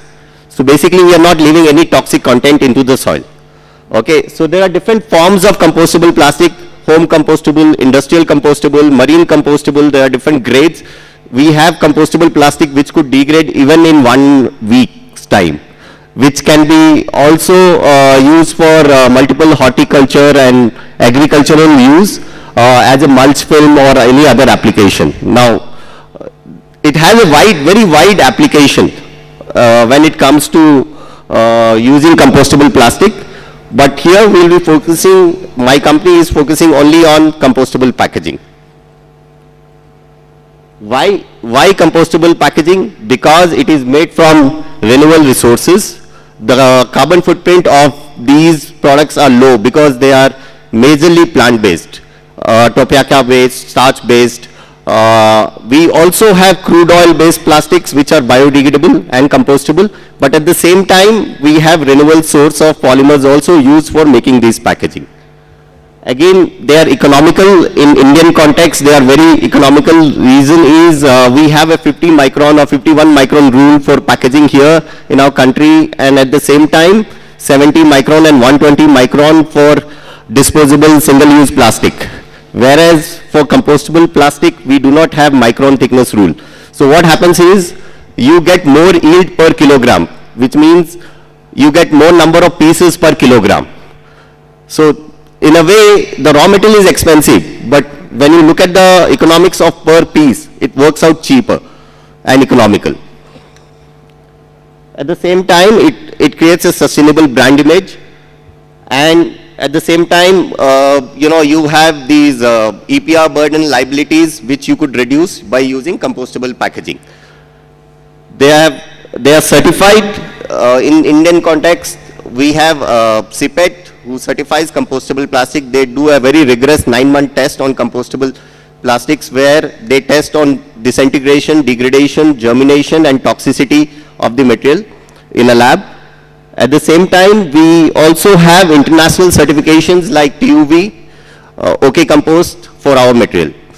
Again, one thing what we have to understand is that we are replacing a traditional polymer or a traditional plastic here, okay, which has a longer circular life. It needs to be recycled, it needs to be collected, it needs to be segregated, and at the same time we do not get the same type of plastic again. These are different certifications which we have, national and international certifications. We are the only company in the country to have Green Pro CII certification for our product and even for our manufacturing unit. Majority of our packaging is used for apparel, fashion, for e-commerce, for bin liners, then also for automobile and other packaging. These are few categories of product where the compostable packaging has been used. We have heat shrink packaging, industrial packaging. Yes, we can make carry bags and shopping bags as well, but this product is something which we do not promote much. Grocery bags is something which is very popular. Now it's becoming very popular in auto parts, automobile industry, where they want to go sustainable. They want to reduce their plastic waste in their factories. So they've been using a lot of compostable packaging for hardwares which do not require very high strength. Few of our customers who buy these materials from us, we have a production capacity of 1 million bags per day. We are a Bangalore-based manufacturer, and we do everything here from start to begin, turning polymer, compostable polymer into the final packaging, printing, cutting, and everything in-house. Thank you. Thank you very much.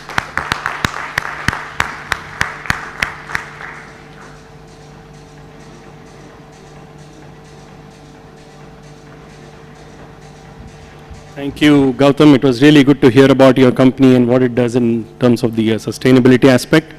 Next, I would like to call upon stage Manisha Bisht. I hope Manisha is here. Okay. So Manisha Bisht is the lead for the Circular Economy Innovation Cluster of India. Manisha is associated with also Second Muse, which is a group of people working vigorously to better the world we live in. Their mission is to provide innovators with a supportive environment. They run programs with immersive experience designed to inspire postgraduate students as well as young professionals to lead the charge for a more sustainable future. So let's put together our hands for Manisha. Over to you, Manisha.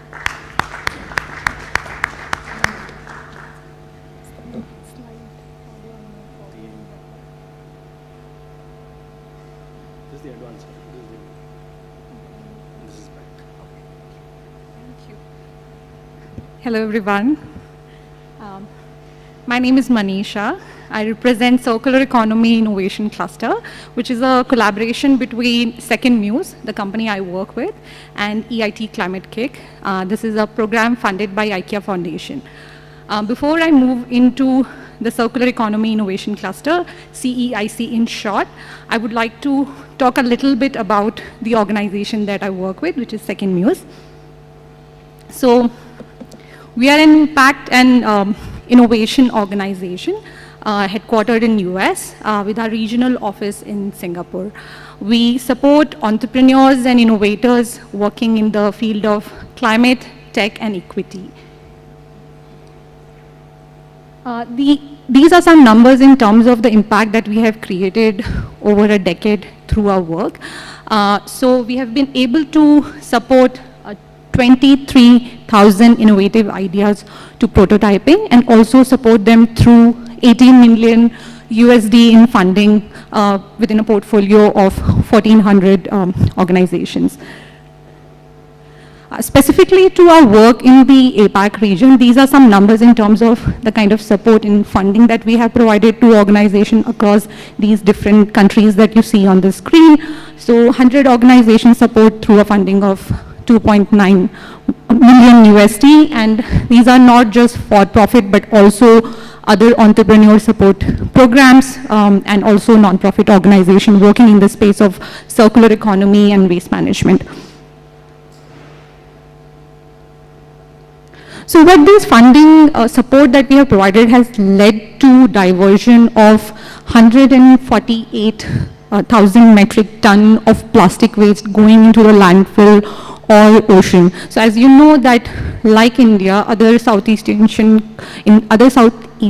countries, consumption is on the rise, and because of which, and also due to the lack of proper collection and recycling infrastructure, there is a huge risk of this plastic and other kind of waste finding its way into the rivers and ocean, and it's a huge, it can create huge damage to the marine ecosystem and as well as to the overall health of the planet. So our goal is to support such ventures who are building the infrastructure and working with the communities, ensuring that that we have proper waste collection and recycling infrastructure in different countries.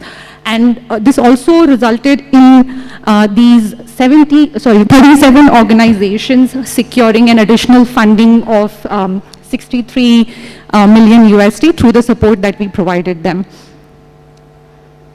This is just a snapshot of different programs that we have delivered in 5 different countries through our partner, the Circulate Initiative, under the program called the Incubation Network. Sorry. So this is one of the program that we ran with 2 ESOs here in India called Go Massive Incubator and Climate Collectives. Through this program, we basically focus on developing and accelerating single-use plastic reduction projects within the F&B sector. In India specifically, we supported 12 ventures, helped them prototype their solution by providing them network to F&B companies working here in India, and that resulted in data and insight contributed towards a technical assistance playbook that is also very useful for these ESOs who will run future activities in this space. Sunbud Straw is one of such organizations that we supported. So basically they use coconut leaves to create 100% biodegradable water resistance, chemical-free drinking straws. And not just the diversion of plastic is important to us, it's the community aspect and also inclusion of informal workers is essential part of our work. And through this work, through the support that we have provided to companies like Sunbud Straw, they've been also able to employ 100+ women in the rural India, creating livelihood opportunities for them. I'll also talk about the Recircle, which is a Mumbai-based organization. So through our program, which was scale 100 ton, the objective was to build the capacity of ventures which was already working, have innovative solution to scale up their processing capacity at least up to 100 metric ton per month. And through the grant support that we provided, which was around 105 1,000 USD. Recircle was able to maximize their capacity from 30 metric ton per month to 100 metric ton per month, and they have grown from strength to strength after that, because it also helped them unlock additional funding from other institutional investment agencies. Coming to Circular Economy Innovation Cluster, the program that I'm currently managing, and it's running here in the city of Bangalore. So like I said, this is a collaboration between Second Muse, EIT Climate Kick, which is a Europe-based organization, again, doing similar kind of work that we do, supporting entrepreneurs, but majorly in Europe.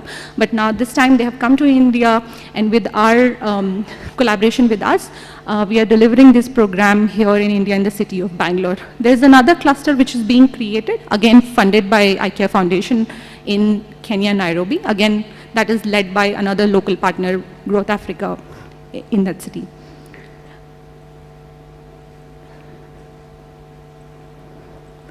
Yeah, so in terms of the objective for the Circular Economy Innovation Cluster, the main goal is to create a self-sustaining ecosystem designed to generate solutions to prevent and reduce waste, and also keeping in mind the interest of the marginalized communities. Right now, we are running an accelerator program where we are supporting 7 mature startups working on the upstream solution of waste management. And when I say upstream, it means that we wanted to specifically focus on solutions that are working on refill, reuse kind of models. Because there is already so much support that the organization which are on the downstream, which is recollection and recycling side of things, are getting. So we thought this is a gap that we can fill in. And right now we are, so we're supporting them through technical assistance for helping them to scale and grow. And at the end of the program, which is very soon happening in the month of October, we'll also provide them, the selected ventures will also be provided funding from our side. Another program that we just recently finished was a journey program. So like Sham was mentioning, we also believe in providing a supportive learning environment for young innovators who want to navigate the complexities of working in waste management or climate action, and we believe that we can work on providing and equipping them with the necessary skills required in this space. So this was a 2-week-long residential program, fully funded, where we were able to support 30 young minds who could be the future leaders in this space. And of course, we did it in a very experiential manner by providing them space to collaborate with subject matter experts and subject matter experts working in this space, and that resulted in 7 innovative ideas at the end of the program. There's another program that will be soon launching. It's a pre-incubator. So basically, through our engagement with various stakeholders who are already doing quite a lot of good work in this space, we realize that the idea stage companies often lack incubator readiness. So there is not enough support system for them to validate their ideas. So we thought that we would rather try to bridge this gap than doing the repetitive work. So through this program, we'll strongly focus on supporting ideas to validate prior to prototyping and piloting. This will run between December and end in the month of May, and we'll support 10 solutions through technical assistance, one-on-one coaching, mentorship, and also with pre-seed and seed funding. I'll quickly finish with the stakeholder forum. So this is something that we are planning to do at a holistic manner at an ecosystem level, because there are a lot of scaling barriers when it comes to circularity. So we are trying to partner with private and public demand owners, entrepreneur support organization, policy makers to come together. So basically this would be a multi-stakeholder platform for cross collaboration between different actors. We are in early talks with certain government agencies, and we'll have more information in coming days. So if any one of you is interested in knowing more about it, I'm happy to have a chat after the panel. And yeah, that's it. Thank you so much.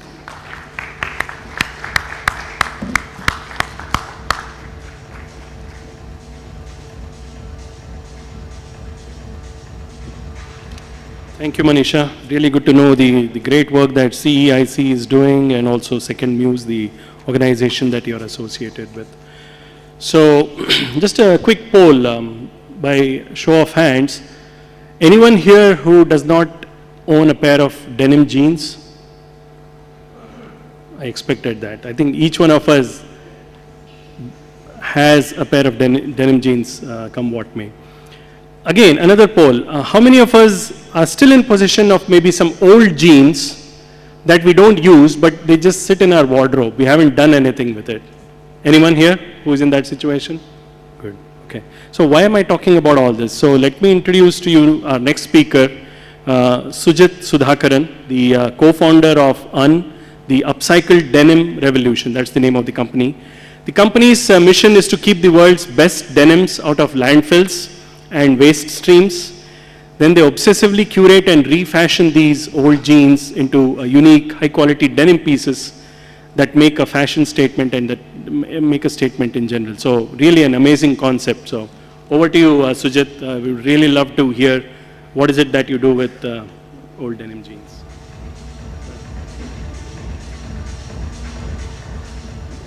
Hi, good afternoon, everybody. We call ourselves the Green Pocket Revolution. That's what we want to call ourselves. And just like Shyam mentioned, that we are talking about a issue that every one of us can actually solve. So this is a category where each one of us can contribute. We can actually contribute to the circular economy from that perspective, right? Let me start with a video which kind of sets the mood about the mission that we are on. We are starting on it. We would love everybody here to be part of that. So we'll just start with a video on that.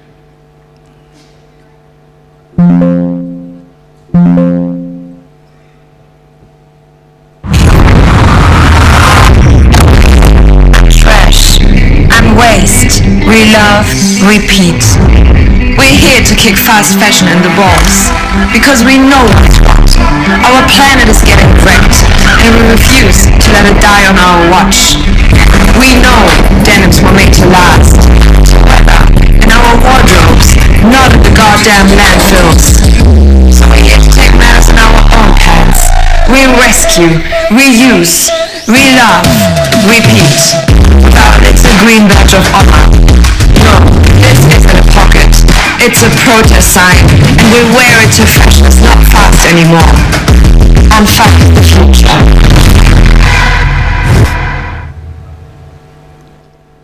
So that's our story, just to give you a sense of it.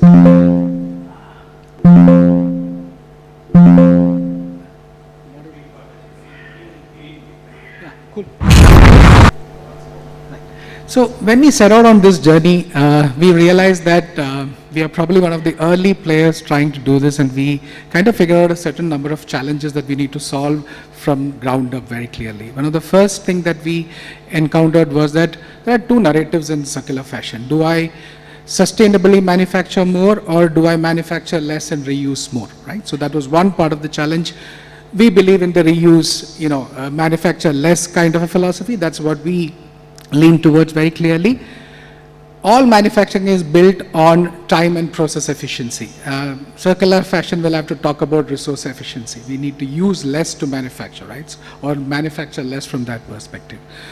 We also realize that there doesn't exist any technology, even a very basic ERP solution is not available for manufacturers who want to get into circular fashion. So that we had to build from ground up. We'll talk about that because that technology we've developed, it is proprietary to us today, has kind of become the pivot of everything that we do today as a business, right? So that is the third thing that we realized.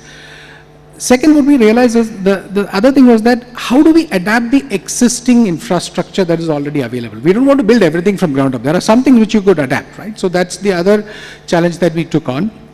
And it is fashion. So it has to be aspirational, and we don't want circular fashion to become elitist. We want it to be accessible too. So we said, hey, let's go on and take on that challenge as well, clearly, right?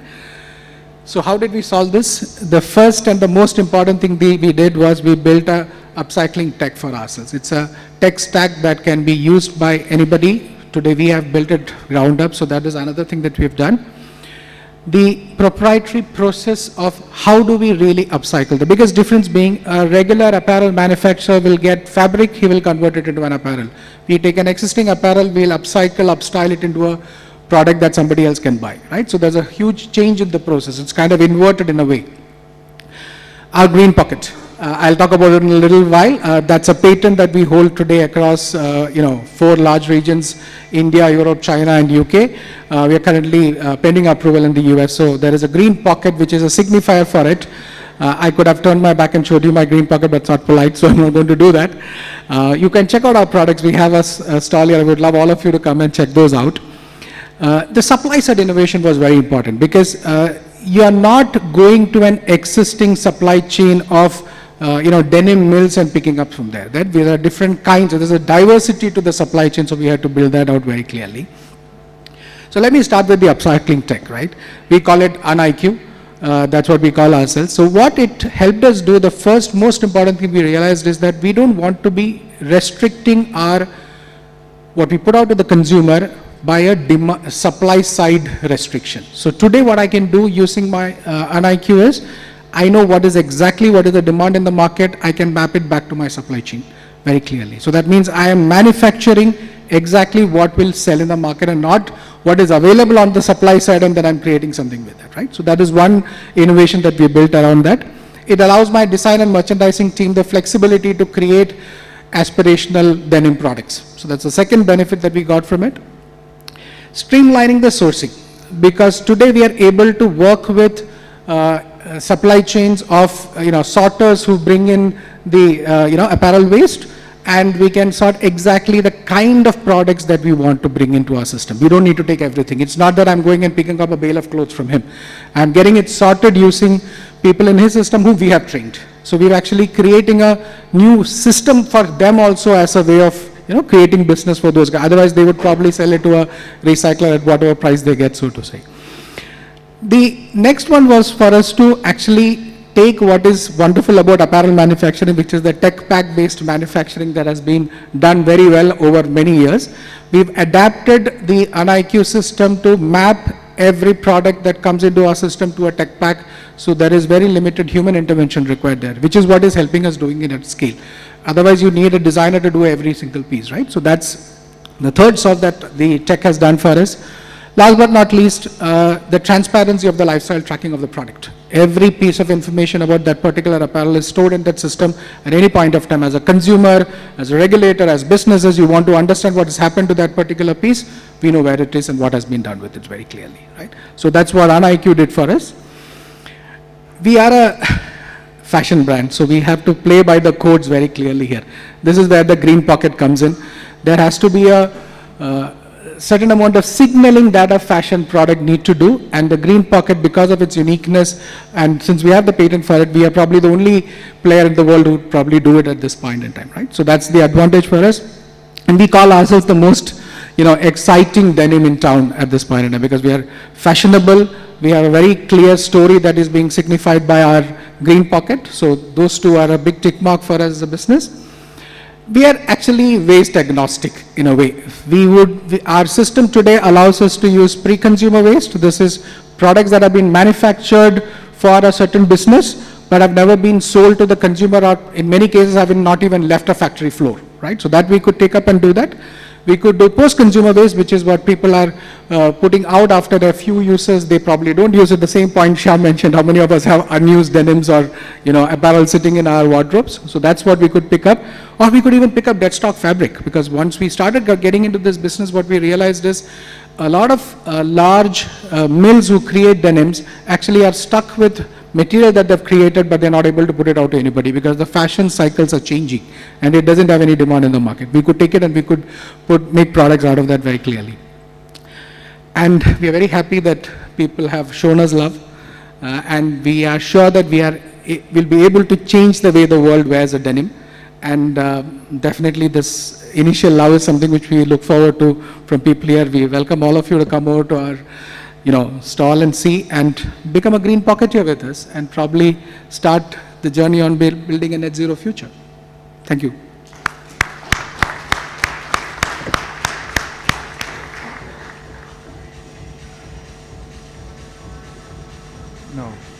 afternoon. This is the last one. Thank you, Sujit. It was really interesting to hear about the green pocket revolution and what you do with used denim jeans. So, another poll. How many of us do segregation of waste at home? Dry waste, wet waste, how many of us segregate? Right? Some of us don't, but that's okay. But a pat on the back for everyone that does the segregation. But the question that comes to mind is, even we very consciously do the segregation, but downstream, how are we sure that it's not getting mixed up again? So that's a question that always keeps bothering us, I'm sure, and it must be bothering you too. So allow me to next introduce our next speaker, Mr. Krishnan, who heads communication for the company called TrashCon. So think of unsegregated waste, what I was just referring to. Just a plastic bag with maybe some diapers, then there's an electric bulb in there, some metal parts, and then food, everything all mixed up, unsegregated waste, right? How do we manage, as a system, how can we manage this kind of unsegregated waste? So that's the big question. So TrashCon, the company, has developed a state-of-art technology that can segregate these kinds of unsegregated municipal solid waste. So without further ado, let us hear more from Krishnan about what TrashCon does.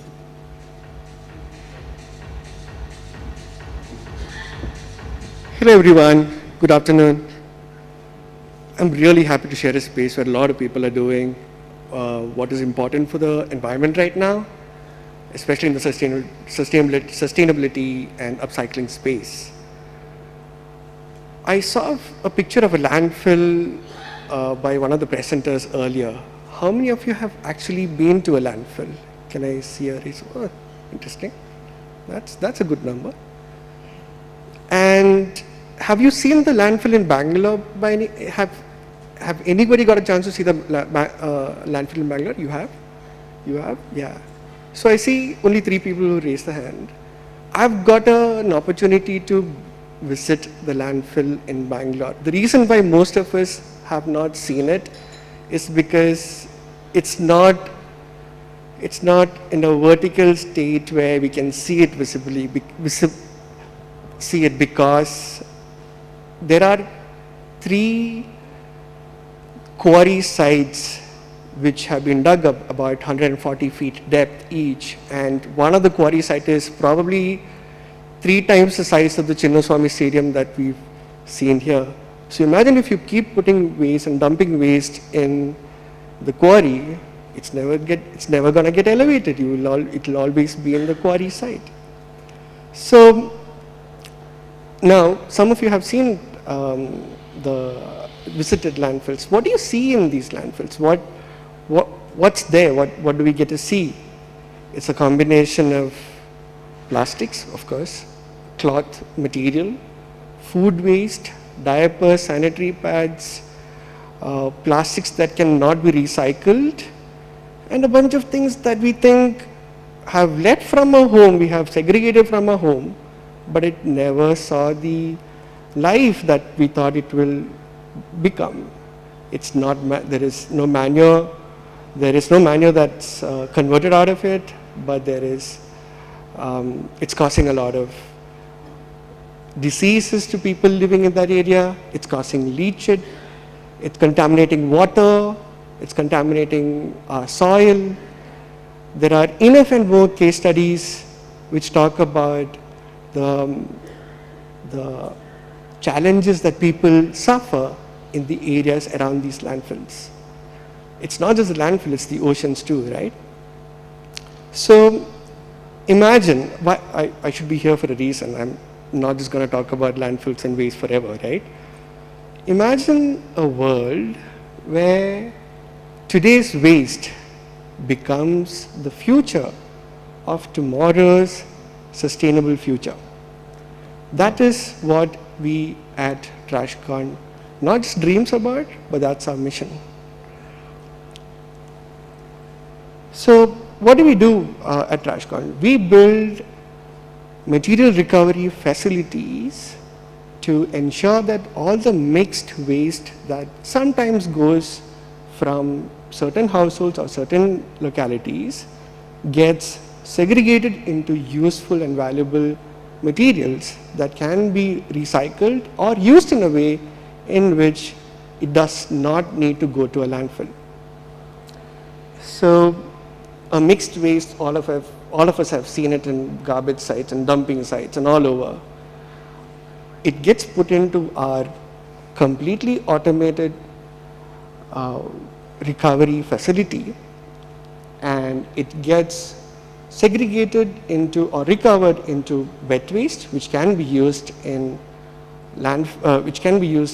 manure making, or it can be sent to biogas facilities.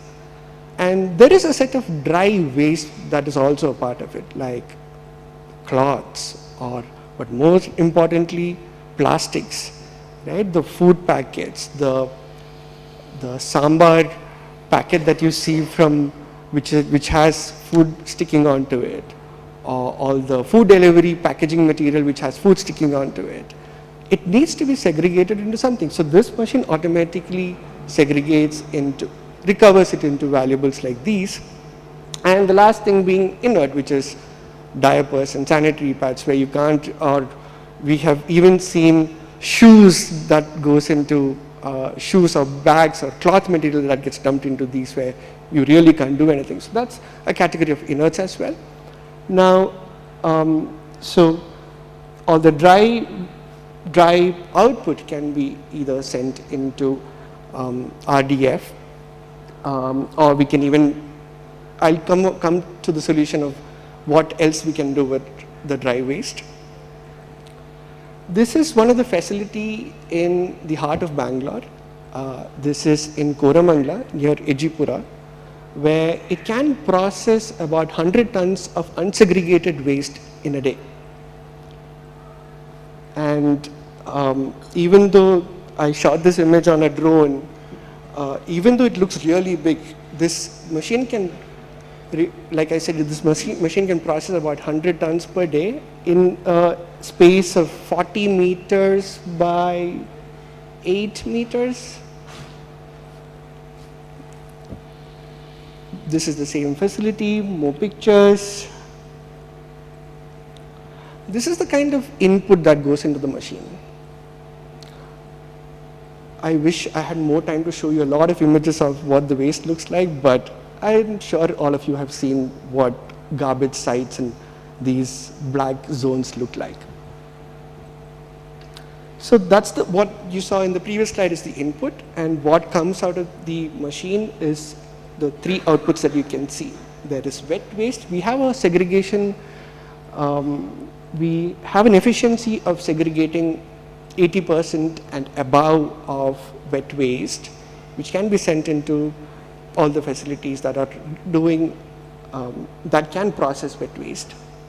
And the dry output, which is mostly multi-layered plastics. Plastics have been classified into multiple things, but there is a category called multi-layered plastics, which is like those packets where we can see there is an aluminum layer in it, and it can't really be recycled. So there is a lot of dry output.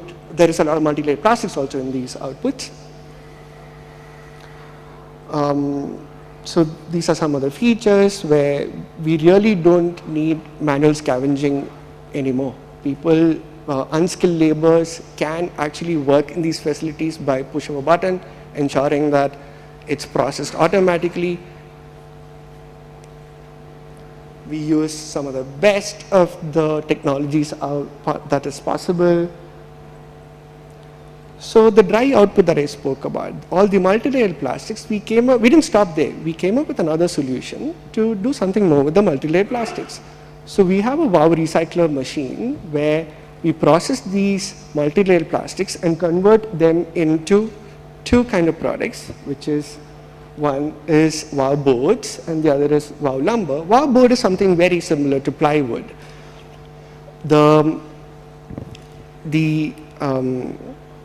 Plywood is where have you all seen plywood being used? It's mostly in furniture making, and also one of the biggest contributors of green gas is construction. They have about 30% of green gas emissions recorded. because they use it in something called shuttering. So we've identified that this product that we've developed can completely replace what plywoods can do in the construction industry. That is a water tank that's being constructed in one of the facilities in India using our boards. And this is a water tank that was constructed using our boards in the office of ITC in Bangalore. And there are more pictures where people loved, construction industry is in love with our material because they can be recycled endlessly, and they give you a better reputation than plywoods, because plywood after like 10 uses cannot be used anymore because you'll have to throw it again into probably landfill. But our boards can be used for at least about 50 times or more based on how they use it and such. There are more pictures. So the lumber that you saw earlier can also be used at making pallets like these, which can be used in facilities where you can need to lift a lot of weight, and it needs to hold a lot of weight.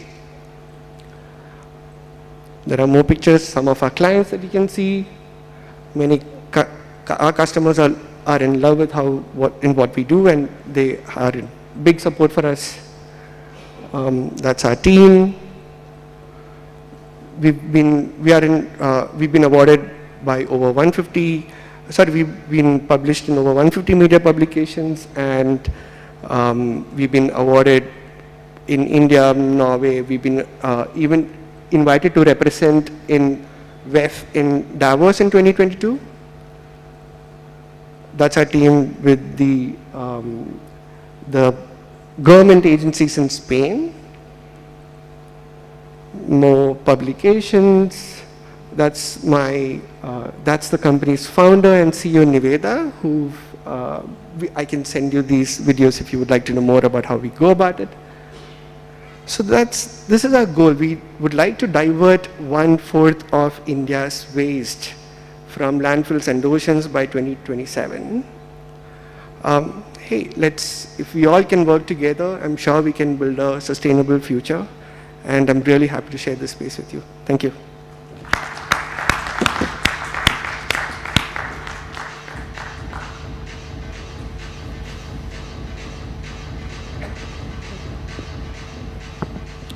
Thank you, Krishnan, for helping us understand how unsegregated waste can be segregated utilizing technology and equipment.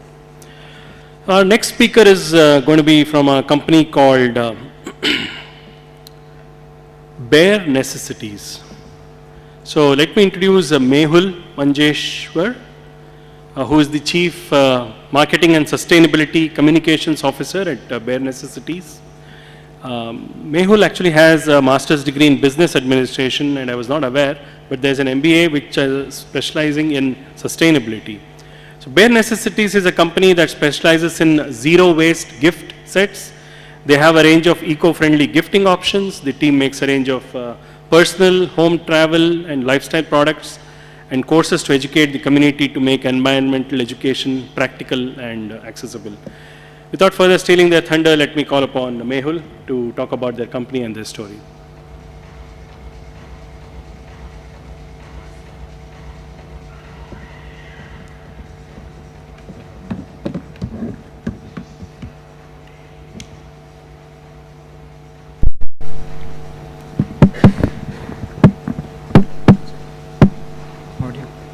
While Mehul sets up, I just also want to say that at the end of this panel, we'll be playing a 2-minute video of Ambiator. Yesterday, it couldn't get downloaded, but it's a very interesting innovation they have. You will get an idea of how air conditioning and the sector of air conditioning can get disrupted. So don't miss that video. Tiger is still here. Tiger is still here, so you can meet him as well later. Thank you. Awesome. Thank you everyone for such wonderful sessions and wonderful presentations. A lot of innovative ideas. So I'm hoping that we're one of those innovative ideas here. We're Bare Necessities. We're here to make zero waste the norm and not the exception that we think of it as. So We are actually India's first FMCG brand to also be B Corp certified. B Corp, for those of you who might not know, there's approximately only about 2,000 odd companies in the world that are B Corp certified.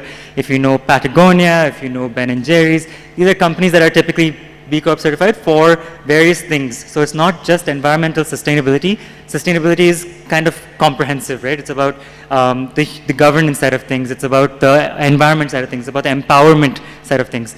So B Corp does this really kind of intense vetting of your business, and after 2 years or so, I'm sharing this as the first slide because it's a proud moment for us, and that's what we got certified as recently. And that also shows our commitment to what we are doing as an organization. This is just our team, just to kind of give you an insight into our journeys a little bit. Every one of us, that I'm not going to go through each person, but Seher is our founder and CEO of the organization. She started this about 6 years ago. And each of us in our own aspect has had some sort of kind of experience with environment, why we are passionate about it, and why we kind of came together to be part of Bare Necessities and build it to what it is today. So we spoke about landfills. We all know it's a problem, so I'm not going to keep on saying it. But it is a big problem. We're in the greatest global garbage crisis today, as we know it. It is a big problem that we all talk about, but it's a huge opportunity as well for us to change our ways, but also innovate and tap into things that we have no idea actually exists out there. So we're building Bare Necessities. Essentially, you can call us the Lush of India, or what we kind of would like to be, but of course in our own ways. So we have a completely women-run production team as well, which comes from various socioeconomic, which comes from various socioeconomic backgrounds as well. Some of them, this is their first job when they joined our organization. Some of them didn't have bank accounts and things like that, which we've helped formalize. So that's one of the crux of our organization. But of course, we have completely plastic-free packaging. We have high quality ingredients, and we celebrate Indian ingredients in all of our products. We have a very strong community, and we have something called waterless innovations, which is what I'm going to talk to you about now. So this is our powder to liquid waterless revolution. We have essentially this product that you see on your screen. If I can play one more time. Essentially, you just get the sachet of powder, you put it in water from your home, and it makes hand wash, dishwash, or multi-surface cleaner. So when you really think about it, this is a very concentrate format of typical products that we get in the market, right? So when you look at the left side of the screen, I think it's your left as well, but generic hand washes typically come in tubs or plastic containers with, it's plastic first of all, then it comes with 90% water and 10% actual ingredients, right? So we're saying, why should we ship 90% water everywhere? So let's give you this compostable sachet. You take the powder, you make it at home with your water, and then you're able to reduce logistics costs, but also your waste that you are generating. And the sachet that you see on your screen is actually 100% compostable. Even the ink on it is made with vegetable dye ink. Even the inner layering, we actually don't use any plastic, including PVA or anything like that. We've just gone with what's proven, which is composting, right? We don't want to kind of get into the what is compostable, what is not, and things like that. So we just went with, come on, I can compost this at home, then that's what works. The formulations is something that we do in-house. So the R&D is something that we also keep close to our heart because we have control and we have our ethics and our values in that sachet, essentially. So effective formulas and planet-friendly as well. So our idea is that this is our product range, actually. And our idea is that all your necessities today, we're not into makeup, we're not into cosmetics, we're into your necessities, right? From the moment you wake up to when you go back to sleep. You wake up, you brush your teeth presumably, maybe multiple times a day hopefully, and then thereafter you shower, you kind of want to smell good, so maybe you apply some deodorants, you want to wash your hands, especially after everything we've been through. So this is what we are targeting. We want you to live a minimal lifestyle with high quality, really solid products that are good for the environment as well. So there's soap bars, there's tablets, there's smart concentrates that we're looking for, and these are formats that are essentially then solid and leak proof, right? So it also eliminates wastage in that way as well. So again, these are some of our products, but also like I was introduced by Mr. Sham here, we also do a lot of gifting and things like that, which is a great way to kind of communicate sustainability, right? Gifting is here to stay, and it is a nice way to share joy, share a lot of fun moments you might be going through. And that's what we kind of do, but through our branding and marketing, we also want to talk about the impact you're having. Here's some of our best sellers, so the hand wash, the deodorants, the shampoo bars, soap bars, and then of course our moisturizers and lip balms as well. It is a successful model in the West. It doesn't exist as much in India yet. This is just examples of organizations in the West that are doing it. For example, Blue Land is an organization that has become huge in the West, and they do the tablet to water format, right? Whereas, and then there's Lush, which is of course celebrating the solid formats as well. So, of course, we're widely loved, I would like to say. These are some testimonials on your screen that you see, and we have a lot of kind of testimonials and reviews on our website. We also have a vibrant community that we're able to grow, and from 6 years ago to now, I can say, like, I can proudly and happily say that the conversation is just moving forward faster and faster, and it's a little bit easier for me to also talk about sustainability being the marketing person. On the right, you can also see that we've got lots of press, and completely organically, like we haven't paid for anything. It's just been a lot of storytelling and authentic connections that has led to this. So some of the gift sets that you see on your left is what we kind of do. We do a lot of customizations, again, so that sometimes you have to speak in other people's language, right? So sometimes it's okay to customize and have them communicate sustainability to their employees or their teams or whatever it is. And we also do online courses and workshops. So it's not just the product side of things, but we do talks and workshops for employees, various stakeholders, and we have 3 online courses that we launched, which is an indirect marketing leverage for us, but it's recognized by UNESCO. And essentially, someone like Cognizant ended up rolling it out to 30,000 odd employees worldwide as well. So that's a great kind of aspect of revenue, but also like a way to raise awareness of what we are doing. This is our product pipeline. Of course, there's a lot of more kind of formats that are coming up, simply to make sustainable living fun and accessible to everyone. It isn't just about that clean beauty makeup or anything like that. So we also are looking into something like kind of like a flagship store at some point, again, so that people can come and experience, not just shop or not just look and window shop and things like that, but come there, make their own products maybe, and walk out of that having done something. So that's something that we're thinking about in the pipeline. I also wanted to kind of emphasize that we create green jobs. There's a lot of automation that's happening as well. So we are kind of trying to include waste pickers and waste warriors into our production team, which would mean a little bit of upskilling and also kind of helping them getting formalized a little bit. And that's something we're working on. We have people who actually joined the company, were able to afford a scooter after that, and then they also bought their own scooter and got a license. So it was kind of cool to see that person's journey as well. And this is some of the impact we've had. So through products solely, we actually launch an annual impact report on our website on a yearly basis. So you can actually go and see our most recent impact report on our website. But through our products, we typically divert 40 million single-use waste, single-use plastics. And in terms of education, we have touched approximately 2 million people through workshops, a book, and online courses. And on the last one, you can see that we also give the opportunity for customers to donate to our partner organizations. So we donate to Hasiridullah, which you guys are probably familiar with.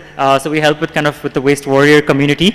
And of course, reforestation efforts. So as you can see in 2020, that was the piece of land that we were contributing to. And today, Bare Necessities land has a lot of rewilded trees and also a space for students to go and sit and read. I want to take this platform to also, of course, thank whoever has helped us with this, but also we are in the midst of raising a round, so if you would like to join, happy to kind of have some conversations around that as well after. This is some of where we've been seen, some of our certifications, because it's important to have certifications in today's world, and I just want to kind of end it with this one video here. Traditionally, sleep apnea was thought to be primarily caused. Hello, I hope we're all sleeping well. Material that has shaped our world, but at what cost? Let's take a brief look at the history of plastic. Before 1950, plastic was barely part of our lives. But then came World War II, and plastic proved how versatile it was and helped soldiers have access to packaged food. And post-World War II, plastic improved our daily lives. Over time, plastic became a symbol of progress and also convenience. We embrace single-use plastics, not realizing its consequences. But times are changing, and we must too. Imagine a world where personal care products are not just good for you, but also the planet. A world where waste is minimized, resources preserved, and our impact on the environment reduced. At Bare Necessities, we've turned this vision into a reality. We believe in making mindful consumption easy and convenient for all of us. Over the past 7 years, Bare Necessities has been leading the way in sustainability, low-waste living, and circularity. We have built a company that balances people, planet, and profit. And our mission is simple: to prove that businesses can exist and be built with integrity while also keeping in mind our planet. Pushing the boundaries on innovation, we've launched our revolutionary waterless formats of products. Conventional hand soap and dish soap contain 90% water. you're essentially spending all that money to transport water all across the country, essentially a higher carbon footprint. With the launch of our unique products, we are offering you 10% of the active ingredients in compostable sachets printed with vegetable dye ink. Our cork-sealed and recycled and repurposed jars with metal pumps can be used to last a lifetime. Essentially, we're bringing circular economy to life. Our efforts have not gone unnoticed. We've been recognized as the top 5 handcrafted brands in India by Harper's Bazaar magazine. You've probably seen us in Vogue, Cosmopolitan, Elle, name it, and you've probably seen us there. We also won the most prestigious Cartier Award recently. Together, we're making waves. We're trying to reimagine the FMCG industry as we know it. We have a pipeline of super innovative products in the works. We're PETA certified, we're on track to be B Corp certified, which just reaffirms our commitment to sustainable practices, but also creating social impact. Did we mention we have a completely woman-run production team? And you'll be happy to hear that many of them, this is their first job. Over the past few years, we've been very, very grateful for all of the community love and the customer love that we've received. And we want to take our relationship to the next level. So if you believe in the mission of Bare Necessities, then join us as we continue to build and grow Bare Necessities.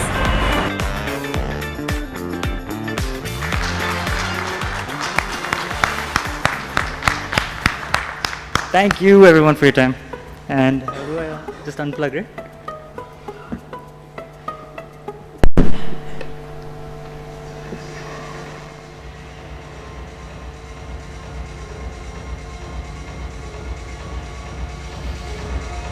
Very exciting, Mehul. Thank you for telling us about Bare Necessities, and with the festival season and gifting season coming up, I think a lot of people got a lot of gifting ideas, hopefully from that, and they'll do some shopping at your stores as well. So very nice.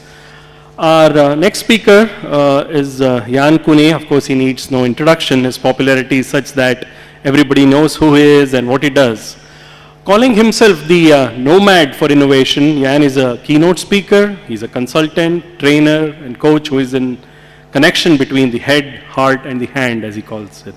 He's also part of the international network of innovation architects focused on regenerative and equitable economics. Jan is deeply connected with the Innovation Garage in Palo Alto, USA. So Jose, I would also say that I think amongst all the advisors that you have on the TI Summit, I think he's the most handsome one. So please put your hands together for Jan Kune, and let's invite him into the stage. Thank you, Shyam. All right, circular economy. This afternoon, we're going to talk about milk, doors, tuk-tuks, and being the talk of the town, beyond John T. Rhodes. Of course, he's the talk of the town. But that's what we're going to talk about, milk, doors, tuk-tuks, talk of the town, and Tinder. So that's what we're going to do. Okay, now, this is the bad news. We're eating our earth. This year it's going to be around 1.7 times faster as we have resources on the ground. And if you want to look at it, India is pretty good. 0.7 will be fed at the end. If you look at Australia, Australia is using resources 4.1 times more than we have available around the globe. So that's the bad news. But the good news is we've got this one. Circular economy. Yay! And now we're coming to the talk of the town. It's trend.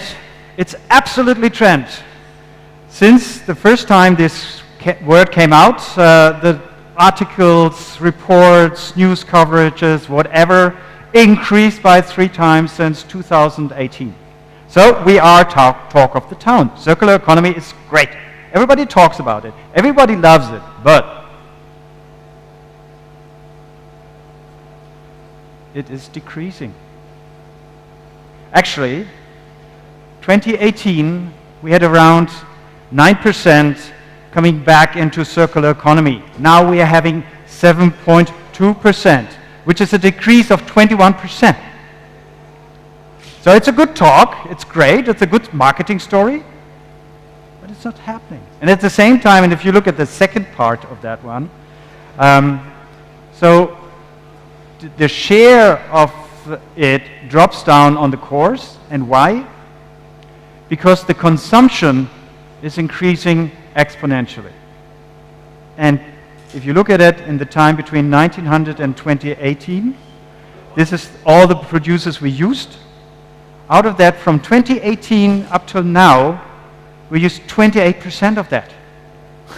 Just think of these numbers. We had basically something around more than 100 years.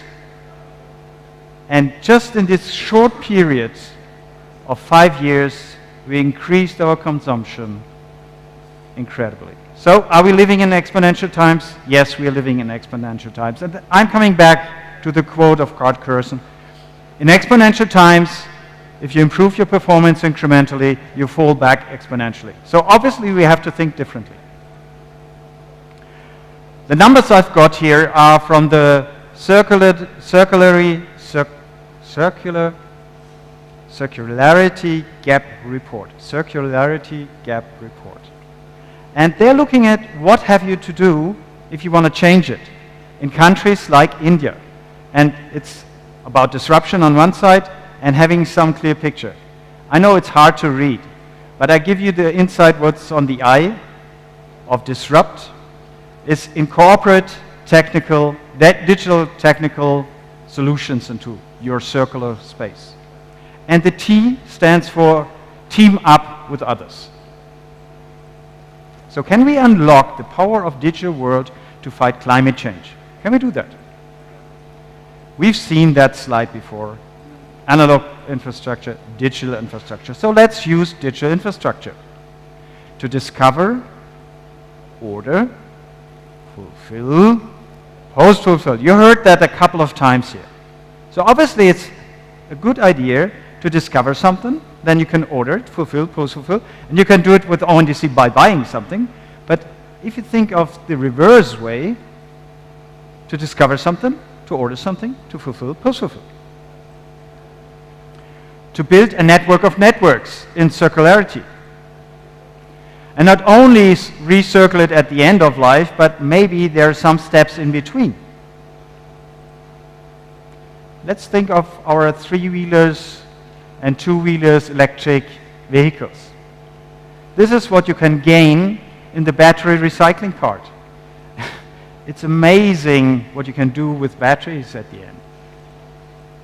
And India is reacting on it with the IRRC, the India Reuse and Recycling Council. And now we're taking it a step ahead.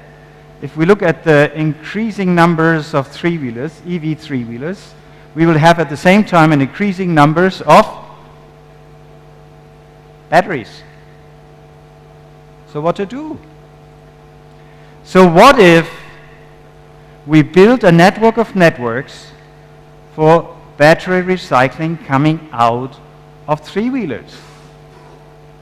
So starting with the Namayatri, tuk-tuk, end-of-life battery, getting it out of the tuk-tuk, bringing it maybe into a charging station for two-wheelers, because for three-wheelers it didn't work anymore, but you can use it for two-wheelers.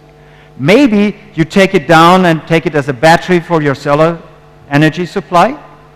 You run it there for a time, and then at the end, you bring it over into a recycling company, where, by the way, around 90% of an EV battery can be fully recycled, and then be brought back into the system of a new battery, recycled battery, into your next drive on your Namayatri tuk-tuk. Do you think it's a good idea? Give me a hand, because I was actually asked to ask this question. Give me a hand on that one. That looks pretty good. Okay, maybe there are some other use cases you will see later, but this is one way we're looking at with a big global OEM exactly into that story.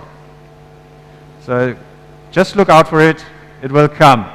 We're looking for an open transaction network for battery recycling based on the backend protocol. Second, 85% of the organic products are going into landfill. It's a 45 billion waste in food production.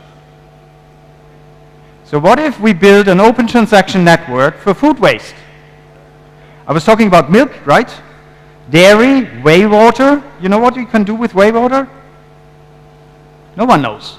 But if you put in the middle an intelligent engine of AI and matchmaking Tinder, matchmaking on one side whey water and on the other side pharmaceutical factories, because they need whey water. Who knows that? VCG does know that. That's an AI built into that open transaction network.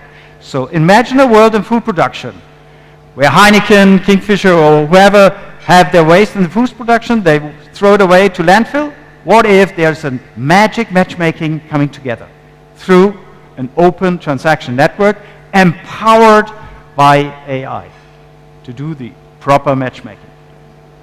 And I promised you I will talk about doors. Yes, that's important to talk about doors because yesterday I already told you we will build an entire New York City every month for the next 40 years. So obviously we're building a lot. So for this building stuff, we normally destroy the buildings we had before and build new ones. Does that make sense in a circular economy? Not really. Now, think of what if architects have a building management information system, it's already there by the way, connected with an open transaction network, while he's constructing a building, to do it in a way and to give the building an Aadhaar, what they're building in, so when they reconstruct it or dismantle it, you can take piece by piece and put it back together into a building. And if you think that's a dream, it's a dream which already came true in Denmark. So they're constructing at the moment a real estate development, and they promise with exactly this process to reconstruct out of the materials they put into this big real estate development, that 90% of the materials put in can be put out again into a new building.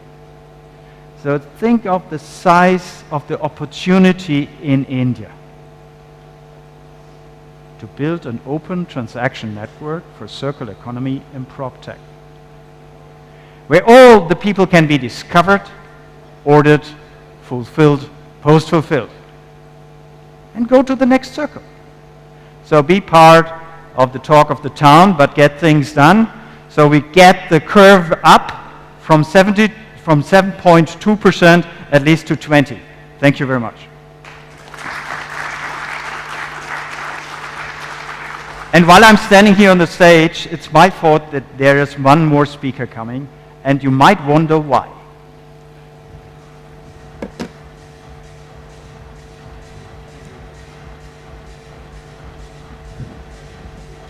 Thank you, Jan. That was very thought-provoking.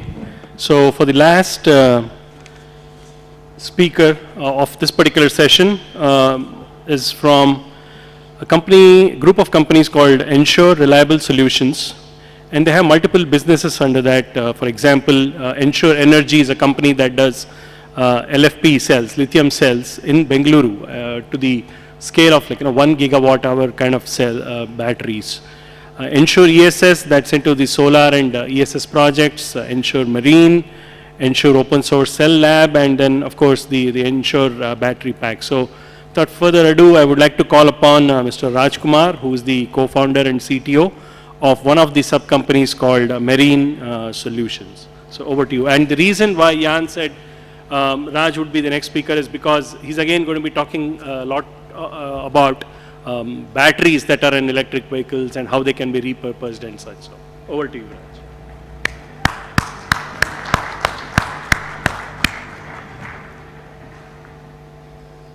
Namaskara, Bengaluru. Good evening and guten Abend. So, first of all, my heartfelt thanks to Jan. In fact, yesterday I met him for the first time in my life, but I really so honored to meet such a high caliber person. And yesterday I was a participant, and then today he asked me to present about the circular economy. So it's a fast food kind of presentation. I made it. It's not properly done.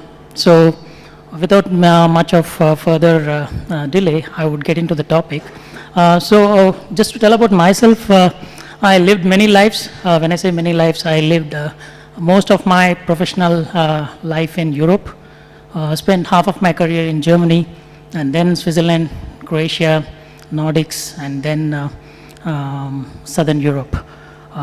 So when I look at the counselor and then also the different business partners coming from the Europe, so I'm so elated to see that the days are gone. Like we go there to fish out, but rather than they are coming here to fish from the market like India. So before getting into the topic, so we are a energy company from day one. So unlike the other software companies, I'm going to talk about high capital intensive business. So far we have seen a lot of cybersecurity, AI, and what else? The SaaS, and then the different non-capital intensive, rather I would say the knowledge-powered business models in the past 1.5 days. But what we are in is a high capital-intensive business. And we started our journey with a smart meter conversion. When I say smart meter, there was an ask from BESCOM where they want to convert all the analog-based meters into digital meters. So this was our first journey, and unlike other private companies, our core business, or I would say majority of our business, comes from B2G segment. So we are one of the private players who closely work with government. So that's the reason we are into a lot of energy related topics, and also we are proud to say that we are the first company, probably the non-funded company, to get into the LFP cell manufacturing in our own Bangalore. So from the smart meter we went to the BSS. Again, this was also an ask from the government of Karnataka. So there was a solar project going on in Pavagada, probably some of you might know, and for that we were asked to develop 1 megawatt capacity, and then slowly we increased into 5 megawatt, and now we have a order for 100 megawatt. So when you get orders to fulfill this energy storage, so you need the engine. So for the electric vehicle, the key engine is the cells. So our business is developed in a way that based on the government need and based on the end user and the economic need, we got into this. So now we are in the process of completing our pilot facility in Malur. It's a village, small village in Kolar district, and we started with 5 megawatt pilot plant, and now we are in the process of converting this pilot plant into an open source lab. You could see the this one, the snippet from magazine. So he's our founder and then the managing director, Mr. Chandrakant. I see the another Chandrakant here. So yesterday I was a bit surprised. How come Chandra is here without telling me? So I see a lot of similarities between you both. So he's an enterprising guy, and so he's actively involved in a lot of policy making things, like he's part of Niti Aayog, and he's into a lot of energy related things. So his idea is to open up this open source lab to facilitate the LFP cell manufacturing in India, especially in Karnataka. And yeah, this is our future gigawatt plant coming up in Malur. So first we wanted to start with pilot production, and then that will be considered as a customer qualification plant. And then already we are sending our samples, the made in India, the real exclusive made in India cells. So earlier you had to depend on China. So coming out to the circular economy, I would say that we are in the process of reducing the dependency on the imports. So it's a critical mineral, and then the reason we chose LFP is this is safe, and then also it doesn't have the costly minerals like the cobalt or nickel or the high value minerals. So with a lot of abundance of iron, and then the only thing we import is lithium. So that too, if we have some good find in India, then we could be able to make it 100% localized. So right now we are close to 75%, including the machinery we make in India, or we get the vendors from India. And then, yeah, these are the two cells we are manufacturing it in our plant. One is the pouch cell, which is commonly used in our mobile phones. This is a 30 Ah LFP cell, and then another one is the 15 Ah cylindrical cell. Both are tested and then supplied to a lot of battery pack vendors, and then also a lot of two-wheeler and three-wheeler companies. And then at one point of time, we realized that, okay, why don't we get into the captive business? So then we started building our own battery pack facility. So this is the roadmap of our LFP cell manufacturing. The current challenge in LFP is the power density. See, unlike the NMC, I don't want to get too much detail into the chemistry and then the cell parameters. The general myth is Tesla runs faster. The reason is they are using NCA and NMC. So the nature of the cell used in the Tesla vehicle is a high power vehicle where you can get instantaneous power. Wherein the three-wheeler auto or the two-wheeler, you cannot run with that fast because that is used with the LFP cell. So now we are in the process of improving the power density. So our horizon is by 2027, we will have the high power and high dense LFP cells for the unbelievable cost which will be made in India. And also we are into, when I say the cells need to be consumed, so we develop the battery packs, and so by this way we get into the circular economy. And then, the last one is we wanted to get into the marine ecosystem, because the marine and the maritime is the highly polluted industry in the world. And then the IMO have already declared that by 2030, all the vessels should be electrified or that should be green. So that is our target. And then right now we are working on a prototype. So this is the real one getting developed, made in India. And then this is for our own fishermen, and then also for our own seashore. So just to address the theme, so we are not completely into the circular economy. So now we have completed 3/4 of the circle. So we produce the cells, we use the cells in the pack, and then we put it into the vehicle. It could be a marine or it could be a three-wheeler. And then once the cell life is deteriorating beyond 80% or 70%, that will be repurposed into an inverter or a telecom battery pack. So I think I'm on time. So thank you so much. I need to really rush the slides, and I hope I covered all the key topics, and I'm looking forward to collaborate with potential partners who want to use our cells or our technology. And then you don't have to look for someone outside India. So there is a company, Make in India, and then even we are looking for some partners from Europe who are interested in getting the India-made cells to test and use in their mobility or in the marine segment. Thank you so much. Thank you, Raj. Thank you. Please stay here. Can I call the speakers of this panel to just come quickly for a group picture? Please move to the center. Yeah. Thank you.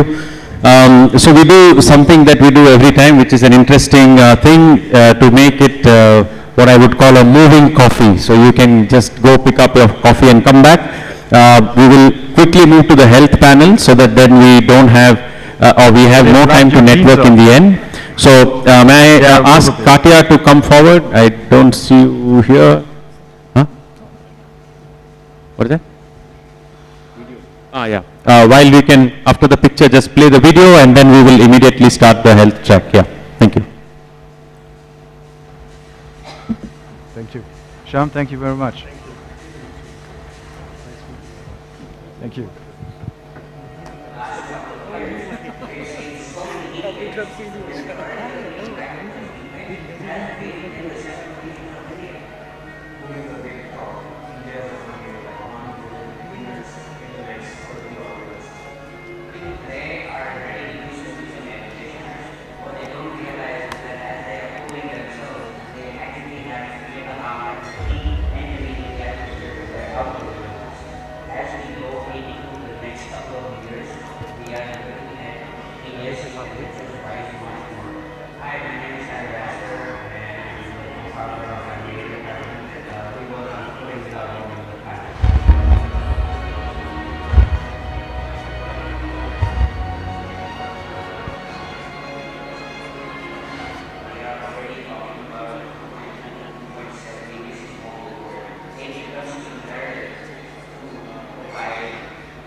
folded into a finished concrete. Post that, it has a couple of other processes that they grind into, and once that is complete, it is taken over to the power putting unit where it is painted and delivered to us for assessment. We use steel as a primary raw material, which is immediately recyclable. Many of our components that we use inside our equipment are also recycled materials. We've told the market that something like this can be grown and something like that, but it can be scalable because we have come up with modular units. And it can have a direct impact on life and livelihood. When I heard about capital, I was quite interested because traditional conventional air conditioners weren't always my favorite choices, but I had to be to do that until I came across capital. It's a very efficient technology.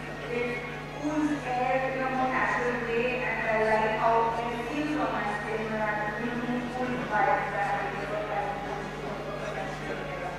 If I talk about our carbon footprint, an ampere is about 490 kilograms of embodied carbon, whereas in 1 year of operation, it mitigates about 2.5 tons. So it does 2 tons of mitigation while making it carbon negative. At the grassroots level, we will have an direct impact. Improve the lives when it comes to startup. This is a solution that is capable of the startup. And we want to be a firm that starts manufacturing and goes to get those for All right, that was interesting. Tiger Aster is here, so you can also meet him afterwards. Cooling without heating and cooling in a sustainable way. Thank you, Ambiator. All right, so without much further ado, we move to our last and interesting panel. Jaunty Rhodes also will come to join to speak here. I'm delighted that we have our advisory board member and also a very distinguished personality who's actually from Denmark but living in Bangalore, Katya, who will moderate this panel. Among many things, Katya is also a net zero and ESG consultant, advisor, policymaker, and framework, or regulatory framework compliance consultant.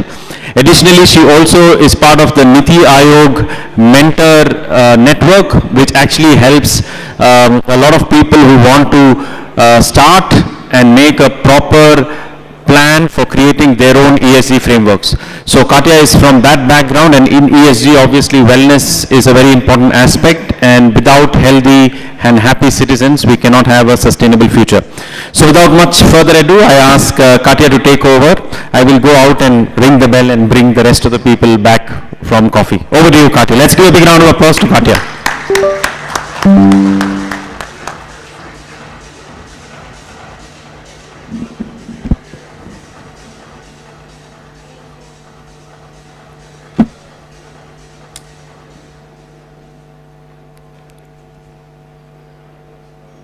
I'm just going to wait five minutes so people can drink their coffee and come in, if that's okay. I hope you don't mind sitting and waiting just a little bit.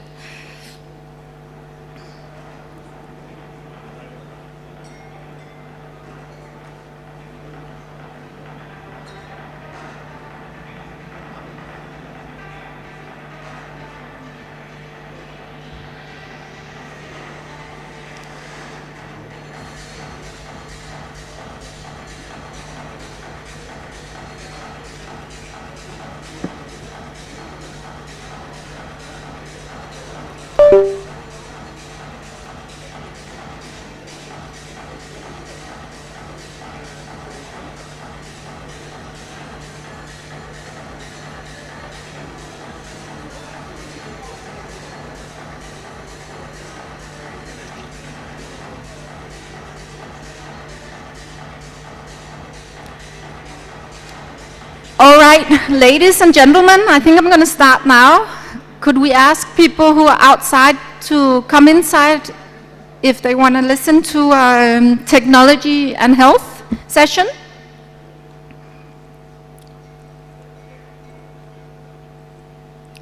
Yeah. I think I think we should get started now, so we keep our timeline. I'm from Denmark, so I like that we keep timeline, even though I've lived in India for 6 years. I like it to be on time in that sense. I hope people are coming in. And until now, it seems like we've been pretty good on time.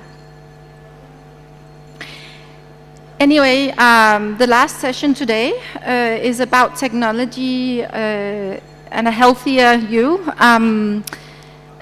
We have a very, very interesting panel who was speaker today about their inventions and their discoveries and what they work with today. But we're actually witnessing a revolution here in Asia. It's a crossroad between health tech, wellness, and sustainability. In one of these regions where we are so diverse and dynamic as in India, the integration of technology into healthcare is not just an innovation. It's a necessity for both individual well-being and the planet's future. So when we address the wellness challenges of today, we must also incorporate sustainable practices to ensure the health of future generations. In India, where the modern life is relentless, the pace is relentless, we face unique hurdles of our well-being. And I think, being from outside of India, the pace in India, when I come back to Europe, it's ringing in my ears. I have to get used to the silence. And these are things that actually affects our health in big ways, more than we actually think about today. So the busy, the bustling cities, long work hours, and urban environments often lead to heightened stress, anxiety, and an increased lifestyle-related diseases. These challenges also take place immense strains on our health care infrastructure and our natural resources. So, yet within these challenges actually lies an opportunity. The opportunity is to leverage technology not only to promote personalized well-being and preventive care, but to do so in a way that it's environmentally conscious and sustainable. Personalized well-being recognizes that each person's health journey is unique. Thanks to advancements in health tech, especially artificial intelligence, we can now analyze individual health data to provide tailored, eco-friendly solutions. AI algorithms sift through vast amount of information. It identifies health risk early, which allowed us to make informed choices that not only enhances our wellness, but also reduces our carbon footprint. For example, AI-driven healthcare solutions can optimize medical resources and limit unnecessary tests, reducing waste and lowering emission from healthcare services. Preventive care is equally important in this context. By focusing on prevention, we reduce the burden of chronic diseases and lessen the environmental impact of extensive treatments. Imagine a world where wearable devices monitor not just your physical activities, such as our smartwatches can do today, or our rings, but also tracks your exposure to environmental factors like pollution and UV radiation. These technologies can guide us towards a healthier, more sustainable life choice or lifestyle choice, mitigating the risk of diseases and diabetes, hypertension, and even cancer, while encouraging eco-friendly behaviors. One of the most promising advancements in health tech is the ability to treat complex diseases such as cancer from a distance. Telesurgery and nanorobotics are transferring the landscape of surgical intervention. Picture a world where a surgeon can operate remotely on a patient across the globe using real-time imaging and robotic precision. This innovation not only expands access to expert care, but also reduces the need for patients to travel long distances for treatment, thereby lowering the carbon credit footprint. Nanorobotics in particular offers tremendous potential for sustainability in healthcare. These microscopic robots can navigate the human body to deliver medications directly to cancer cells, minimizing side effects and reducing the environmental burden of conventional treatments. By integrating these technology into our healthcare systems, we can redefine treatments paradigms while adopting sustainable practices that conserve energy and resources. As we move forward, it's essential to ensure that these innovations are both accessible and sustainable for all. Bridging the digital divide is critical to guarantee that every individual, regardless of social, economic status, can benefit from those advancements. At the same time, we must consider the environmental implications of scaling these technologies and strive to make healthcare not only inclusive, but also environmentally responsible. In conclusion, the fusion of health tech, wellness, and sustainability in Asia offers us a pathway to a healthier, more resilient future. By embracing personalized well-being, preventive care, and sustainable practices, we can address challenges of a modern lifestyle while safeguarding our planet. That's it for me about our subject today. And I would like to introduce our pioneer of today in health tech and healthcare. The first panel speaker I would like to call to the stage is Dr. Adesh M. Patil. Please come to the stage. If I may introduce Dr. Patil. He's a minimal access surgeon with over 15 years of experience and the founder of We Medical. He has pioneered the S-Scope, a revolutionary device for minimally invasive abdominal examination under local anesthesia. Dr. Patil's innovations are set to transform diagnostics in cancer care, digestive health, and emergency medicine. Please come to the stage.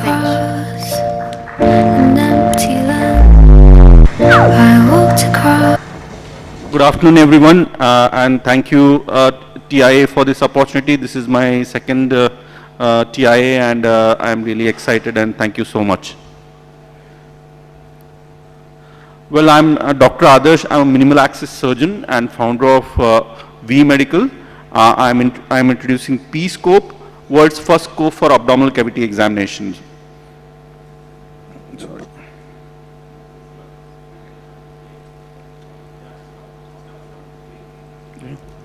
Okay.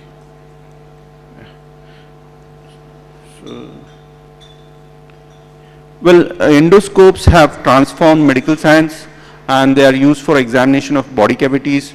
Approximately 250 million procedures are performed every year, and there are 10 major types of scopes. For example, a colonoscope for a colon, a cystoscope for a bladder. So we have developed a scope for abdominal cavity examination. Our vision is to make abdominal cavity examination accessible and safe. The problem we are solving is that the present process of abdominal cavity examination is very complex. Whenever there is a problem in the abdomen, patients have to first undergo an X-ray, ultrasound, CT scan, and a PET scan, which have their own limitations. They have risk of radiation, they're often inaccessible and inconclusive. So these patients in turn have to undergo invasive tests like a diagnostic laparoscopy or a diagnostic laparotomy, which is an inpatient procedure, requires anesthesia and a surgery. So we have simplified this process. We give local anesthesia on the abdominal wall, a tap block. If required, we confirm the needle position. This is the disposable device. It's completely disposable. It has an optical port, camera, light source, balloon to insufflate atmospheric air, and a screen to visualize inside. We make a small nick. We introduce this device inside under vision, and once we are inside, we put some atmospheric air to make some space inside the abdominal cavity.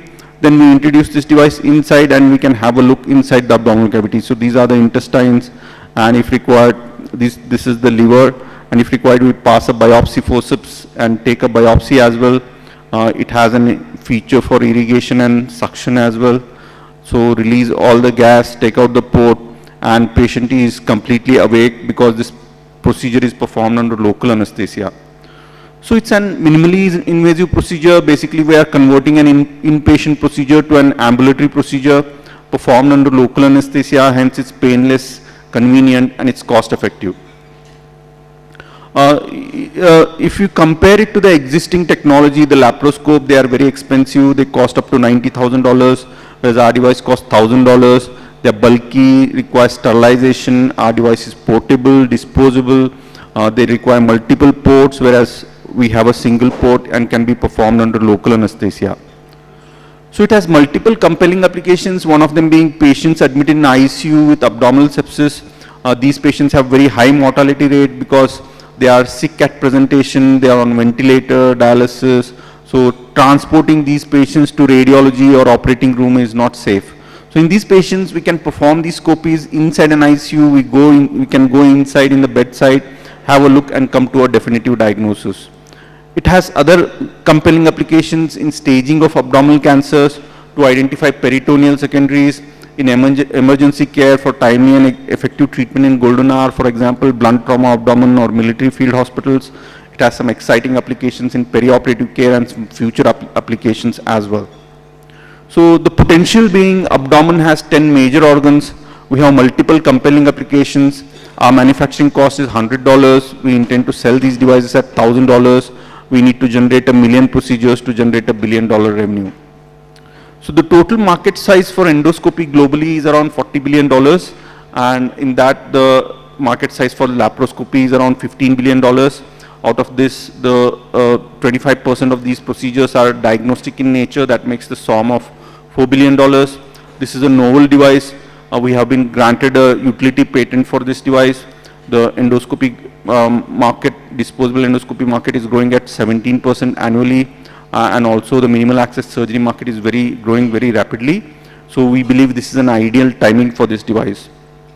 As of now, we have received our FDA clearance for this device, and we have achieved an IP patent, an FDA clearance, and contract manufacturers with 250K. We are looking to generate $1 million to generate our first sales and supporting clinical data. And by 2026, we intend to generate another 4 million to get clearance in regulatory clearance in EU and Asia as well, and expansion in multiple indications. And we intend to target a revenue of 50 million by 29-30. And with this revenue, we would look for an exit with an IPO or an acquisition with a potential exit of around $500 to $800 million. So we have a very cost-efficient go-to-market strategy. We have tied up with Acuity MD, which provides us high-value physician leads, and we have also tied up with Sanford Rose, which provides us nationwide 1099 workforce, and we are also tied up with Unifor Logistics, which is a life science distribution company, so through which will store and distribute our devices. So there are approximately 20 large OEMs in the market, like endoscopy market, like Olympus, Ambu, Strauss, Boston Scientific, etc. We are a good strategic fit for them. We are already in talks with Strauss, and we are also incubated at J&J labs at Texas Medical Center, and we have been placed in their Ethicon portfolio. This device is a platform to access abdominal cavity under local anesthesia, so that brings in new opportunities for new therapies and new products. Some products are in pipeline. So our strengths are patent granted. It's a novel device, FDA cleared, which shows the safety and clinical applications of this device. We have supporting clinical data, which shows compelling applications. We have validation as we have completed a University of Massachusetts M2D2 accelerator program. We are presently incubated at J&J Labs at Texas Medical Center. We have received interest from Stanford and Mayo Clinic, and we have also completed a Health Wildcatters, a MedTech accelerator based in Dallas. So I'm Dr. Adarsh, I'm a founder of this company. I'm a minimal access surgeon with 15 years of experience. I have experience of two medtech startups. Thomas is a co-founder and he has 30 years of leadership experience in medtech with 3 exits. Suzy is an advisor and a healthcare innovation leader. And Dr. Stephen is a surgeon and a former medical officer for FDA. He was great with help with FDA. Thank you. Thank you very much.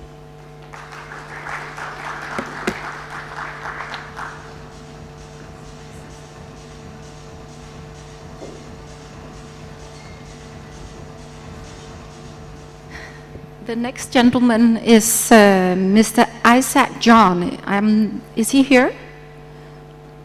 Isaac John? Oh, perfect.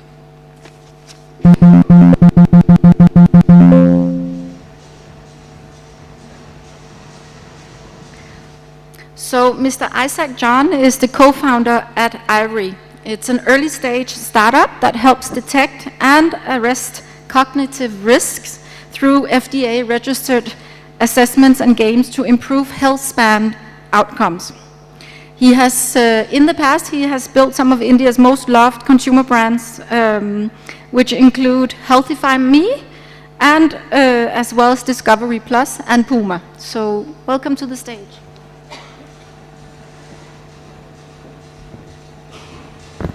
Thank you. Good evening, everyone. It's literally one of the first events I've been where, the event is actually ahead of time, so kudos to the organizers. I want to talk about technology and health. That's the theme that I'm here to talk about today. And I want to sort of position this as a session wherein we ask a few questions, we try and answer some of them together. I'll try and dispel a few myths that I know about this industry, and having worked in the consumer sector for like more than a decade and a half, and also share a few truths that I have learned along the way, which involved a bit of knee scraping and, like all the mistakes that we have made. So my name is Isaac. I'm the co-founder of Ivory. It's an early stage startup that helps detect early cognitive decline. I would assume that most of you in this room are above 40. Science says that beyond the age of 35, your brain starts shrinking by 5% every decade. Decline is inevitable, but if you're on an accelerated path of decline, Ivory helps you detect that. We can go to the next, oh sorry, I can use this, I guess. Which one? Okay. Okay. How to go back? Okay, so let's begin with one question which I have for the room. We've all just come through a pandemic. We're all now, more preventive and probably taking more checks about our health. But one question I have for everyone, take a wild guess. Will the level of sickness and illness in the world going forward, will it stay the same? Will it be worse? Or will it get better? Will we get better? Anyone? There is a right answer, but I'm hoping to just hear a few. Yes? It'll get worse. So somebody says it'll get worse. Any optimists in the room? It'll get better. Someone says it'll get better. Yes, yes, sir. It'll get better. Well, that's the thing about us as humans, right? We believe in optimism. We believe there are more people in this room we think that we'll get better. But science and data says that it'll get worse. It'll get worse because urbanization is on a rampant spree. People are getting more and more congested. There is more and more human and animal contact. And more and more people are also traveling than ever before. So the level of transmission, risk, etc. is actually going to go even higher. Professors at Harvard say that we've already had our best years as far as the degree and, the frequency of illness is concerned. Everything else from here on, according to science, is going to get worse, unfortunately. Which brings me to the second part of, the myth/truth that I wanted to share with everyone, which is this level of preventive versus curative, right? So if things are going to get worse, how do we stay ahead of the curve? The answer obviously is spending more time and resources on preventive health. I think a lot of you are probably already invested in some way, form or the other. But do you know the story about when Yudhishthir, was asked by the Yaksha about what's the most wonderful thing in the world? What's the most surprising thing in the world? Anyone knows what Yudhishthir answered? Okay, it's from like an Indian epic. I see a few, foreign faces. I'll sort of break the ice. Yudhishthir said that the most surprising thing in the world is that man will die anytime, but he lives his life as if he's going to live forever, right? And I think that change of, wanting to pivot to preventive is actually a hard one. I'm in the preventive healthcare businesses. I have seen a lot of preventive healthcare businesses die, but I also at the same time, like some of the optimists like you in the room, believe in the power of prevention. And I do believe that if Yudhishthir did live through 2020 and saw the fact that, all of us took vaccines, who knows, maybe he would have changed his mind as well, right? So I think there is definitely a tailwind of prevention that is happening, and it's definitely induced a lot by what everybody in the room, went through in COVID, right? And I often pitch to a lot of VCs, principals, analysts, and one of the things I always am told is that preventive businesses fail. And my response to them is always that, did you take vaccines as a child? And the answer is inevitably yes. And my next question is, if you have a child, will you give him or her a vaccine? And the answer is yes, which means that you are already believing in preventive healthcare. If you do not believe in preventive healthcare, then it would not have taken that vaccine. So there is obviously an opportunity of preventive healthcare, but this will take time and, take its own due course. And there is a reason why preventive healthcare is important, which is my third point, which is that how are we pacing on qualified professionals to take care of in the future? So we've already established the level of sicknesses are going to get worse. We need to do more preventive stuff. But how does everyone in the room think about qualified medical professionals? Do we have enough qualified medical professionals going forward? No, right? Like everyone knows, we do not have enough.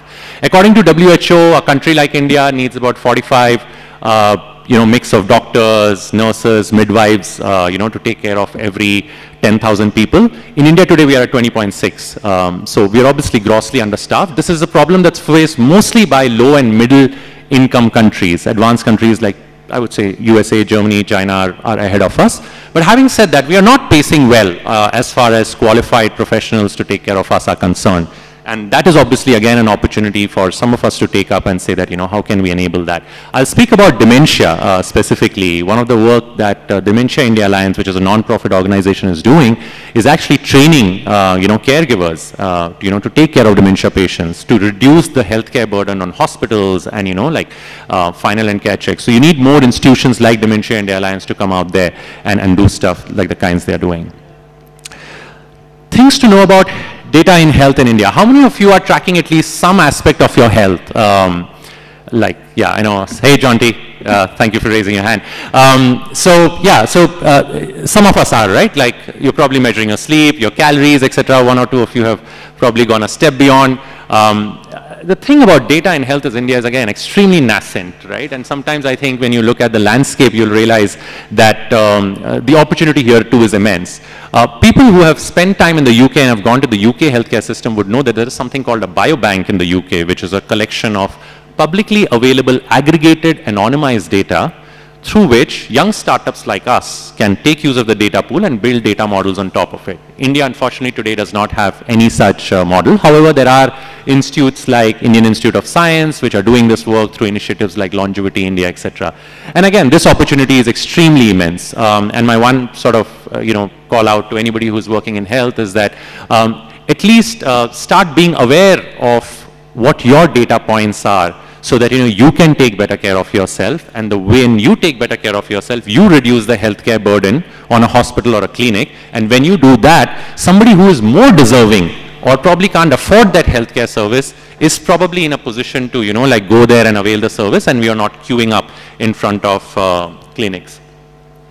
One of the last two bits is about health span, longevity, and medicine 3.0. If all of these are extremely alien terms, I'll make it extremely simple. Medicine 3.0 is a term that's familiarized by Dr. Peter Attia, who's recently written a book called Outlive. This came out last year. Literally one of the best evidence-based books that has ever come out about how to maintain a better health span. And Medicine 3.0 is essentially about using that data that I just spoke about and taking action in your own life. I'll give you a personal data point. You can think of it as TMI, but the night I have 2 beers, I will end up waking up at least once during the night, right? And I found this for myself. So if I am out sometime, I now make sure that if I have a game the next day, if I'm playing something competitive the next day, I'm doing something serious, I do not drink the previous day because I don't want to show up in that meeting or a conference like this with less than a desired sense of sleep. So taking charge of your own health with, health-related, data-related things is something that, you can do on your own. Lastly, which is that what will health tech startups' contribution in the coming decade look like? And I think a lot of this will actually get to the early detection space, just like with the example that I just gave you, right? If you know that, your VO2 max today is, maybe in the 60th percentile, and you want to, when you are 80, climb up a stairs briskly, that is the quality of life you want to have, then you have to have your VO2 max today at the age of 40 in the 75th percentile. And this is all proven by science. A lot of it is Western data, of course, but again, a human body is a human body anywhere else. Of course, Indian data would be different, but it will not be vastly different. And role of startups like Ivory is to essentially help people take cognizance of their risk early. We are doing it for cognitive health. There are startups like Niramai which are doing for things like breast cancer. There are other startups which are doing it for cardiac and the like, right? So early detection and screening is an absolute must. On that note, I leave you with a little video that we recently took out on World Alzheimer's Day. And yeah, look forward to catching up, with whoever's around after this. Thank you. Will you be able to click? I walked across an empty land. I knew the pathway like the back of my hand. I felt the earth beneath my feet, sat by the river and it made me complete. Oh, simple thing, where have you gone? I'm getting old and I need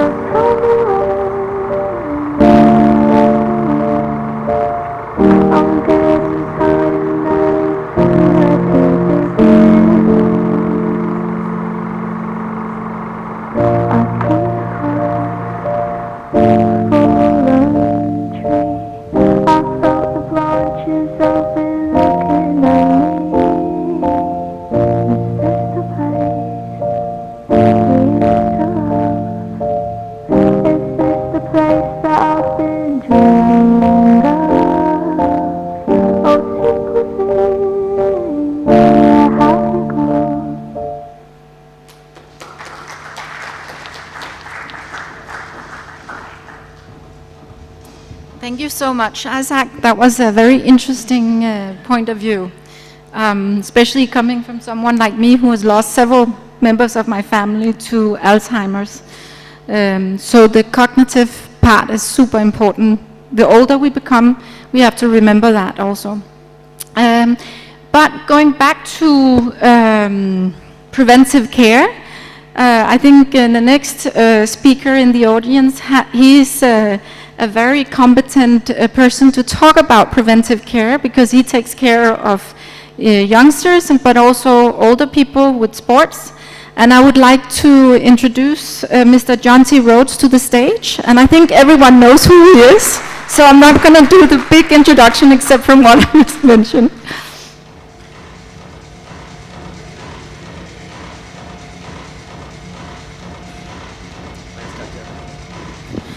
Hi everyone. Whoa. Hi everyone. Good afternoon. Thank you. Thanks, Katya. Interesting. Anybody? Isaac, I really enjoyed that. I think from a fitness or a wellness point of view, we need to be honest with ourselves, and it actually starts with us. That's the first thing we need to get over, and it's not anybody else's responsibility. It's our responsibility. Anybody flown in an airplane the last 2 weeks, 3 weeks, 1 week? This year, obviously everybody's probably had an airplane flight. What happens in that security briefing or the safety briefing when they talk about if there's a loss of oxygen or pressure in the cabin? The oxygen mask falls from the panel above you. But then what does it say? But whose mask? Your mask first, correct? Before helping with anybody else. I mean, that's how simple it really is. From a wellness perspective, we really need to take charge of our own wellness. So Life by John T. And Joe keeps saying, John T., you're allowed to mention your own name. It's not being arrogant. you know, you might have called the business after yourself, but get over it. It is something where obviously there's an affinity with cricket in India. I think there's been a real bonding with myself in this incredible country, and a lot of people in their 30s and 40s either were young kids when I was still playing cricket and saw me flying around the field, and or their fathers showed them all this video. So Life by Jonty basically is we as a family have taken responsibility for our wellness. My wife is a yoga teacher, she's an architect, and understands that it is all connected. So whether it's sleep, it's nutrition, it's exercise, and for us exercise is walking, surfing, jumping on a trampoline. I tried my first backward somersault at the age of 55 the other day. Managed to land it on the trampoline, fortunately, not on the rest of the garden, to impress my children. But that's the reason why I want to stay healthy, is that I want mobility for as long as possible. So it's no good just living longer.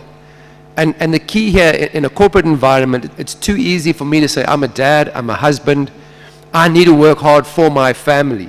So I will sacrifice my own health and my own well-being because I want my family to benefit. But it's such a short-sighted vision, because if you don't have your health, you are going to come crumbling down.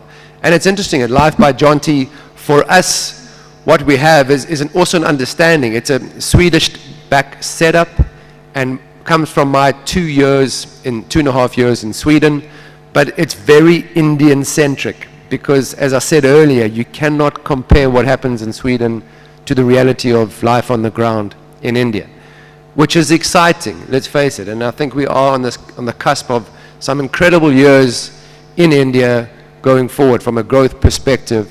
But with that then comes the kind of lifestyle that's just going to keep degrading our health and our well-being. So Life by Jonty is a platform. We utilize tech. We also understand that within, not comparing Sweden to India, that even within India, there are so many Indias. So we customize every single intervention to our clients. So we have customers who are an engineering firm, and their staff consists of someone who spends the entire day bent over with a welding gun, welding all day, to other people in logistics, other people in the sort of the schematic side of things. So they're putting together packaging material, or packaging equipment. So we have to cater for everybody. And we have tech clients who have staff in front of screens all day and do have all the gadgets and the wearables and the tech that's available to be able to track what they're doing. So we don't just arrive and say, okay, this is what we've designed. We think you must employ this in your corporate environment because we know it's going to assist you. We work with the organization. We work with the champions because we want to also promote the fact that if you are someone who's making a difference to yourself, you can impact your community, whether that impact, that community is at home, because not many kitchens in India are just a single family kitchen. We know that it's shared by 2 or 3 generations at times. So we know that the impact that we have here in India can go beyond just the people who've signed up to our Life by Jonty program. And basically what it does is that at the start of the Life by Jonty, you take a very simple health check, and green, amber, red. At the end of the health check, if you're in the green with your answers, that's fine, you're looking good. Anything in the amber, we obviously want to get you up into the green zone, so we have then content on our platform that you get sent towards to ensure that you get that amber warning back up to the green zone. The red zones are an area of concern, and whether it's injuries, whether it's stress, whether it's nutrition, we will then again have content that will be specifically for that environment. And again, Ayurvedic doctors, nutritionists from India, dancing doctors, the use of dance, cognitive health and wellness. We know, playing sports where coordination as well as physical activity, dancing, having to remember steps. It is so good, not just for emotional health, but also cognitive health too. So we are an Indian-based company. I mean, Prime Minister Modi, I think in 2014, spoke strongly about Make in India, and we've seen that huge transition. My wife and I listened very carefully. India was born in India in 2015, and Nathan was born in India 2017. So we make in India. We really believe in it. We totally invested in that. But it's a case of, again, saying and working closely with the client that we have, installing in them an opportunity to sit at their desk and do breath work. So again, a part of what we do, sit at their desk and do stretching, because all of that combined is going to make for a healthier and happier person. So where the Swedish system came in, and what they do really well is that they put together a team challenge. So in a 21 or 28 days, because coming from cricket, I know, game of habit, you can't change it overnight. The same thing with healthy habits. They don't happen overnight. So keeping it simple, we're looking for small improvements that can take place on a daily basis. Or if you miss your exercise or your team event today and the next day, after 3 days, you can actually just spend 5 minutes and you can catch up. Whereas too often if it's a training, so it's not a training app. It's not saying go to the gym and work out for 45 minutes. Because if you miss that on day 1 and day 2, you know you can never catch it up. So what we try and give is a platform where people can make healthier choices on a daily basis for their own benefit. And I think that's such a difficult concept in India. People are always making massive sacrifices for their family. And it needs to start with you. And that is what we're trying to push. I mean, the reason why we do the health check is that we know if it's not trackable, it's very difficult to maintain and be consistent in your output. So utilizing data is something very important for us, because we need to be able to show people the stuff that you're doing today. It might seem insignificant, but at the end of a month or at the end of 28 days, it's made a massive contribution to your overall wellness. Again, not just physical, but mental and entire holistic approach to being a better person at the end of it. Okay, so thank you very much for your time. I know there's so much happening in India. I mean, I am a bit smarter than I look, and I know this is the place to be, not just in Bangalore. I mean, Goa is not a bad spot either. But I know this environment, it's really supportive of startups. And just thank you all for giving me this opportunity today. Thank you, Katya, and thank you, Joes. Great to be here again. Thanks, everyone.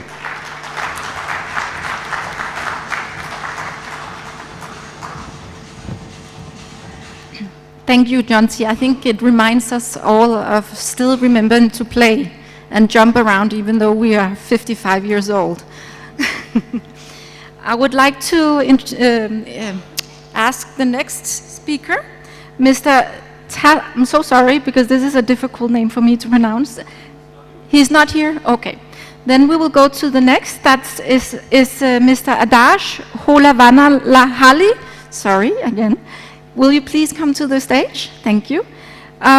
He is the new business venture leader in IGT solution at Philips. And he is mainstreaming access to coronary artery disease care. So it's diagnostic, treatment, and therapeutics. Please welcome Mr. Adash. Thank you.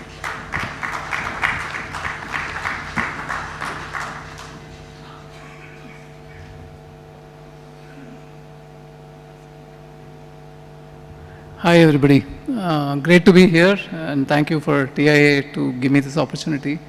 Hard act to follow Jonty Rhodes on the stage, try my best. I'm not going to talk about Philips being much older and wiser to me. We are one of the ventures in Philips, there are only 2 of them worldwide, and we are a Make in India, Made for India program because we thought we'll crack India first, and if that works it should work anywhere else. Right, that was the statistics is kind of an interesting story, but I've always felt that what it doesn't tell you is far more important, right? And a lot of people have spoken about it. Isaac spoke about it as well. The key thing is some of these numbers are pretty staggering, right? Imagine a person, I'm talking about 1.4 billion people in India, doing 3 consults a year. And that doesn't mean all of us do it. It just means that there are so many consults happening. So this is what the system is already facing today, right? If you talk to any one of the medical reps in India, I know there's an area in Bangalore that does 100,000 aspirins a month. It's an incredible number, but that's the reality of India. So when we talk about sustainability, you have to understand what numbers you're facing and whether you can really solve a problem of this magnitude. If I as a manufacturing company decide to be sustainable, what kind of a blip am I making in all of this? The story is in two parts. One is what we are doing, and two, what is the capacity that's missing. And you can see when you have 3.8 million cardiac deaths in India, it's not surprising that you're lacking cardiology consults, right? And if you have 60 to 70 million diabetics, then it's not surprising that you have very few endocrinologists around. So the bottom line here is you need to understand that you're facing an avalanche. And in order to scale up and meet this, each of us will have to take our own role in all of this, right? So what does sustainability mean for health? It means that you have a certain capacity. And there's a capacity under which you have to operate. If you exceed that capacity, you're on a downstroke. And if you keep continuing along that path, you'll weigh more and more heavy on the healthcare footprint. And when you do that, you're taking away somebody else's chance to be treated. Right? You're depriving somebody else who needs healthcare, who cannot afford it, to be treated. And so a fundamental responsibility of ours is to make sure that we take care of ourselves well, right? So if you look at most of us, and I'm sure Jonty falls into the top 5% there, but the fact is the footprint is very high in the bottom. So we have 100 million cardiac patients today, or at least according to the prevalence rate, and most of them would fall into the bottom. Some of the people who have had surgeries would fit into 30% in the middle. And then as you go to the right side, you see things toning down a bit. So all of us would really have to move from the left to the right, right? That's the end goal of this. But what we don't understand it is all of us have a certain set of health credits that we operate with. How many times do we take a consult? How many times do we get a surgical procedure done? How many times are we popping pills? These, it boils down to the end, what is your consumption of healthcare? And if you limit it, then automatically things will get better. And it will make it way easier for providers and clinical people as well to actually make this sustainable. I'll come back to this slide a little later. The realization that I really want to bring to all of us here, see, we talk about smartwatches, we talk about wearables, but did you know that the human body has the best wearable yet, which is your heart?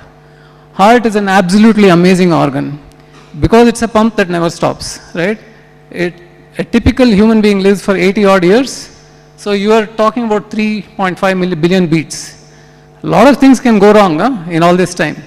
But the fact remains that for a pump to operate at that capacity for that long a time means it will reflect what you are doing in your body at any point of time.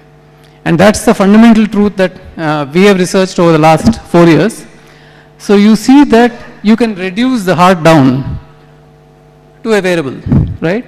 Based on balance, endurance, stability, aging and traits. Super fundamental concepts, and all of us, it is a very common sense, right? But the heart embodies all of this, and we have figured out a way to track it. Now, once you look at how volatile your heart is, how inert it is sometimes, how much does it accumulate, which way is it progressing, which way is it regressing, if you look at all of these in toto, then you will start understanding why heart is the cornerstone of any sustainable effort, right? Don't look at it as an organ. Look at it as your permanent variable. And if you listen to it long enough, it will tell you whether you're sliding or whether you're improving. And the trick is to make sure that you know what to look for. So the biggest thing that we do, and I'm not mentioned everything here, but see, some of the questions that you want to answer, or all of that on the right side, is typically what we should be worried about. Am I okay? Which way am I going? What do I need to do better? and health is not in isolation, right? I have to compare myself to somebody. And unless and otherwise I do that, I don't know enough about my own health. And the heart is very capable of telling you all these things. The subclinical changes that I'm talking about essentially is the fact that before you get to a clinical manifestation of a disease, which track are you on? How far away are you from an incident? And what can you do about it right now? So any early warning score needs to be built on fundamentals like this. This is my last slide, but what I wanted to talk about is the fact that everybody speaks about personalization. We at Philips have taken a different view of this. We believe in universalization. If I give you a score or an item that represents every single person on the planet, and you're able to measure, and you're able to say what is progress and what isn't, and you're able to say what is the size of your footprint, then I've achieved my goal and intention to make everybody better, right? And while personalization is only an aspect of learning what you are, it is the ability to represent yourself as a standard is what makes change possible. So what we at Philips have done is we have figured out how to work with smartphone as a sensor. There are many of them around, but we have built a cardiac profile that is able to compute heart credits. And these heart credits essentially reflect what is the footprint of you as an individual. More the credits, it's just like carbon credits, you're going to struggle. Fewer the credits, you're going to do better. And obviously, Usain Bolt is probably at 0 or 1 right now. I don't know what that number is. And maybe Jonty is up there as well at the top. But the fact remains that sustainability comes from having the fewest number of credits. And this is a goal that all of us have to do. And what we decided as Philips is we'll work with the entire ecosystem of stakeholders to make sure that you know what that number is, right? And that you can keep track of this. So providers can work with you to lower those credits. You can be rewarded based on the credits that you have. You can progress based on the credits that you manage. And that's the system that we have built. We launched this a year ago. And so we've been successful. We are working with companies. Because I can see a future where I say if I have to live in Bangalore versus Delhi, then I'll go where the fewest credits are being used at any point of time. And that's true for companies as well. That's true for organizations or districts or states. So the plan that Philips has is essentially to make sure that we create data points which are visible to all, transparent to all, and create a brand out of your health so that you can maintain it consistently, and over a long period of time we remain extremely healthy. Right? Thanks a lot.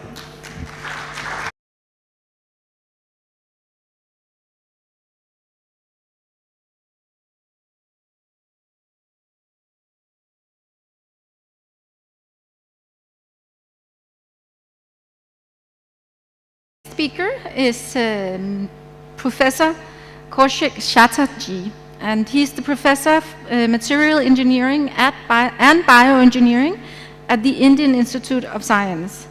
And he is investing? No, I don't know what you call it in English. Anyway, it doesn't matter. But he works with biomaterial for healthcare. Please welcome Mr. Chatterjee.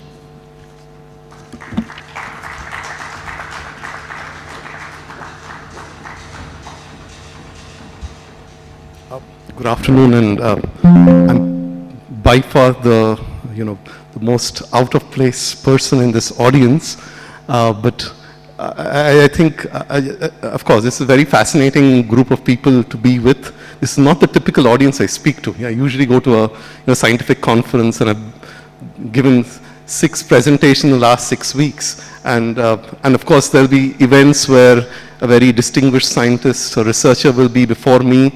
And then you wonder what can you present to the audience that would, fascinate them, and how do you measure up?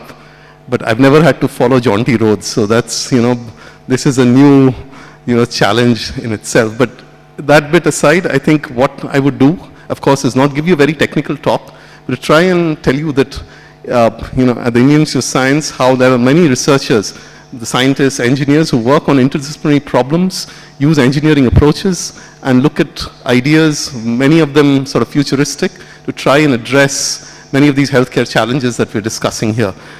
In particular, there's, of course, there's artificial intelligence when it comes to engineering, but if you think about human civilization, every time there's been progression or a change in materials development, it has changed the course of human civilization. Be it the Stone Age and then, the Bronze Age, or, in this modern world, you have new materials.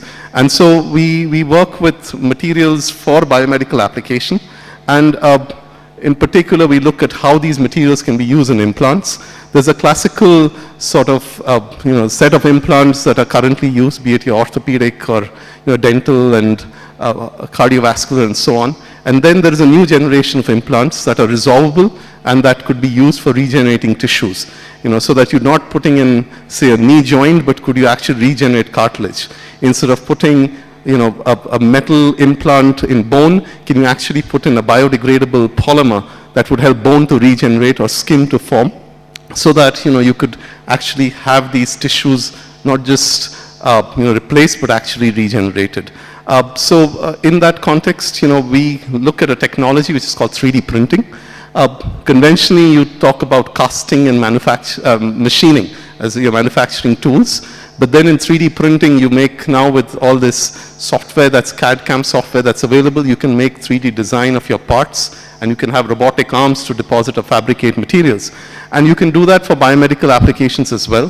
One, sort of popular thing that's certainly getting used in the clinical setting is to use these for orthopedic and even craniomaxillofacial devices. There's a big, of course, trauma fixation market. And within that, if you notice, human bones are not straight. And particularly in defects between patients can be very different, and you need customized implants, which is where 3D printing becomes very exciting. This is just an example of a kind of work that has happened between the Indian Institute of Science and a hospital here in Bangalore, where we've been designing parts and in fact a comprehensive solution. It's not just about manufacturing, but making customized solutions that are 3D printed, where there are patients who come with malunions. So basically they broke their hand, the hand was fixed or the fracture was fixed, but it was a wrong orientation. So the surgeon now has to cut the bone again, orient it correctly, and use these implants to hold it in place. But the challenge is the commercially available implants are not wouldn't fit the patient perfectly. So the question is, can you customize and make a comprehensive solution? So we actually use 3D printing in combination with software so that we get the best fit for the patient. So we do all this planning of the surgery, virtual planning. We've done this in about 12 to 14 patients, where we make bone replicas with 3D printing, we make surgical guides, and we make implants. So I'm sorry if this is a little disturbing, but nevertheless, this is actual orthopedic surgery. You can see here that these are surgical guides, which are slots for a saw to come in and cut the bone. You put in holes in your bone, and then finally have a 3D printed implant that goes in, and then, this is the best fit for the patient, and there's data to show that how these things can actually help in better recovery. It need not just be the conventional metal devices. You can have new generation materials where you could again, scan defect sites. You could have, devices that would help regenerate the bone. It could be hard plastics, which, give some sort of support, or you could have soft gels. You're sitting in a state which is known for silk. So these are soft gels that are made out of silk, and that's actually great for growing cells and using them as matrices for tissue to regenerate. The other big area in this, and actually this is something where India is actually on the forefront, is where people talk about alternatives to animal testing. A lot of this discussion here is also about how to sort of get better healthcare or affordable healthcare. Biopharma has this problem where you talk about not having good sort of models to try and accelerate drug discovery. So FDA and now even Indian drug regulators have approved pathways where you can use alternatives to animal testing. And one of these things is to come up with engineered models that could be used in place of animal tests. And so, what we can do then is use 3D printing. We can take either cells or actually patient samples. So if you, what you see in the right corner is actually patient sample where, a woman who had a breast tumor that was removed, you take chunks of the tissue, you can print it, make an array of that, and then use drugs to quickly see which which drug is that patient responding to, and instead of that clinician trying to second guess which one would work, could you use these kind of technologies to identify, the optimal sort of drug regimen and, prescribe that for the best outcomes. You can do that for a variety of tissues, from lung cancer to make intestinal models and look at drug absorption and so on. You can make this more complex. Instead of just having a 3D printed construct, you can make constructs which would actually shape morph with time. So this is a set of, gel sheets that have been printed, that if you immerse them in water, they will start to swell, but they swell in such a way that they start to roll. So this is a, real-time video. You're looking at gel strips. Now question is, what would you do with it? The idea is that if, India, there are so many trauma incidents, the damage to the peripheral nerve. What we are trying to, develop are these technologies where there is, a damage to that nerve. You can put the gel sheet and get it to roll around it. It forms like a conduit where the nerve ends can grow and join. We've developed some of these things in animals, in smaller animals. The large animal testing is going on. And the idea would be to offer these to plastic surgeons and neurosurgeons so that, these kind of technologies are available in the clinic for a large number of patients, and of course have them as affordable solutions. This is one example where, you're looking at these kind of deployable structures to regenerate bone. So this, what you see on the right, is a video where this is the part of a skull of a rabbit. We've made a little defect in the skull. We've put a construct there, which is a degradable polymer or a plastic. You turn on light. So if you imagine, these dental defects, sometimes there's infection, chunks of bone have to be removed. Can you regenerate the bone there? So you have a small gap, you can't push a big construct there. So can you put these things inside, put in an optical fiber, turn on light, and this thing would open up and fill in the space, right? So, these are deployable systems that can be developed by having the right materials, right fabrication technology, and so on. So just to give you a glimpse of what these things offer, there's a lot of interest, a lot of potential. The market projections talking about billions of dollars. Of course, around the world, in India, it's largely untapped, but there is a lot of this that, is worth looking into, which would allow us to develop the next generation solutions for implants. And of course, at the Institute, as a university or an academic research group, we always look for partners to develop this further, and we'd be happy to collaborate with startups and industry partners. As a lab, we've developed wound healing solutions that have been translated and have been commercialized. We'd be happy to look at many of these things also in the future. So I'll just close by sharing my contact information. We'd be happy to talk to you, and also there's a wonderful group of people. We have biologists, engineers. IISc is starting its new medical school on campus, where there will be clinicians also on campus to work with researchers like us. And of course, the government is has new missions. There's a new medtech mission being launched by the government to try and promote more medical device kind of research, and hope we can partner with all of you here to make these things successful. So thank you very much for the invitation.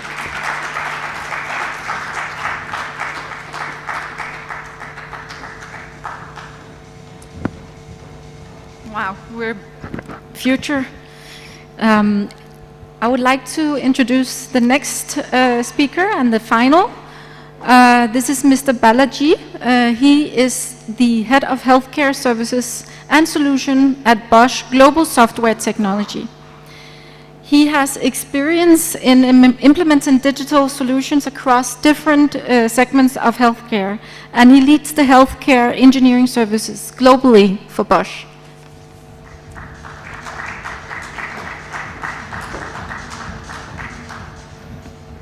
So good evening, everybody. So how does this work?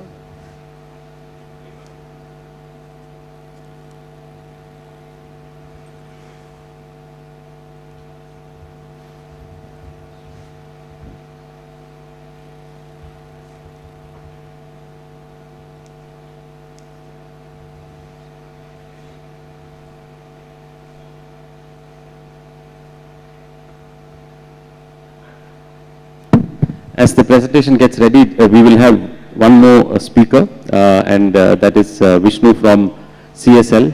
They will talk about some very interesting possibilities to connect globally for startups in India. So that's after that, and then we have a group photo together. So in the end, we'll try to fit into the stage.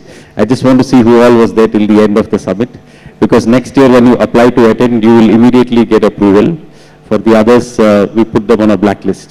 Thank you.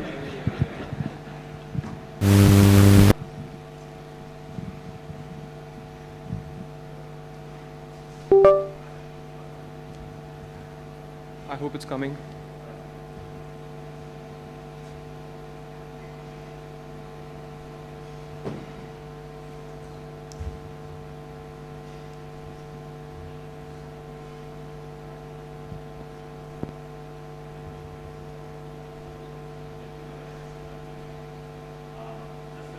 Just a few quick other announcements. The whole summit was live streamed, still being live streamed. So all the speakers, in case you missed someone because you were out for coffee, you can just go back and watch it again. Our team in the next 1 month will cut out each speaker's video separately. So you will see each speaker's video separately at the YouTube playlist. What I want each of you to do, and which is why our summit is an invite-only event. I didn't ask you for money, so you didn't buy tickets to come here. So what I will ask you in return, not to help me, but help the people that you have heard, at least each of you should write about one of the speakers or one of the companies or one of the startups that you liked in your LinkedIn or social media profile. That's one thing that you can easily do. Kelvin, give me a thumbs up and it's steady. All right, thanks.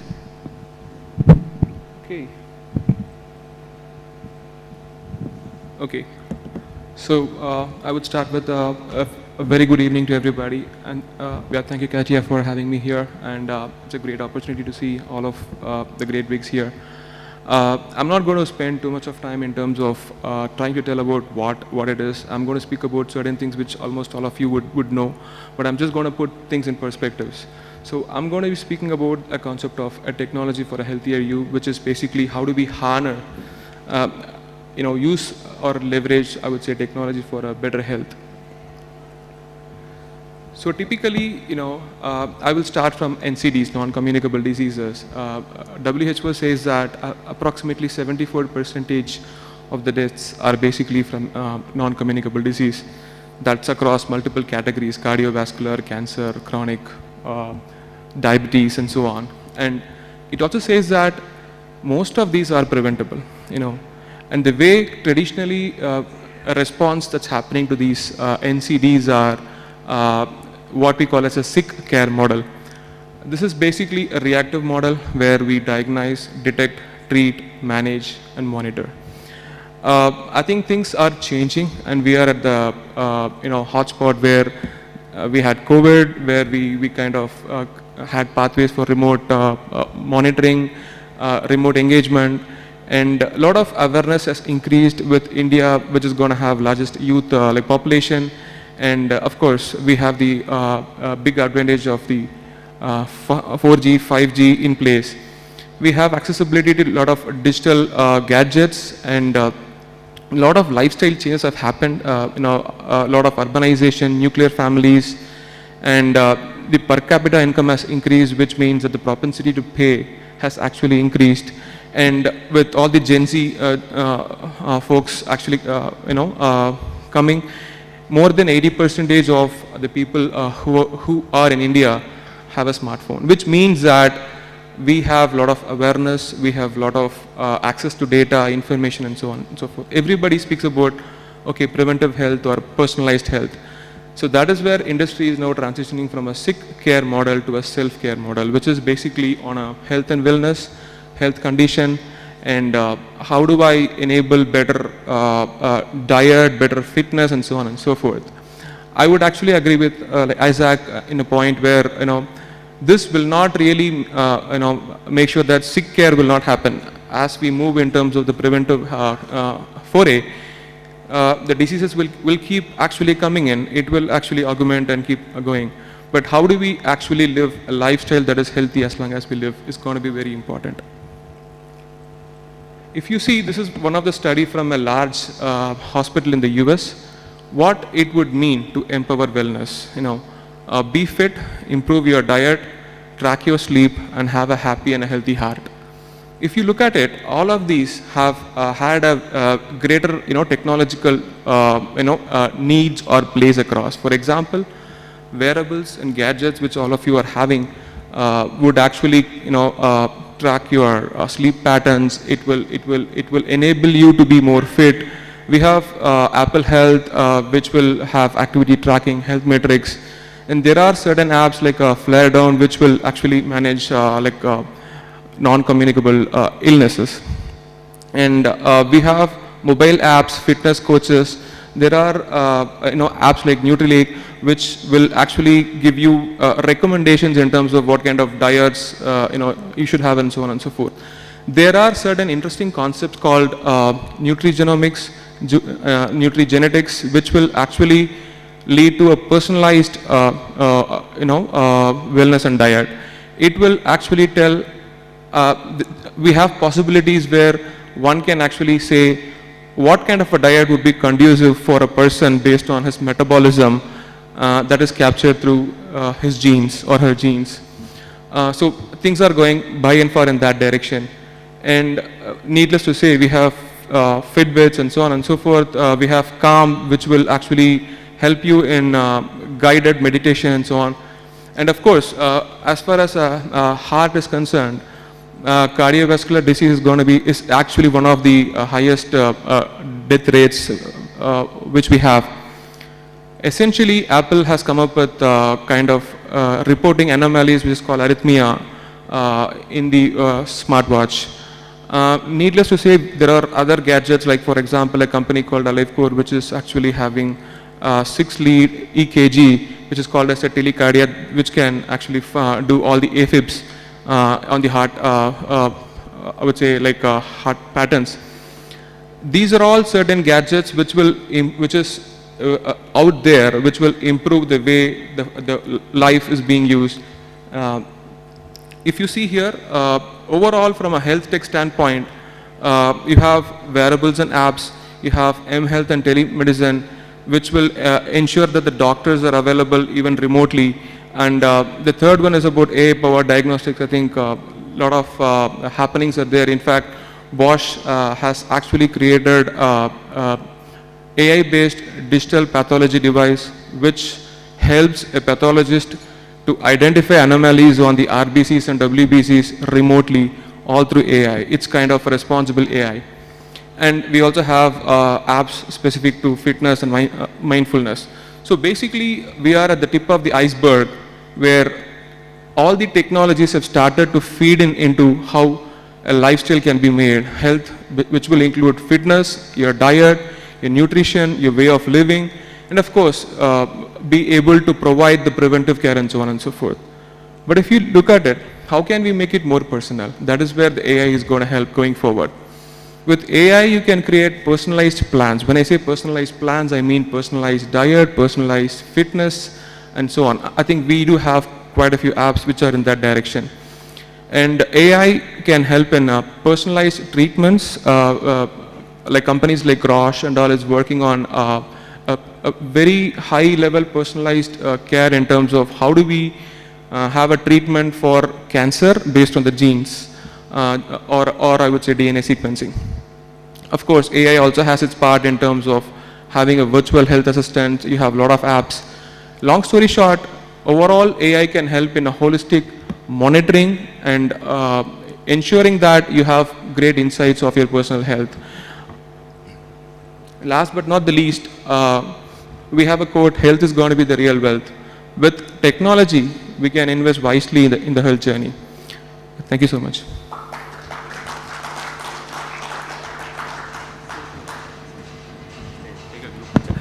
Can I call the speakers of the last panel quickly for a picture together? Just the panel from health. Isaac, John T, if you can come once more, just a quick picture. Vivek, are you here? Vivek, I don't see Vivek. All right. Okay, just take a quick picture. CSL team, Alicia, their presentation is ready. We show that last. It's, I think, just 4 minutes. And then we want to take a group picture after that all together. Also, Jonty will join, I think, so it could be nice. All right, so I would like to thank Katya, our advisory board member, for the wonderful moderation of the last session. Always this last session is a challenge. Bangalore traffic competes with us to get people out of the room early. So luckily we combined the session, and of course we'll ask them to keep some coffee available so you can continue networking even after that. Thank you very much. A big round of applause to the speakers of health. The future in the beginning didn't look very hopeful, but then with all their unique technologies looks very hopeful and healthy. Thank you very much. So now I would like to call Alicia from CSL and Vishnu. Okay, both of them are here. Maybe Vishnu is speaking. So Vishnu runs something called CSL, which is Carve Startup Lab. They are trying to take Indian startups global and also global startups to India. I want him to explain in quick 5 minutes what startups can do, because many startups are also joining us online, so they can benefit from CSL. Over to you, Vishnu. Thank you.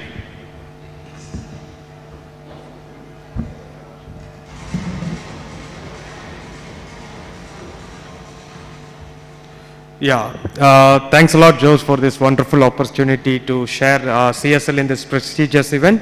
And myself, Vishnu Nagaraj from Carve Startup Labs, we help companies on internationalization, which one of the core part when the company is mature, they want to scale to different countries. That's the mission we are working.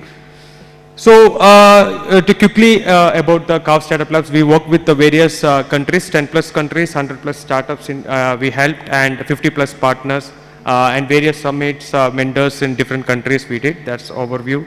And these are the associated countries. Quickly I can go through that. And these are the events we did in different cities, different government bodies, different private partners. We did lots of projects. These are the places we taken the companies, and post that we are helping them a hassle-free internationalization. And coming to the quick agenda, I got a very valuable 4 minutes. So we are announcing few programs which help the companies or the investors or the partners to go to different programs. The upcoming 3 summits are: one, we are working with the Brussels team, the trade body of Brussels, and the Belgium team on the sustainability cohort, where the companies who is working on the sustainability related part, they can join the mission. Also the people who are investor or anybody in that particular sector can join. So the application is open. And the next is the prestigious one, as you all know, for the life science.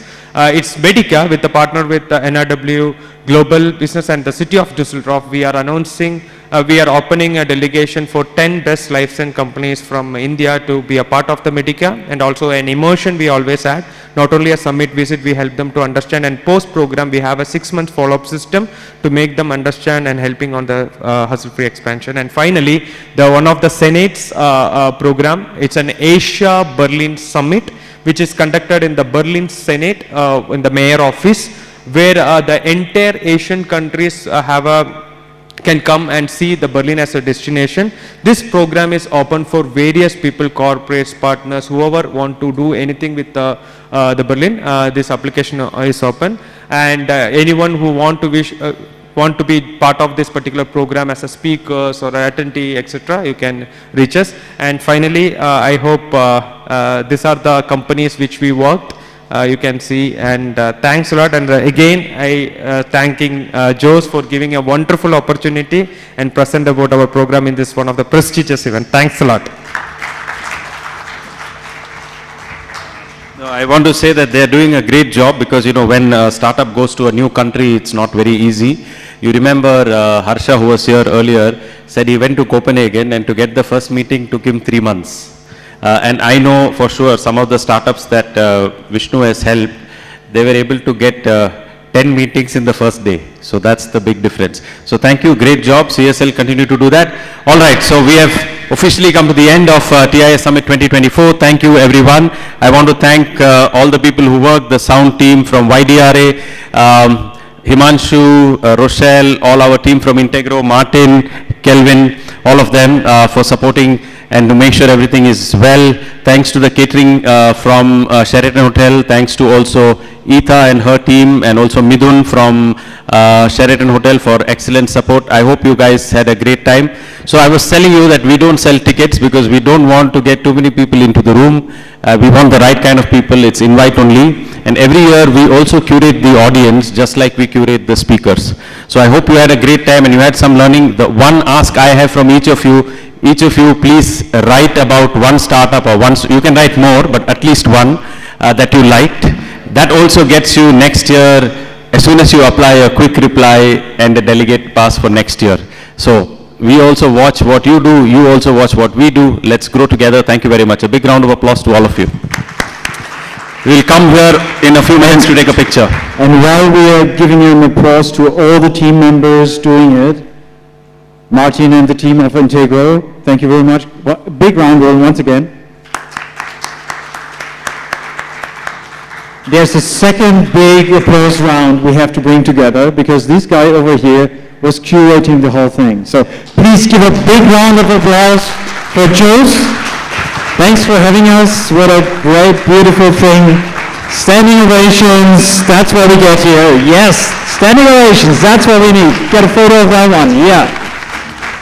Thank you, Jan. Because this is all happening because of you. And now we would like you to come up to stage for the big, everybody please, for a big picture. Thank you very much. So I asked the event guy, he said the stage is strong, so let's test it. Huh? So whoever can fit, some can be in front and so on. We can have some music and I think Karthik and so on just fix the picture.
Yeah, I think.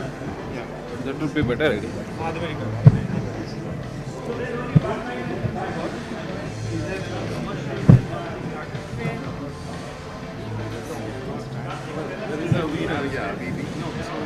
That's a good idea.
Yes, thank you very much. You know, they used to tell me nobody stays till the end. So now it's a